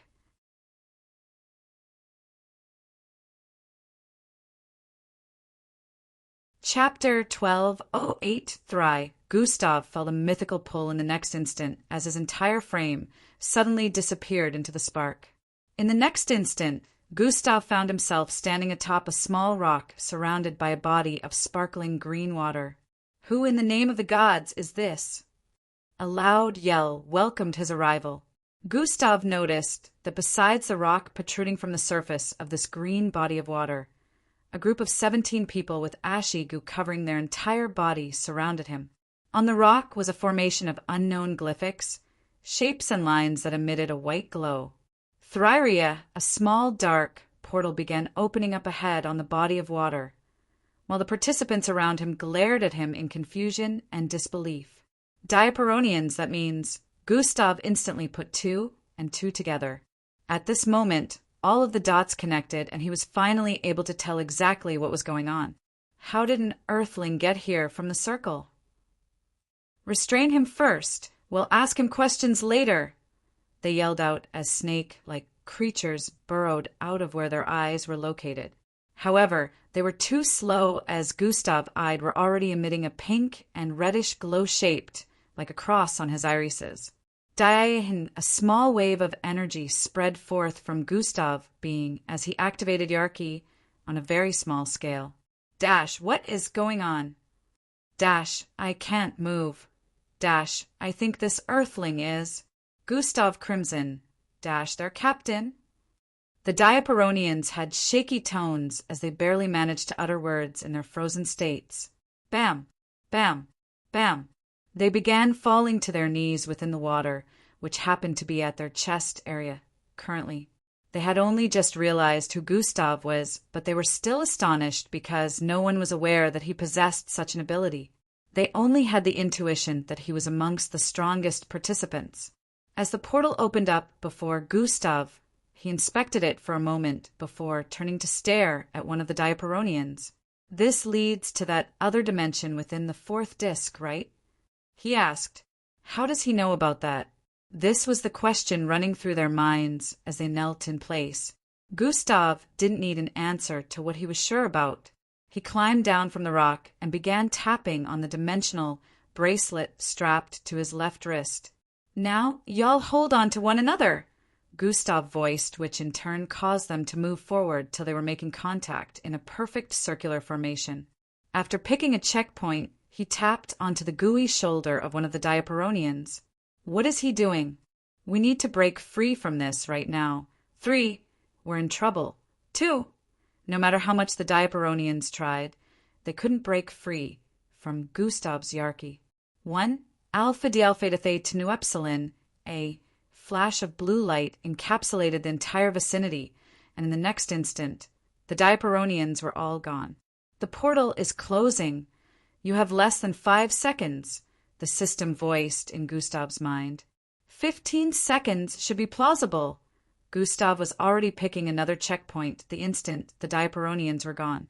This checkpoint was one he had left at the edge of the chasm before jumping into it to head to the other dimension. 3, 2, 1. Another flash of blue light encapsulated Gustav's frame as he vanished in the next moment. Boom! Boom! Boom! The instant Gustav arrived at his destination, he was met with mighty waves of destruction that sent shockwaves all across the place.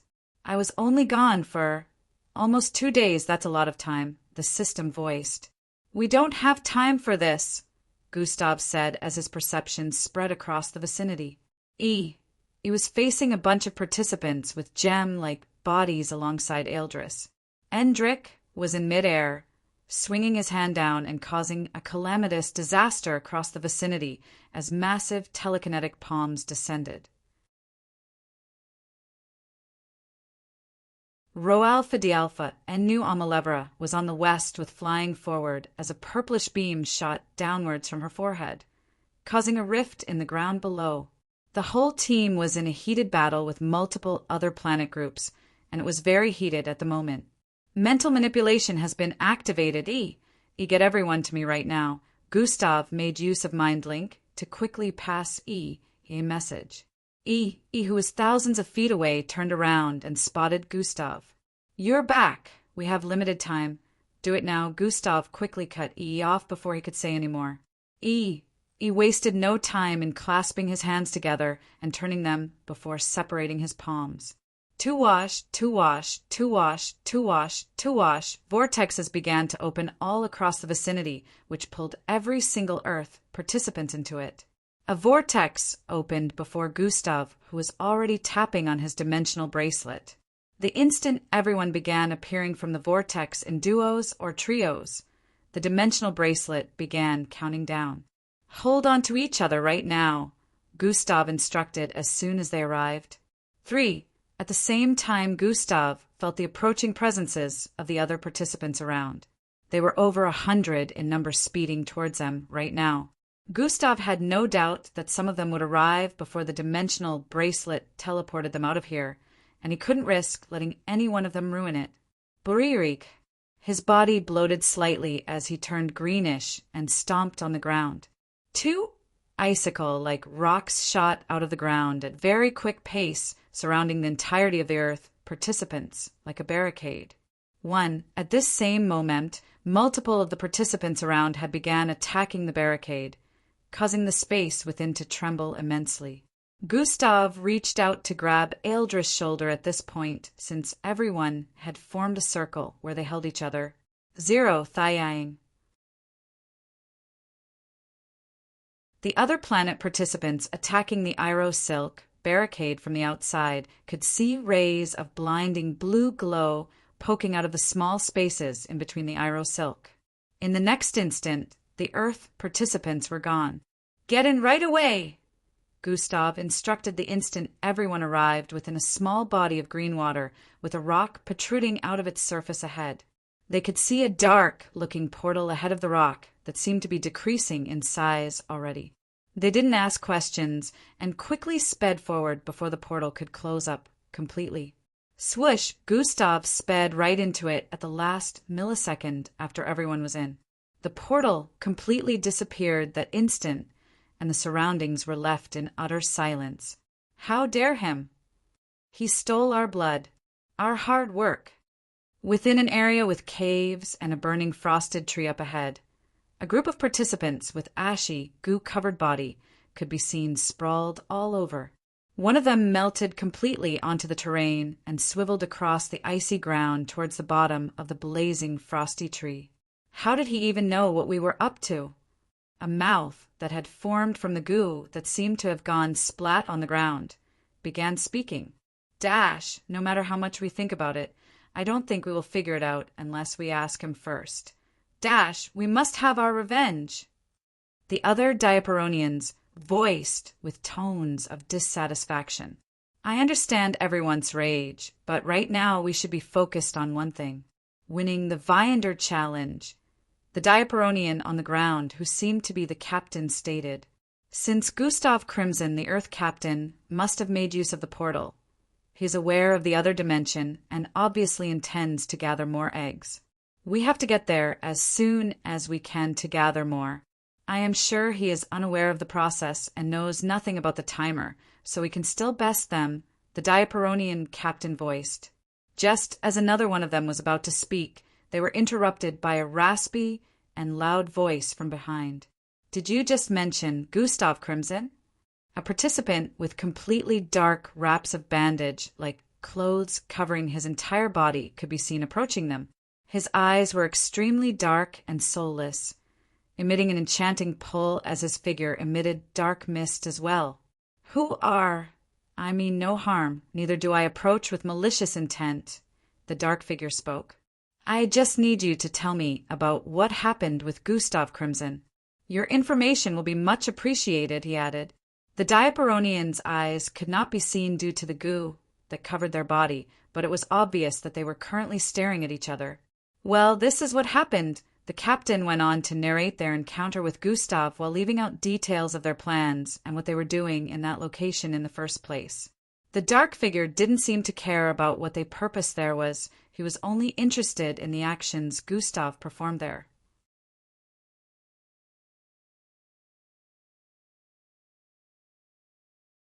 Chapter 1209 Clash with the Diaperonians. The dark figure didn't seem to care about what they purposed there was. He was only interested in the actions Gustav performed there. "So you all were rendered immobile by this strange force he emitted?" The dark figure questioned.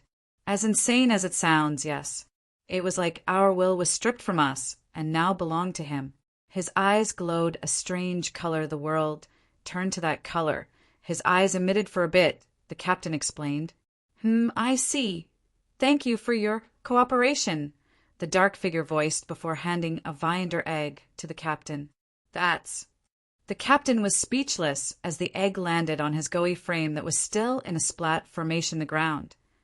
"It is my token of appreciation," the dark figure voiced before dissipating into a fog of darkness that disappeared into the distance.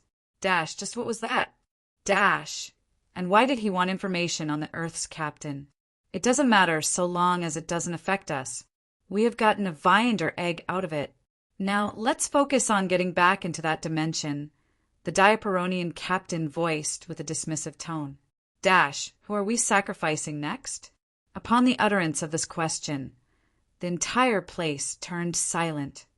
"Since no one is volunteering, I shall pick," the captain voiced as his gooey existence rose, turning into an humanoid figure. "You. Gotta hand it to you, Gus. You always manage to find the craziest locations." He shook his head while staring down from a massive floating diamond-like platform. It is still as I remember. The portal brought us directly to a location with eggs, Gustav voiced while looking around. How did you even create that portal that could bring us here? I thought you said dimensional travel in and out of this place was impossible. Falco questioned with a look of suspicion. First, I didn't create that portal. Second, it truly is impossible to get in here with dimensional travel, but those guys found a way. An unorthodox one, Gustav stated as his mind went back to the Diaperonians. What guys? Matilda asked. The Diaperonians, Gustav responded. Everyone's face showed an expression that depicted they were waiting for Gustav to continue, but didn't know who the Diaperonians were. The Diaperonians are mid-level strength when it comes to ranking the planets under the Alliance. They are not a very powerful planet, but still, they are not to be underestimated, Falco mentioned. Did you have an encounter with them? Eldris questioned. They are responsible for the portal that brought you guys here. Gustav paused for a bit before resuming. They sacrificed one of their teammates to create a portal that would lead here, he revealed. By sacrifice, you mean, they... Wong voiced with a look of disbelief. Yes, they killed one of their own, and this wasn't the first time. It would seem that is the requirement along with some other unknown sacrilege to create a portal. They are already down to 17 members because they've already done this thrice, Gustav explained to the group, who still had shocked expressions. So we hijacked their portal after they sacrificed another member. Sheila had a disturbed expression as well. I sent them away and brought you guys there before the portal could close off. They would have been here instead of you guys, Gustav responded. Is that why we have this mark on our left hands? Glade questioned while pointing at the white, glowing circular formation plastered on her green skin. It is the same mark I found on the spot they had sacrificed their last teammate. So yes, it is most definitely linked to the portal, Gustav responded. This is not okay, Falco voiced with a troubled tone. They're the ones who decided to kill their teammate, not us. Teamy shrugged. They were willing to take such extreme measures to get in here and gather Viander eggs. They must be aiming to win the Viander Egg Challenge, Fildhor voiced. That's nuts, man. He shook his head. Their whole civilization must be full of lunatics. I don't think they will stop there. They're most likely ready to sacrifice another teammate to get in, Eldris stated. Which also begs the question of why they kept leaving if this wasn't the first time they sacrificed a teammate, Endrick chipped in with a tone of curiosity. There's only one answer to that. A time limit, Gustav stated with a tone of certainty. I believe the mark on my hand just got a little fainter, Elevris said with knitted eyebrows. There you have it. Everyone will most likely get pulled out of this dimension the instant the mark disappears from our skin. Gustav, then what are we waiting for? Let's gather as many eggs as we can before we leave here, Rhea yelled. Gustav had formulated plans in his mind the instant he got the group in, so he wasn't bothered about gathering eggs without drawing attention to himself. Even if he drew attention to them, he was also less concerned since the whole group was here as well, especially with ES presence here. Getting Viander eggs would be way more easy. One of the many things that bothered the group about the Diaperonians was how they had become aware of the existence of this dimension in the first place, as well as how they knew what to do to get in. Gustav could only chalk it up to prior awareness. Someone had informed the Diaperonians beforehand, or they had somehow gotten wind of the information long before Viander Challenge began. How this was possible, no one knew. The Diaperonians had now climbed up Gustav's danger list. They were definitely a race that needed to be watched out for. 67,235 feet, Gustav voiced with God eyes activated. ES eyes glowed as he poked his index finger in the air and began outlining a circle. No, you're a couple of feet away, they might spot you, Gustav cautioned. He paused for a bit before performing the same action as before. After he formed the circle in mid-air, a small 3 feet wide vortex had opened up. He proceeded to put his palm in and grab something before pulling it out. Zroom, the vortex vanished after he pulled out a Viander egg which he passed to Gustav. "Good job," Gustav voiced before keeping it within his storage space. "That makes 19, EE voiced. "Yeah, let's get 3 more and give it a rest before time runs out," Gustav stated. 3 more? "We still have at least 2 hours before we run out of time," Yonda said while pointing at his wrists. "Why are we not getting every single Viander egg before leaving here?" Fildhor chimed in. "Because it strips the creatures here of their abilities and renders the dimension unstable. I may not care about people, but I won't be responsible for the destruction of all the species here," Gustav stated. "I don't think the Diaperonians will share your sentiment," Falco voiced. "What makes you think they will care about the existence of the creatures down here? After all, they're willing to sacrifice their own kin," Yonda voiced out as well. "Then we just have to stop them." "We are bound to encounter them eventually," Eldris suggested. "I think it's better to take it all than let it fall into their hands," Yonda stated. Some of the teammates agreed with Yonda, while others didn't wish to see the dimension destroyed due to their acts, and it caused an argument to brew. "Stop," Gustav suddenly voiced out. "They're close," he added before turning to stare in a particular direction. The Diaperonians?" Teamy questioned. "Yes, down there." Gustav pointed northeast. "They just acquired another Viander egg," he added before asking E to open a vortex. "Whatever you do, don't stare at them," Gustav warned as he jumped into the vortex. The others followed after him as well, and the group soon found themselves on a plain dark ground with multiple rock formations ahead. "That's enough. Do not take any more eggs from here," Gustav stated the instant they arrived behind the group of walking, gooey humanoid figures. "Earth Captain Gustav Crimson, you have earned my ire," one of the Diaperonians spoke up as soon as they spotted Gustav. "Okay, seems like a you problem. Anyways, like I said, you've gotten enough eggs." "Leave," Gustav demanded. "Not until all the Viander eggs in this dimension is within my possession," the Diaperonian captain voiced out. "The dimension would collapse in on itself if that happened," Gustav warned. "We don't care about lower life forms. We must come first in the challenge," the captain responded. "You see," Yonda voiced with an I told you so look.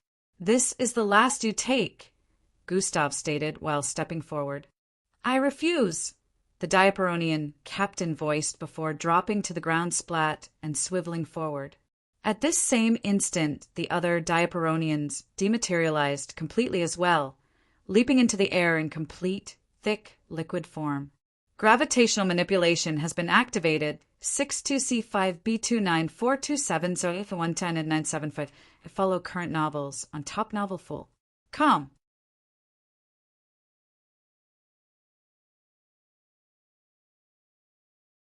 Chapter 1210, Warning the Council. Gravitational manipulation has been activated.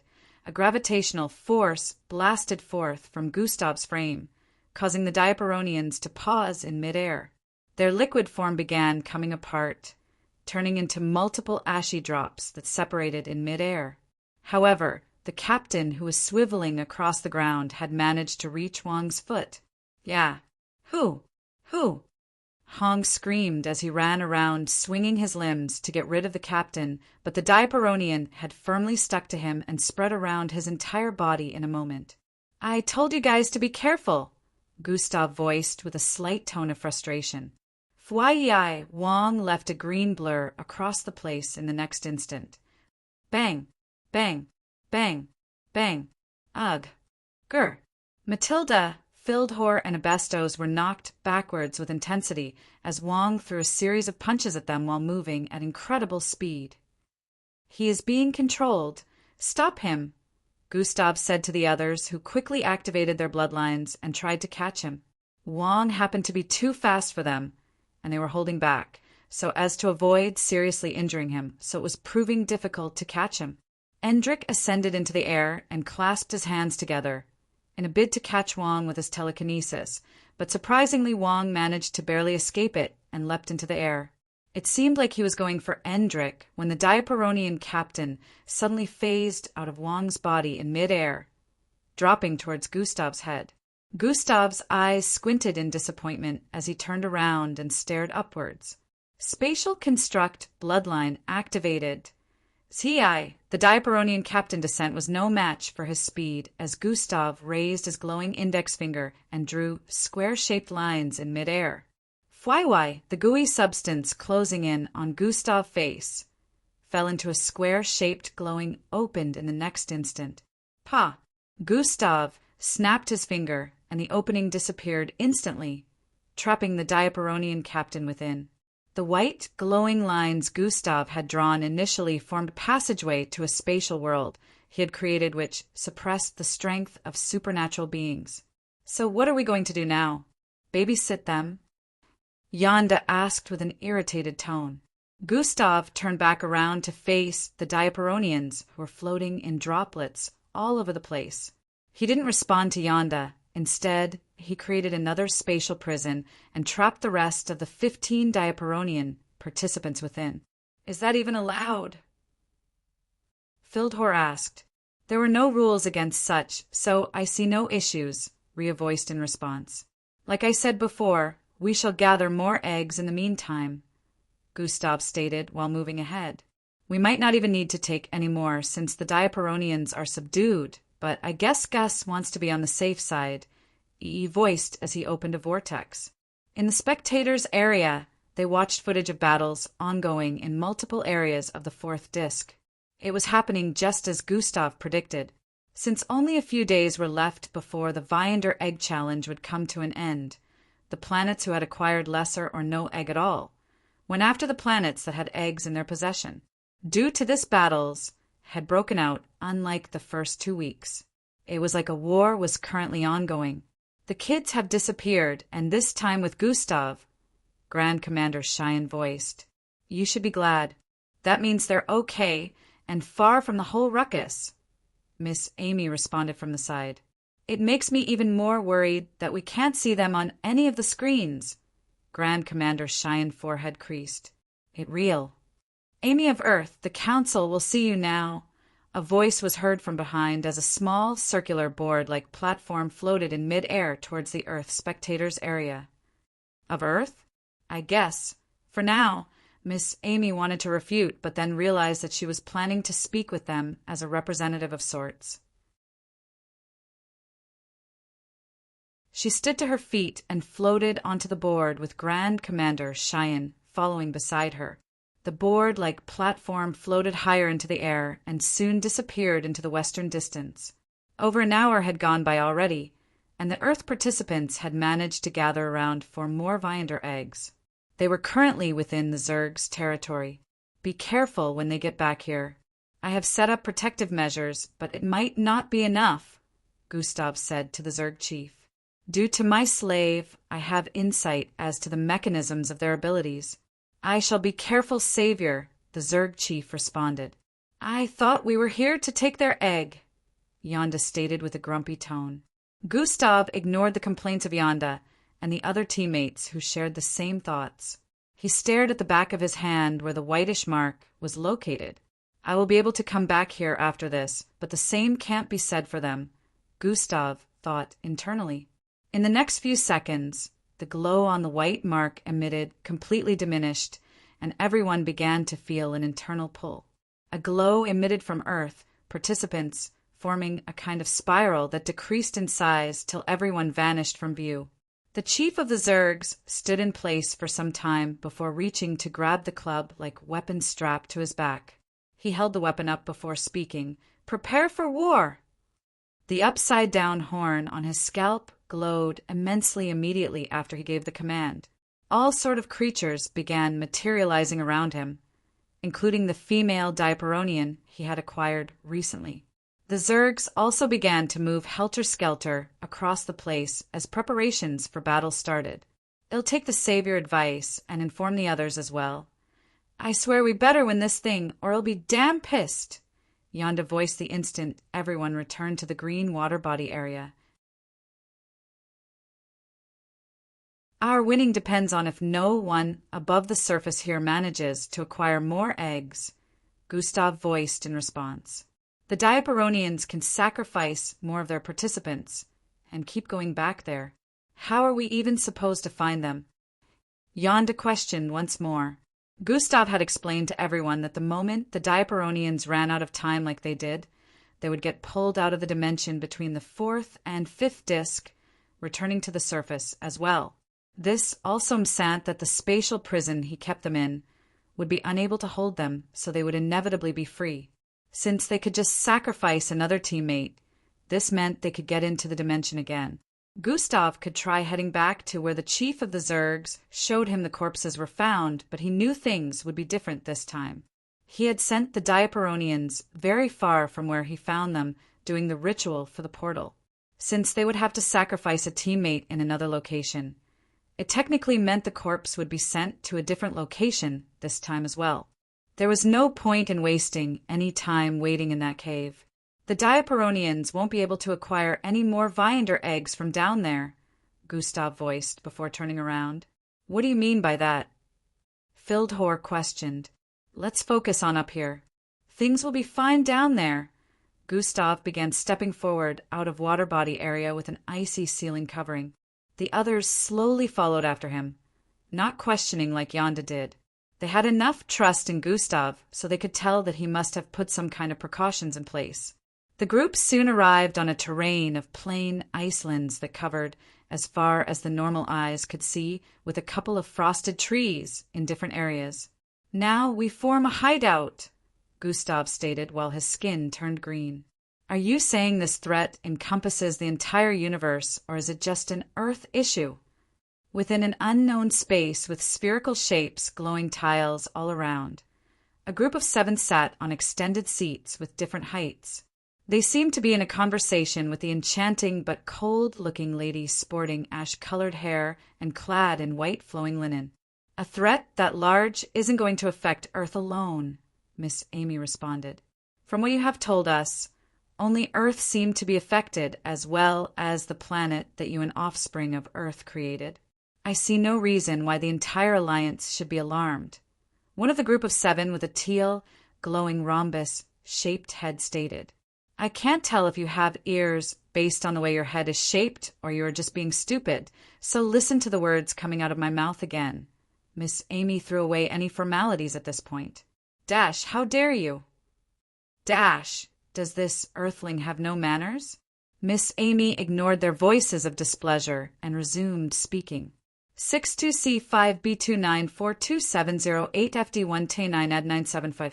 Follow current novels on Top Novel Fool. Come.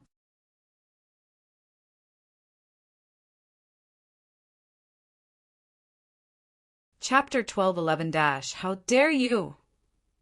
Dash, does this earthling have no manners? I should smite you where you stand if it wasn't for Earth being amongst the leaders of the Alliance, the teal glowing rhombus head shaped member voiced with a tone of dissatisfaction. Miss Amy ignored their voices of displeasure and resumed speaking. The entire universe will be affected.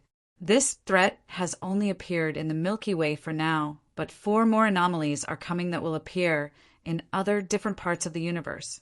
After the 5th anomaly, things will be at a very dangerous level, and trying to prepare countermeasures against the incoming threat at that time would be too late. Grand Commander Cheyenne, who stood beside her, had rays of light extending from the diamond like stone embedded in his forehead, which displayed holographic footage of the incredibly massive and mythical eye that appeared in the Milky Way. Its appearance in the footage casted a ray of subtle gloom and disturbance across the entire vicinity, causing the 7 to wonder in silence for a little while. Grand Commander Cheyenne inwardly sighed in relief, since the rhombus-shaped headed council member didn't try to get physical with Miss Amy. He knew better than anyone how that would end, especially since her real body was present on Ozius currently. How does this prove that it is a universal and not an Earth problem?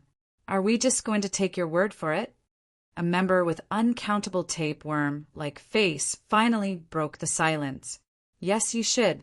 I have no reason to save this rotten universe if it wasn't for him.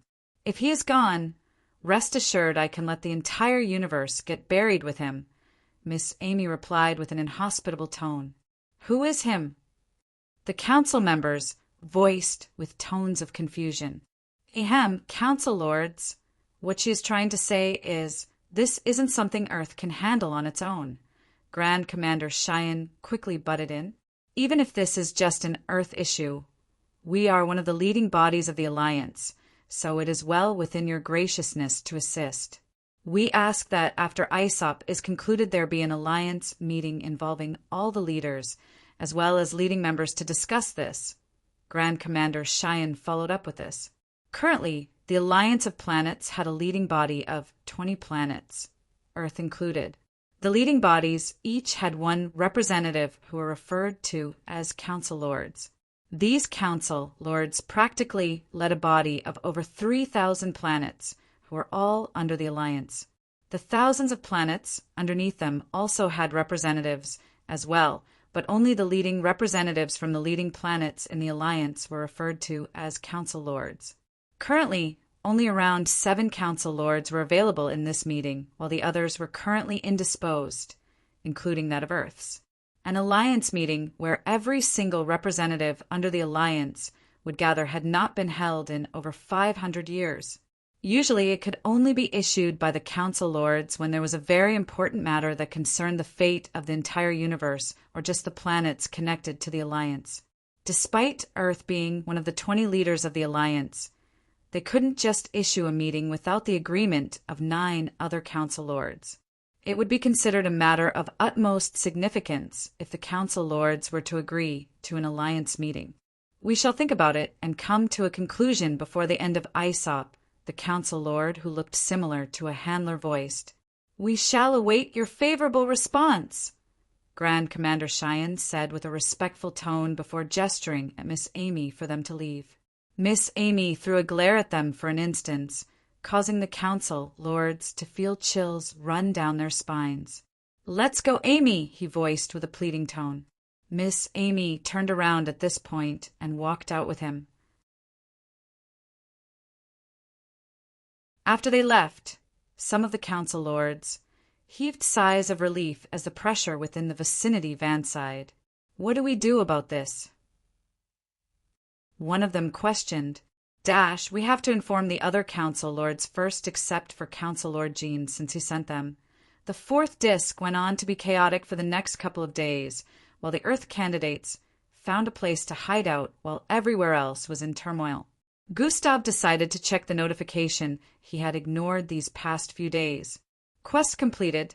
Successfully bring the rest of Earth's candidate into the dimension in between the 4th and 5th disc. Rewards plus 10, 000, 000. EXP Gustav proceeded to check his attributes to confirm the addition of the EXP. Host attributes. Name. Gustav Crimson level. 132 class. Metamorphic parallel being EXP. 12005 000/97 300 000 HP 250 000/250 000 energy 420 000/420 000 attributes strength 557 perception 549 mental fortitude 552 agility 550 speed 555 bravery 554 intelligence 557 charm 172 defense 551 Rho Alpha D Alpha and Nuam vitality 554 Alpha D Alpha Edathe to Nu Epsilon Deum attributes points 123 underscore underscore underscore underscore underscore underscore underscore underscore underscore underscore underscore underscore. How many more levels till max? Gustav asked internally as he stared at the stats before him. Now, why would I tell you that? The system responded with a rhetorical question, just as expected. You never tell me anything. Gustav scoffed internally. I still have that one piece of information it'll reveal after ISOP, the system voiced. Sure. At this point, Gustav didn't expect anything from the system besides its usual annoying daily tasks and occasional quests. On the bright side, he got stronger every day, even if he decided not to channel his bloodline due to the attribute points he gets from the system after the completion of daily tasks. Alien ability upgrade. Which ability does host wish to upgrade? Gustav internally made a decision, and in the next instant, another notification popped up. Upgrading Techify by Dimension. Gustav's face turned completely dark and whirly, causing the others around to stare at him in confusion. 0/100%. Fortunately, they weren't sucked into the sixth dimension due to the fact that it was currently in the process of upgrade.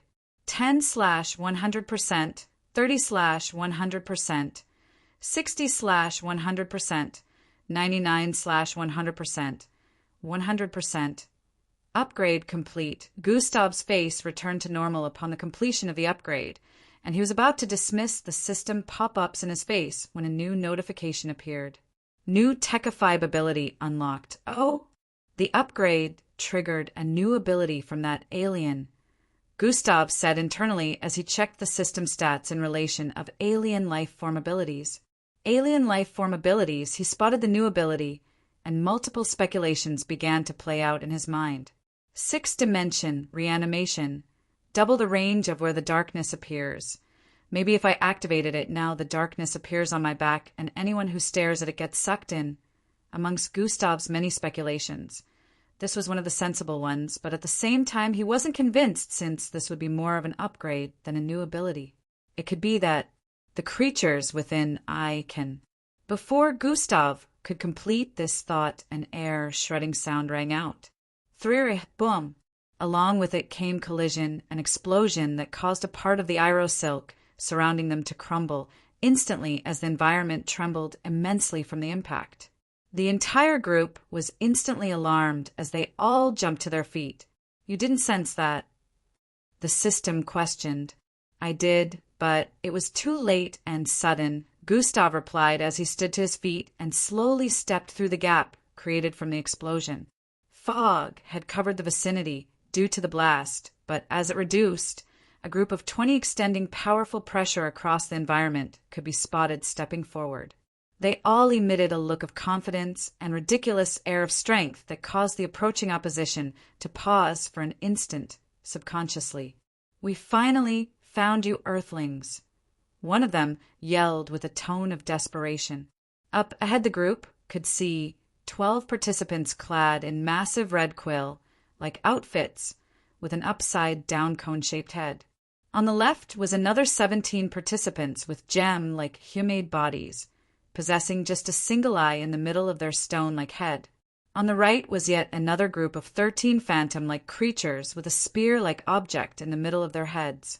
Behind these 3 different groups, at the forefront, were 2 more approaching groups. They all looked like they had come for war, emitting intense, malicious auras. What do you guys want? Gustav questioned as he stood in front of his teammates. Nothing much. Just hand over the Viander eggs in your possession, and we shall be on our way, one of the participants in the red quill-like outfit stated.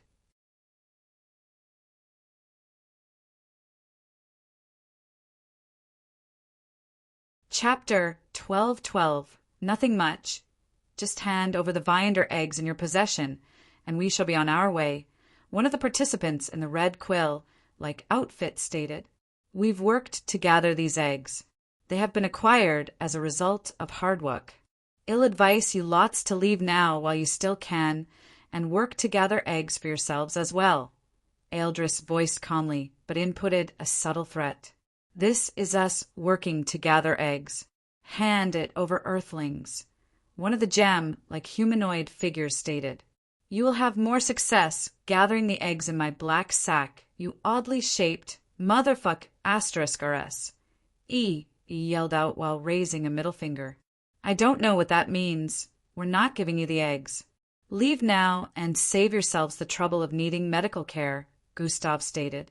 At this point, the oppositions were clear on the fact that peaceful negotiations or threats wouldn't work. Get them. Hiya! The oppositions charged forward with some immediately channeling attacks in the next instant. Only a little over a day was left till the Viander Egg Challenge would come to an end. Gustav wanted to make sure they had gathered enough to stay in the first spot, so he decided to max the group engage in the incoming battle instead of asking E to open a vortex to honor her location. Bang, bang, bang. The sound of powerful collisions soon rang out as the group of Earthlings faced the other groups simultaneously. Gustav immediately went for one of the strongest amongst the opposition up ahead. The red quill-like outfits the group in the middle were clad in had turned into 6 pair of wings with bottle-shaped white bodies in between. With a swing of one of their wings, red sharp energy would cut across the air, splitting the ground open ahead. Fuhush, hover has been activated. Gustav's swerved sideways across the air, escaping the wing slashes as he arrived before the first Threndethran. The captain of the Threndethran spun repeatedly across the air, sending out multiple of the massive quills on Biff's body like giant blades. Clang, clang, clang, clang. Gustav waved his hands across the air multiple times, slapping the quills that shot in his direction before they could make contact with him. All that could be seen from one angle was after images of his hands moving way faster than the normal I could see. Kairar, Arf, Alpha D Alpha, Eta Theta Nu Epsilon, Fyi. Gustav sped forward at incredible speed and caught the head of the captain of the Threndethrans before swooping downwards. Thyists. The captain hissed as he found himself unable to fight against Gustav's strength upon their descent. Boom! Gustav slammed him into the ground heavily, causing the ground to cave in as shock waves blasted across the vicinity. Bang! Bang! Bang! Multiple more Threndethrans were sent flying by the blast of the residual energy. Gustav wasted no time in charging forward once more, picking a new opposition to deal with. On the other side, Eldris opened his eyes, causing the world around him to lose color. His calm demeanor as he made powerful strides across the vicinity struck a fear of the unknown within the hearts of the oppositions before him. The gem-like humanoid figures emitted bright light from their beings, but due to Eldris absorbing color from the surroundings, everything seemed to be black and white. Thuhum firing black and white beams from their stone-like face, Eldris tanked the attacks with his palm, causing him to occasionally slide backwards as mist erupted from his hands. How is the Earthling doing this? The Jeekskur were surprised that their attacks were barely having any effect on him. It was like they had been completely weakened. You can have them back in high definition, Eldris said as he slightly raised his palm, which was emitting a green glow. He turned his palm towards them, and out came the beams they had fired at him, but this time with color. Ro Alpha D Alpha and Nu Omyy Boom. Arf.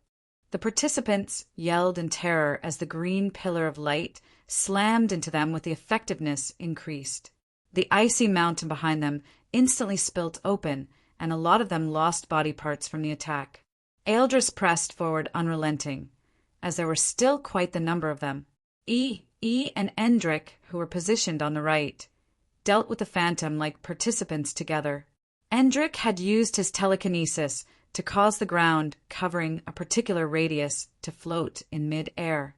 Their battle was taking place in the sky as multiple projectiles shot at Endrick, while he made use of his vortexes to send the projectiles to the rest of the oppositions on the battlefield.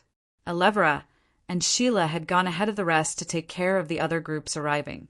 Unfortunately, Elevra couldn't do anything but watch as Sheila took them down at a very quick pace. The air cracked like glass as Sheila unleashed her power, causing the approaching opponents to question their vision and sense of perception. With a swing of her hand, multiple participants would have their limbs turning to wood and their sensory organs shifting places across their bodies. Elevra was in awe, but this was to be expected since, besides Gustav, Sheila seemed to be the strongest, especially since her bloodline rank was the highest as well. From the surface, it seemed like Elevra and Eldris were third in terms of strength, but Endrick happened to surpass them. The group just wasn't aware yet. Wong took care of some of the participants that had sustained heavy injury or passed out. Gustav had instructed him to take them somewhere else due to his plans. Yonda lunged forward, stabbing his finger into the air as a new group of participants arrived. Thryohuin, a pillar of energy blasted into the sky, knocking some milky, glowing 1 feet tall creatures to the ground. The planet groups that had come to attack the Earth participants were around 10 in number, making it over 100 individual opponents. Gustav's perception had spread across the entire vicinity, so he could tell that they were all arriving from a particular direction, which he found strange. There were still more incoming as they dealt with the ones here. These planets were not weak, but compared to Earth's standing, they were considerably less powerful, so Gustav and the others had no difficulty battling multiple of them at the same time. "We're leaving," Gustav instructed. "Wait, why?" Fildhor, who was having much fun dealing with the opponents, questioned. You make a vortex now and send us 1,600 miles to the south," Gustav instructed. "Hiya!"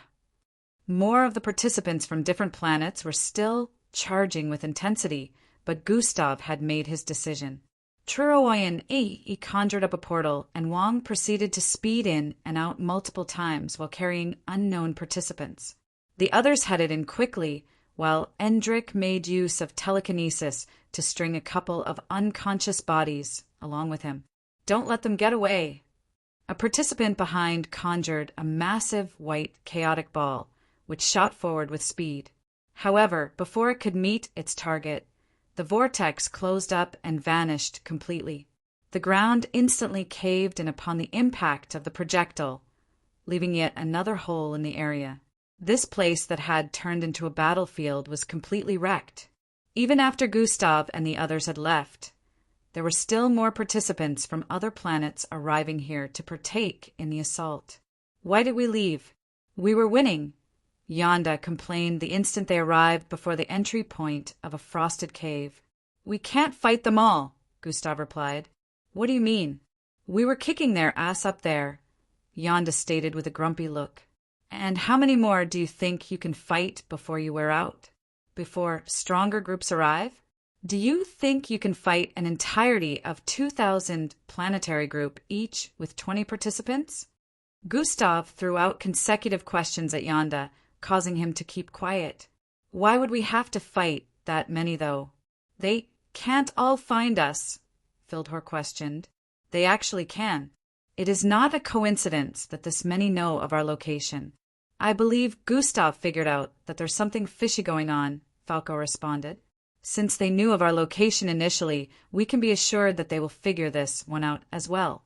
However, before they do, we could find out how they came to know of our location in the first place," Gustav voiced while turning to stare at the 12 different species laying on the ground, unconscious by the side. Some of them were missing limbs and oozing different blood colors, but Gustav was unbothered. "Mental manipulation has been activated. Wake up!"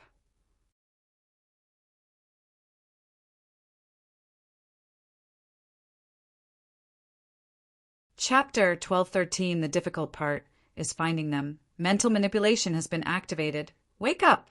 Diane! Gustav's voice rang in their minds heavily and repeatedly.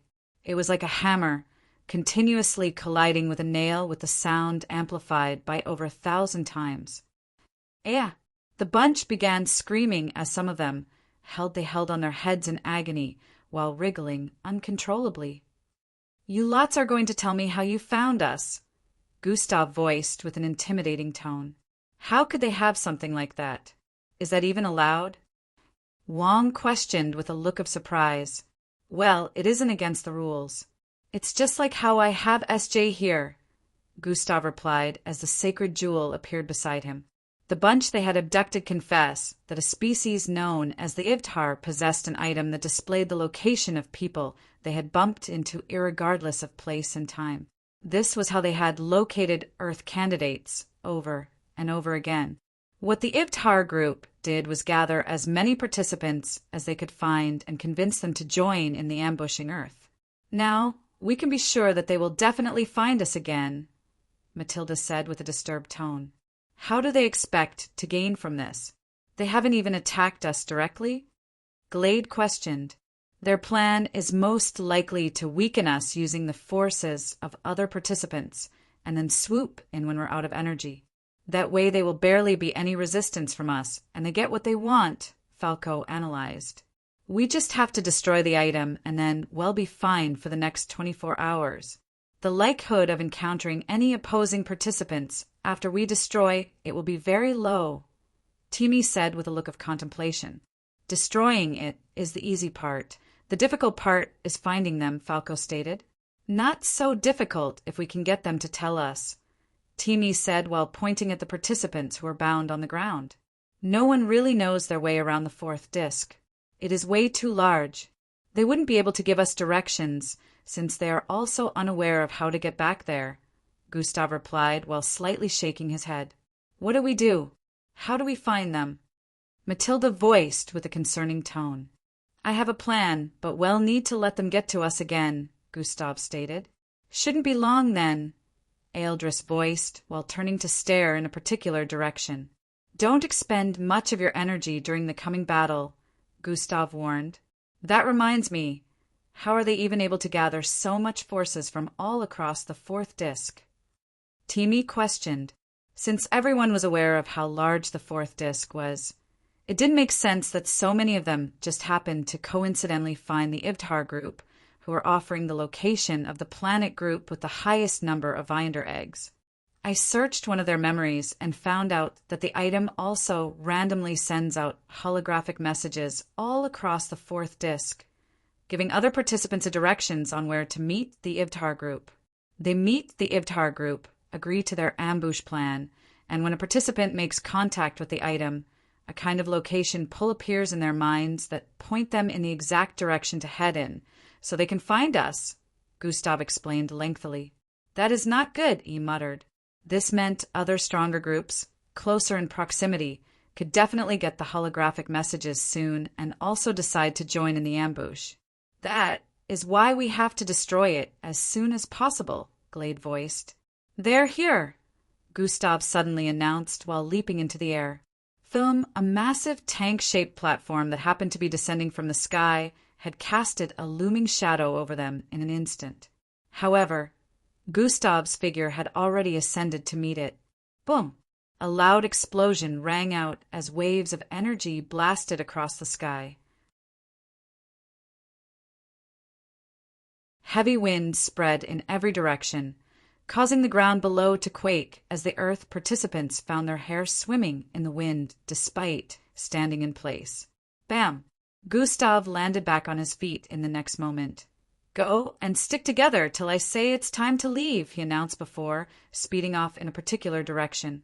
The group wasted no time in chasing after him while channeling their bloodline energies as well. This time the approaching numbers were nearly twice compared to before.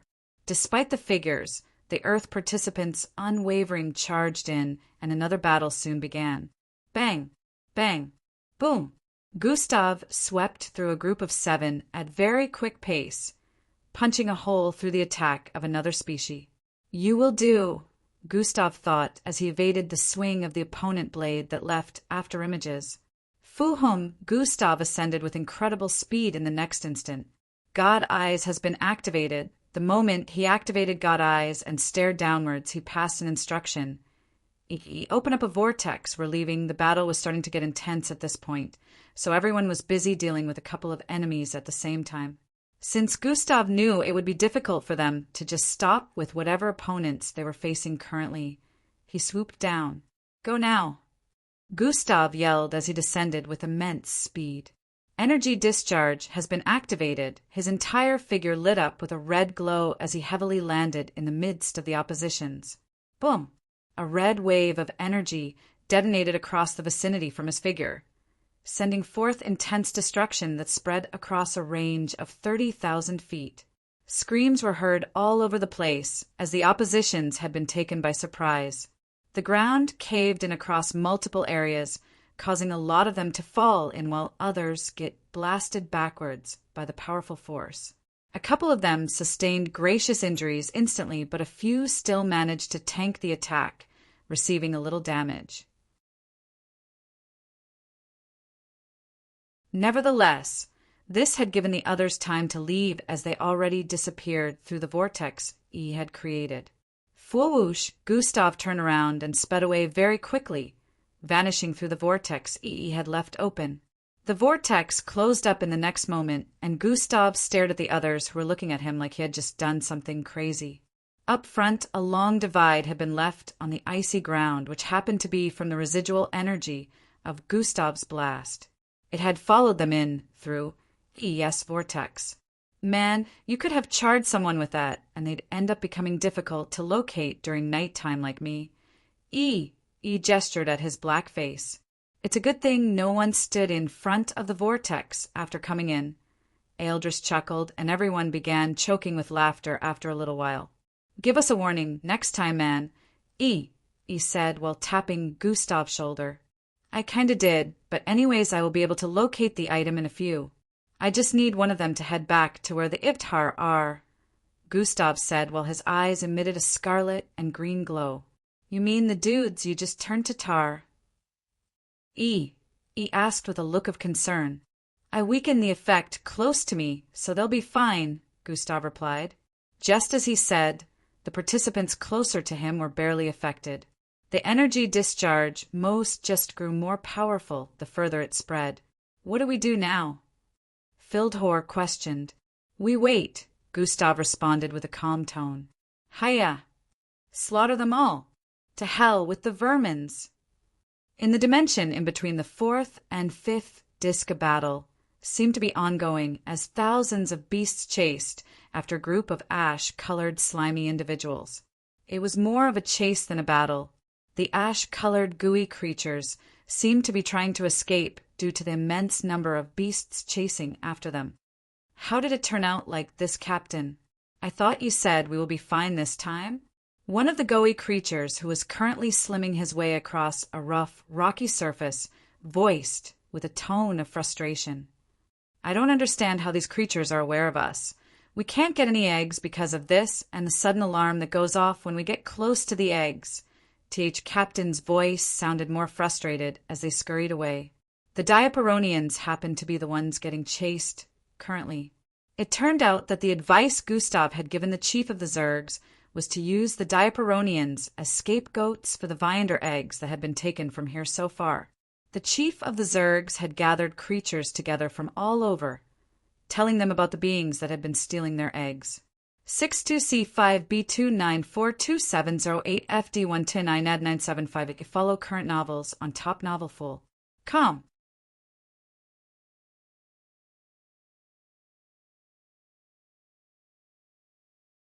Chapter 1214. The chief of the Zergs had gathered creatures together from all over, telling them about the beings that had been stealing their eggs.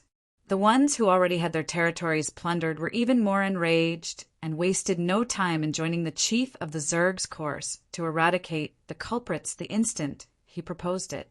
The others didn't want their eggs to be stolen, so they joined the course as well, and now there were over 50,000 creatures gunning for the Diaperonians. They had also received the blame for the eggs Gustav and the others had taken. Despite this, Gustav did something that gave off a loud warning the moment the Diaperonians were in close proximity with the Viander eggs. They would have successfully acquired a couple if it wasn't for this alarm. Whenever it went off, thousands upon thousands of the beasts would be on the Diaperonians' tail again. Things had gone exactly according to Gustav's plan, so he didn't need to bother himself about this place anymore. He only needed to be worried about the surface now. Life signs tracking has been activated. Found them, Gustav voiced as he turned to stare southeast. The item? Eldris questioned. I am staring at it right now, and it's staring back at me as well. Gustav's response caused everyone's faces to lit up with expressions of confoundment. What do you mean? Rhea asked. They know where we are, Gustav stated. At the moment, Gustav's sight displayed what looked like a large and smooth reflective surface. On this reflective surface, he could see himself like he was standing right in front of a mirror while his teammates surrounded him. Gustav was no doubt staring at the item that equipped the Ivtars with the ability to locate them, and he was looking through the body of one of the participants whose life sign he had saved earlier. Does that mean they already found us? E questioned.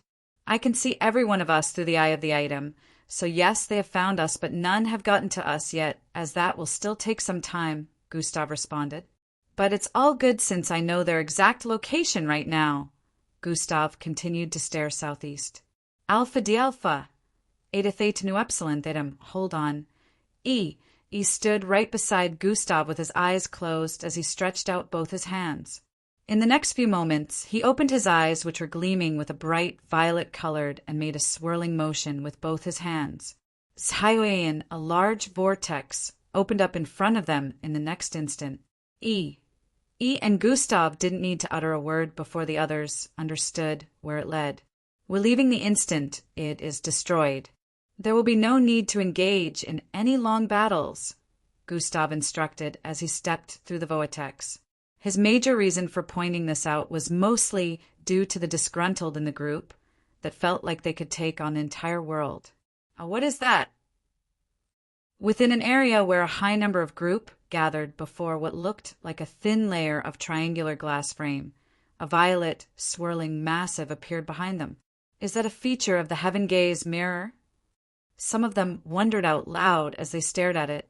The group, who had bluish hair like wrappers surrounding their body, which extended from their scalp, had looks of confusion as they stared ahead. On the surface of the thin layer of glass was a footage that displayed a group of people walking through the exact violet, swirling mass that had appeared here. No, that isn't. One of them was about stating when a purplish beam blasted forth from the vortex. Bang! It slammed heavily onto the thin layer of glass, which in turn got forcefully yanked into the air. Protect the Heaven Gaze mirror! One of them yelled as they quickly sent their hair like wrappers into the air to catch the mirror. Fuhom, the first figure that came speeding out of the violet-colored swirling mass, appeared right above the mirror in the next instant. Bang!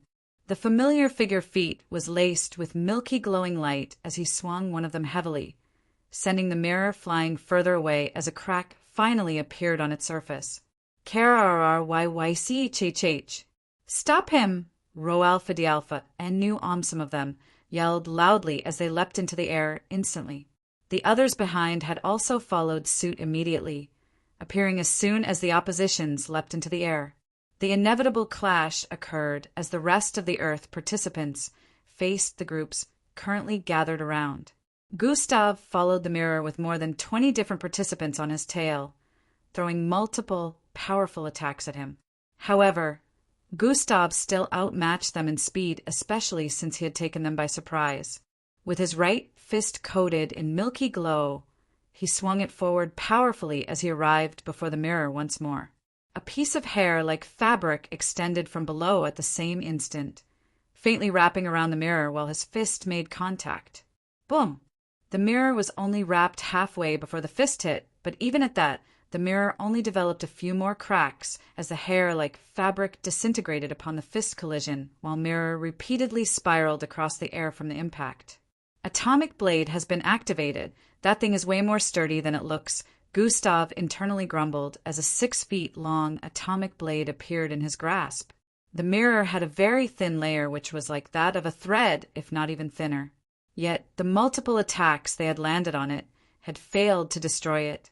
It had only gotten a little damaged, but was still far from being completely destroyed. Gustav didn't put it into consideration that something like this would be so sturdy, or he would have used more force from the start. Throughout, Gustav increased his flight speed as wings sprouted out of his back. He stretched his arms sideways as he sped forward, ready to deliver a powerful strike on the mirror with the atomic blade. Down below, one of the creatures who had a greenish hair like fabric wrapped around their body lunged forward.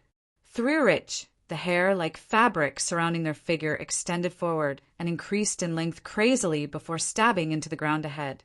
Gustav was close to making contact with the mirror when a greenish wall of hair shot out from the ground ahead, rising so high it blocked the path of the mirror, spiraling in midair. Fwyi, the mirror rolled into it and got wrapped up completely by the wall of hair that had shot into the sky from below. Gustav's eyes squinted as he swung the blade sideways mightily. Thrara! A massive milky-colored arc sliced forward with intensely cleaving the entire wall of dense green hair into two halves. However, the mirror happened to be nowhere to be found as the rest of the hair descended into the ground. Multiple participants chasing from behind were catching up to Gustav at this point, since he had suddenly paused due to the current situation. He spotted the Ibthar participant responsible for hijacking the mirror before he could destroy it. Far below, the participant was speeding away with the mirror caught between his greenish hair like fabric. The participants that numbered in the 30s chasing after him would get to him before he could even manage to give chase, so the situation looked impossible. Unfortunately, that's not happening on my watch, Gustav stated as he descended with speed. SJ! Gustav muttered as he landed atop an icy mountain. Zian, bring it to me, he instructed the moment SJ appeared before him. Hio! Get him! The participants chasing after him were right above at the moment and had caught up to him while the Ibthar participant was getting away with the mirror. All of a sudden, the sacred jewel emitted a profound glow that caused everything in the environment to undergo an instant change of displacement. Zianin, the Ibthar participant who was escaping in the opposite direction, suddenly felt the landscape around him change and found himself standing before Gustav. Thank you!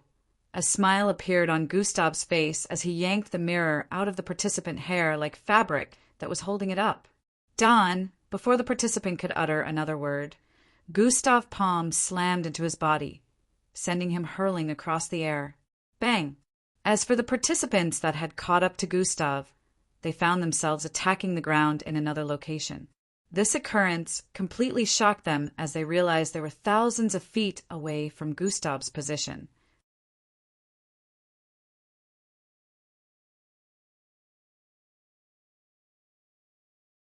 Chapter 12:15 A Day of Pieces. This occurrence completely shocked them as they realized they were thousands of feet away from Gustav's position.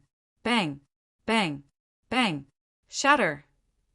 Gustav stated as he held onto 17 feet wide triangular glass, which was thinner than a thread. Swinging one of his fists forward once more with intensity, Gustav drilled a hole through the glass, causing a powerful shockwave to rock the vicinity. Boom! KRRYCC.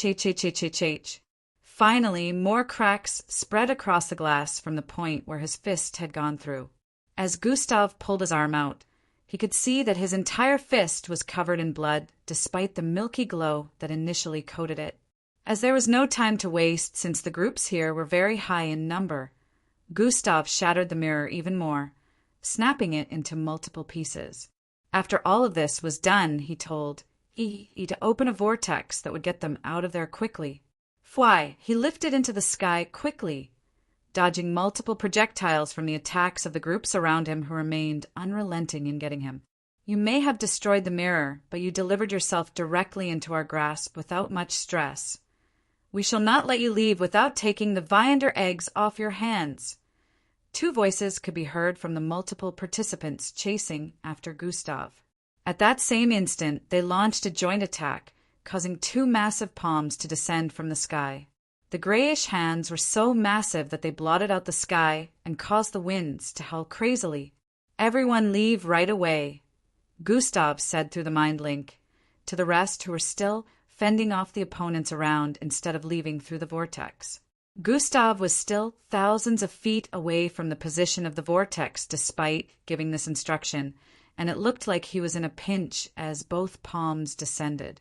The descent of the palms brought forth an immense pressure that had carved out hand prints across a radius spanning for thousands of feet, affecting even the vortex that was quite a distance away. Get away quick! Flee! Even the oppositions were trying to flee the area of concentration as they were also affected, but the pressure the palms emitted had bound some of them in place. Gustav's wings struggled against the strong winds, trying to push him to the ground as they spread out wider before sweeping backwards with intensity. Swee-wee-ay! Gustav's body propelled forward swiftly, scrapping a little across the surface of the descending palms as he arrived before the vortex. Pwai-hi-ai! The instant he phased through the vortex, the massive palms collided with the ground, causing the surroundings to tremble greatly as a high number of participants got swept across the vicinity like sheets of paper. Arf! Cries rang out as the vortex disappeared a moment later.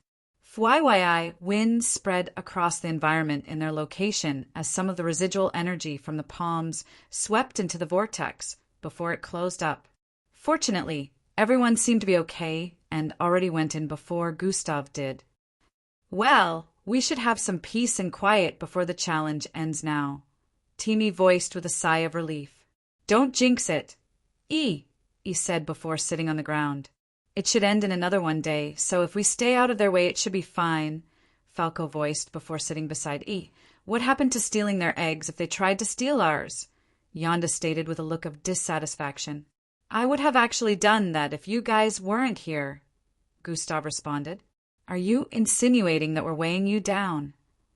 Yonda voiced with a triggered expression as he turned to face Gustav. Yes, sometimes. I cannot go all out because I have to consider the rest of you getting hit by an attack from me, Gustav replied with a straight face. WH what? Oh my god, did you guys hear that? This guy really sees us as nuisances, Yonda said while looking around with an expression of dismay. Because teamwork is important, I chose what is THS best for the group to make sure there are no drawbacks, Gustav voiced once more. And he just keeps going.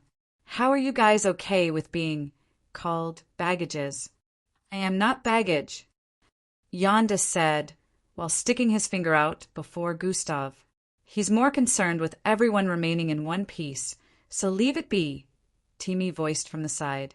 There are attacks some of us cannot unleash when our comrades are in the vicinity in fear of harming them as well, so we tend to hold back. That's normal in a team, and Gustav just happens to have many of those sorts of attacks, Eldra stated as well. Gustav ignored Yonda tantrums as he already felt this was normal. When the group was around him, he would make the best decision that would keep everyone safe. If he was alone, he could throw caution out the window and acted as he pleased. This was one of the reasons Gustav wasn't a fan of groups and preferred solo action in the past. However, he had now come to understand how having a group was beneficial due to multiple situations. Whenever it was time to act alone, he would, and when the time came to act solo, he would do the needful as well. The phrase "there is a time for everything" had borne meaning to him. Take us further from here," Gustav instructed. He wanted to make sure they would remain untraceable by the others who were trying to get them. After traveling through vortexes a couple of times, the group finally settled beside a body of what looked like a frozen waterfall. He created an Airo silk barrier that shielded the entire group, and they proceeded to wait as that was the best course of action right now. Dash, my goodness, how are they able to do such? Dash, this is bad. They need to stay away from the Fix-It group. Dash, the eggs will be stolen before they can realize it. If they cross paths, Dash, we can only hope they don't cross paths. In Earth's spectating area, some of the spectators seem to be worried about a particular group being displayed on one of the floating screens. It turned out that this alien group were capable of stealing eggs from other groups without having to engage them in a physical brawl. Other planets' spectating areas had worried expressions as well, since some of them had witnessed the same thing.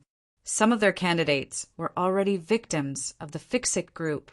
The group were scouring the fourth disc to the best of their abilities, so as to cross path with any group they could find and obtain their egg. The fourth disc was still riddled with battles at multiple locations due to others trying to acquire eggs from other groups before time ran out. Whenever the Fix-It group came close to such places, they would acquire the eggs of everyone there if the groups battling were in possession of eggs. They didn't need to engage in the battle and would leave as quickly as they arrived. Earth spectators were hoping that this group would not come into contact with Earth's participants before the challenge ended.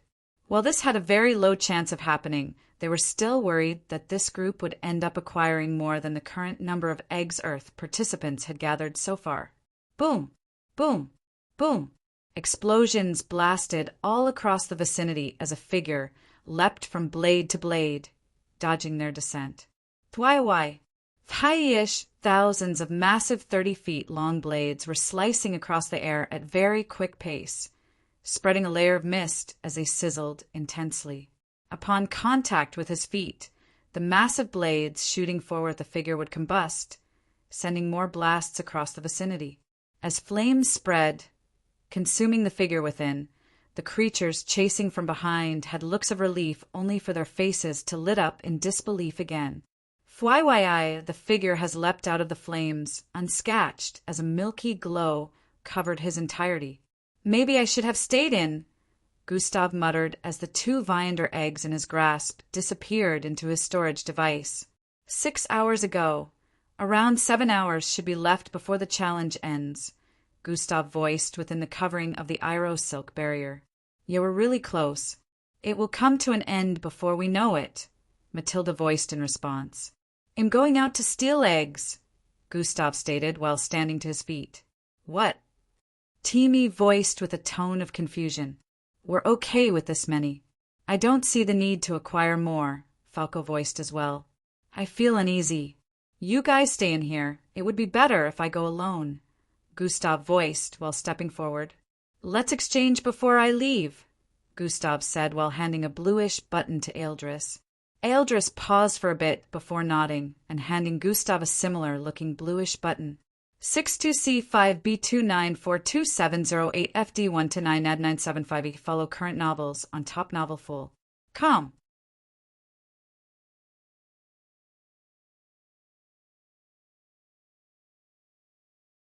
Chapter 1216. Ealdris paused for a bit before nodding and handing Gustav a similar-looking bluish button. All right, you guys stay here. I'm off. Thrire.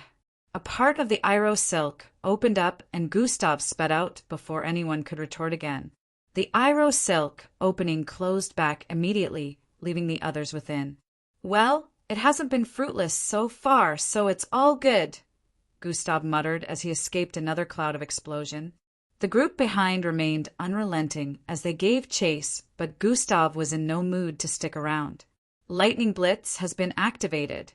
He disappeared out of view after turning into a lightning bolt, leaving the group behind, cursing their luck. Gustav had been on this for over 6 hours, and he was aware that only around an hour was left before the challenge would come to an end.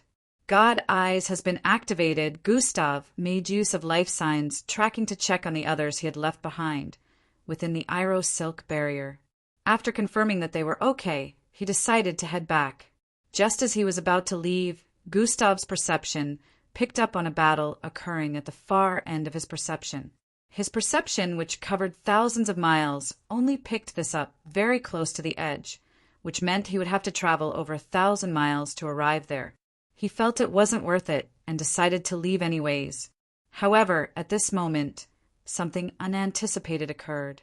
Gustav felt a strange pull, and the next thing he knew, the Viander eggs he had acquired appeared from his storage device and vanished. What the hell? Gustav voiced with a look of confusion as he tapped on his storage button multiple times. All the items within had been completely emptied. The eggs are gone! Gustav's eyes turned listless.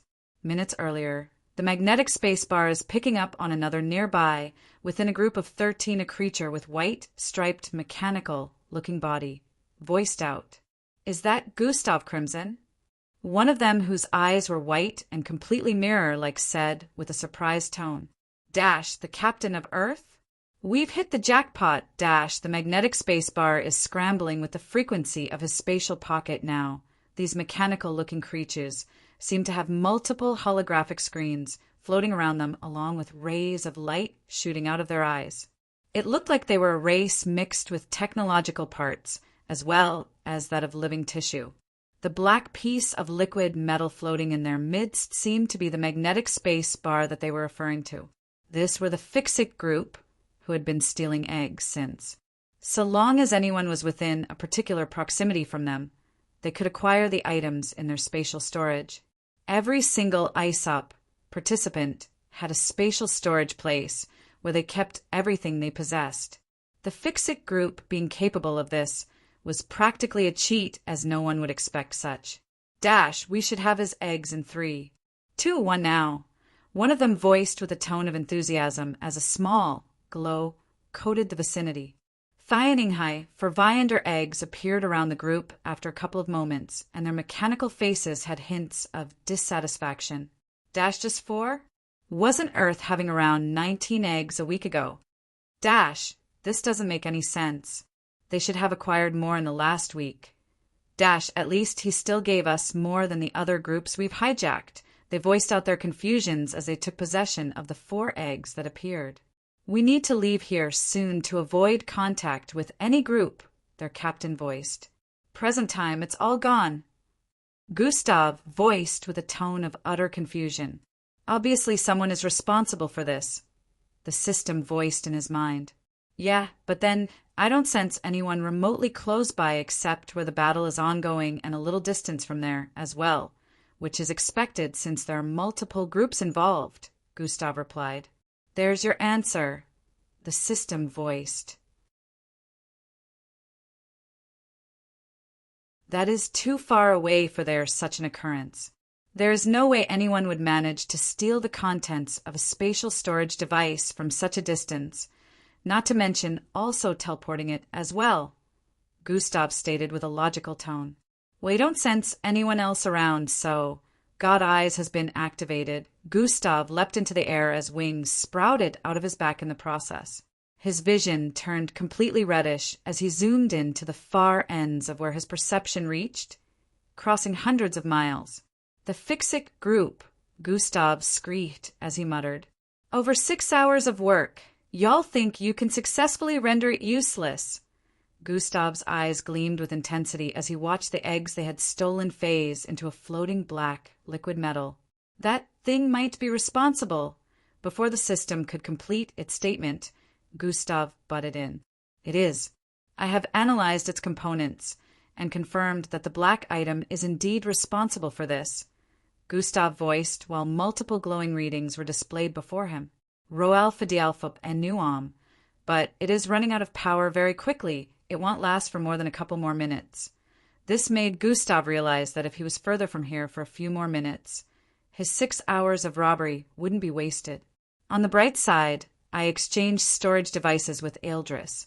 Things could have gone way worse if I hadn't. Gustav recalled making the decision to leave the Iro Silk with Eldris' empty storage button.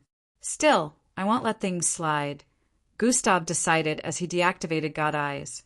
Lightning Blitz has been activated. Thrazes. Lightning Blitz has been activated. Thrazes. Lightning Blitz has been activated. Thraz.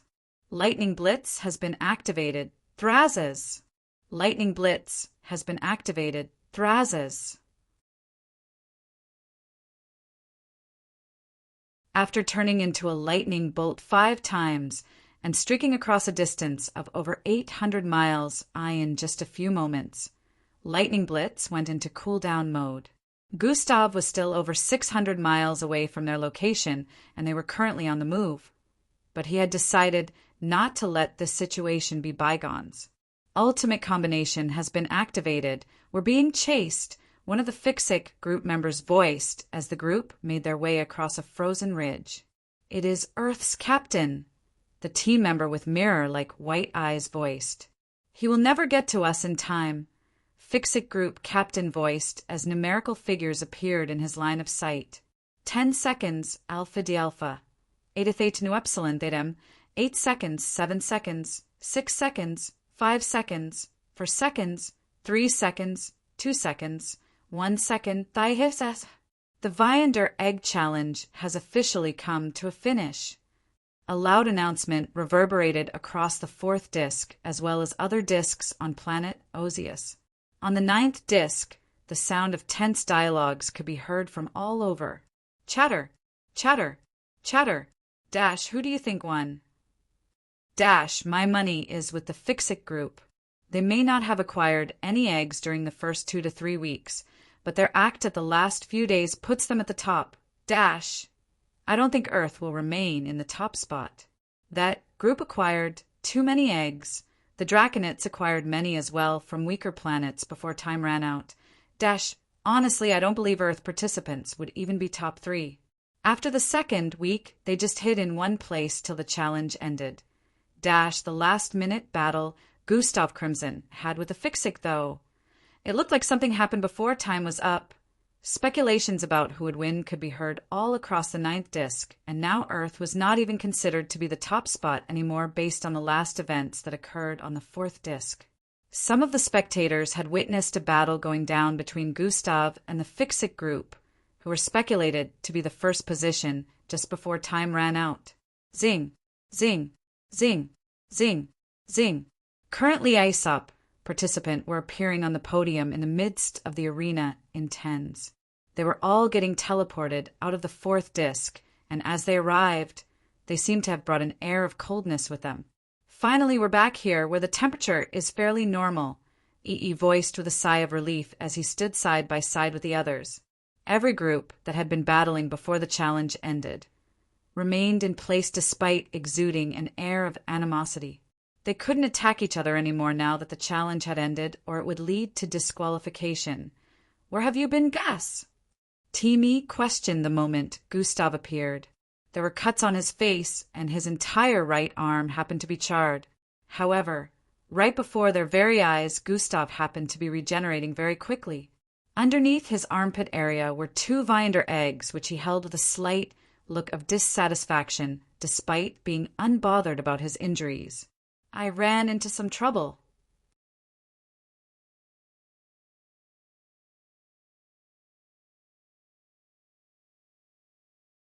Chapter 12:17. Underneath his armpit area were 2 Viander eggs, which he held with a slight look of dissatisfaction, despite being unbothered about his injuries. I ran into some trouble, Gustav voiced before turning to face Eldris. Eldris nodded and handed the storage button in his possession to Gustav. As Gustav made use of gravitational manipulation, the eggs in his grasp floated, while he passed Eldris' storage button back to him as well. Zing! Zing! The 2 Viander eggs vanished from sight at the same moment. All of Gustav's burns and cuts healed up completely. Alpha Diel Theta Theta Nu Epsilon Theta M. All captains are required to place the eggs they have acquired into any of the flaming cauldrons for proper calculation. Handler One's voice reverberated across the entire vicinity as flaming cauldrons began rising from the ground at the corners of the arena. Each cauldron was as large as a full-grown human, so there wouldn't be any issues with putting the Viander eggs in. The captains began heading to the cauldrons to place their eggs in. At the moment, the screens floating above displayed the scoreboards without scores. Only the planet names were visible. Each time a captain placed a Viander egg in one of the cauldrons, scores would appear before their planet name on the screens, and their position would move up. In a couple of minutes, about 300 captains had emptied the contents of their storage into the cauldron, and the calculation of scores was still ongoing. Some captains didn't move from their standing point, since a lot of planets didn't manage to acquire a single Viander egg at the end of the challenge. Besides this, some planet groups also lost their eggs to the Fixit participants before the end of the Viander challenge. Their animosity was currently fueled as they glared in the direction of the Fixit captain who was walking over to one of the cauldrons. It almost seemed like the captains who were suspected of holding the highest number of Viander eggs by the participants finally decided to move at this point. As Gustav stepped forward with his storage button in hand, so did Ozius, Oxlakik, Zionsi, Draconitz, and a couple other captains as well. Captain Strum glared at Gustav from the corner of his eyes as the animosity in the air grew higher at this point. Gustav's face remained expressionless as he stepped forward, ignoring the stares from everyone. Bolstrin, the captain of the Fixit planet, happened to be structured like a mechanical red upper humanoid body and the lower body of an arachnid-like creature with 32 legs. The number of participants glaring at him in animosity happened to be way higher than others, but the mechanical-like creature didn't seem to care as a black metal liquid appeared before him. FYI, Viander eggs began to phase out of this floating black liquid metal, which he placed in the flaming cauldron, one after the other. Dash, that bastard. Dash, they robbed you too? Dash, my group is a victim as well, and we only acquired 2 eggs. Dash, I'll make sure he pays in the next challenge. Some of the participants seemed to be triggered as they stared at the number of eggs that kept phasing out of the black liquid metal. Seeing so many of the eggs, the other captains who had placed their eggs in a cauldron already lost all flicker of hope they initially had. "Humph, we may lose this one, but our great planet will remain on top," Captain Strum scoffed as he placed the last egg from his storage into the egg. Staring up at the scoreboard, his eyes widened a little as he spotted the current situation.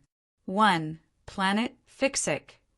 30 Viander eggs greater than 12,000 points 2. Planet Diaperonian. 22 Viander eggs greater than 8,800 points 3. Planet Draconet.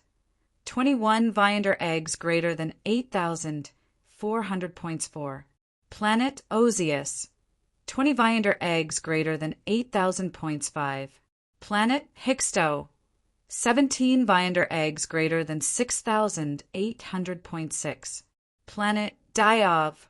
17 Viander eggs greater than 6,800 points 7. Planet Tronvita. 15 Viander eggs greater than 6,000 points 8. Planet Earth. 15 Viander eggs greater than 6,000 points. Ticha scoreboard was still counting since the captains were still inputting their eggs, which was why Captain Strum was shocked when he noticed a considerably weaker planet was currently first position. He couldn't fathom how this was possible, especially since he had dropped every egg in his position into the cauldron already. While he didn't expect to have the first spot anymore, due to his suspicions about Earth after the scoreboard was displayed at the ending of the second week. They had only managed to acquire 4 more eggs than what Earth acquired at the end of the second week when the challenge finally ended, so he wasn't very optimistic. "Planet Fixic," he growled while turning to stare in the direction of their captain. Captain Bolstrin still happened to not have finished dropping all the eggs in his possession into the cauldron.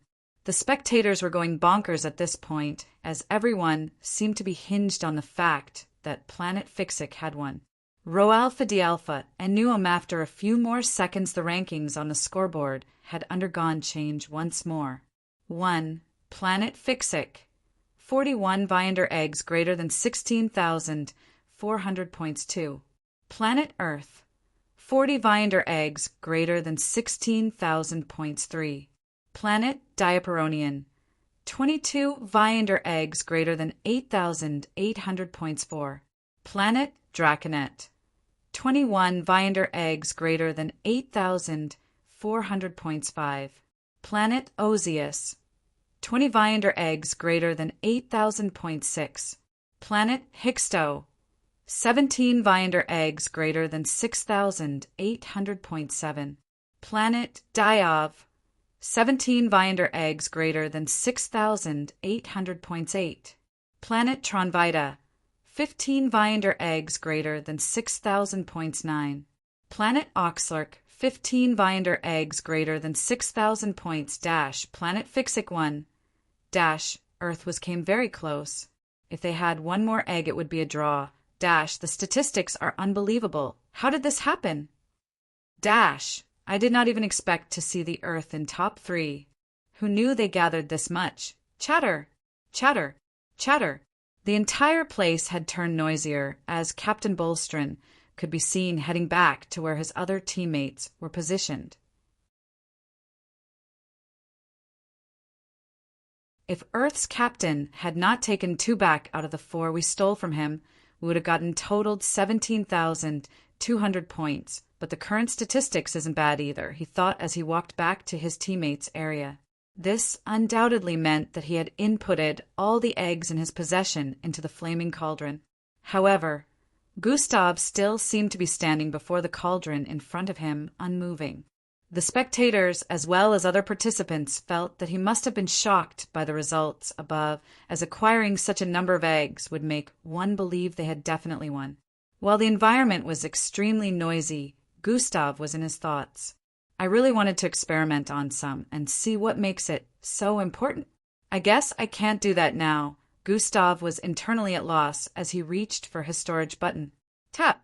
He singled out 2 sphere-shaped objects that were emitted in holographic format from his storage button and right before everyone's eyes, an unexpected scenario played out.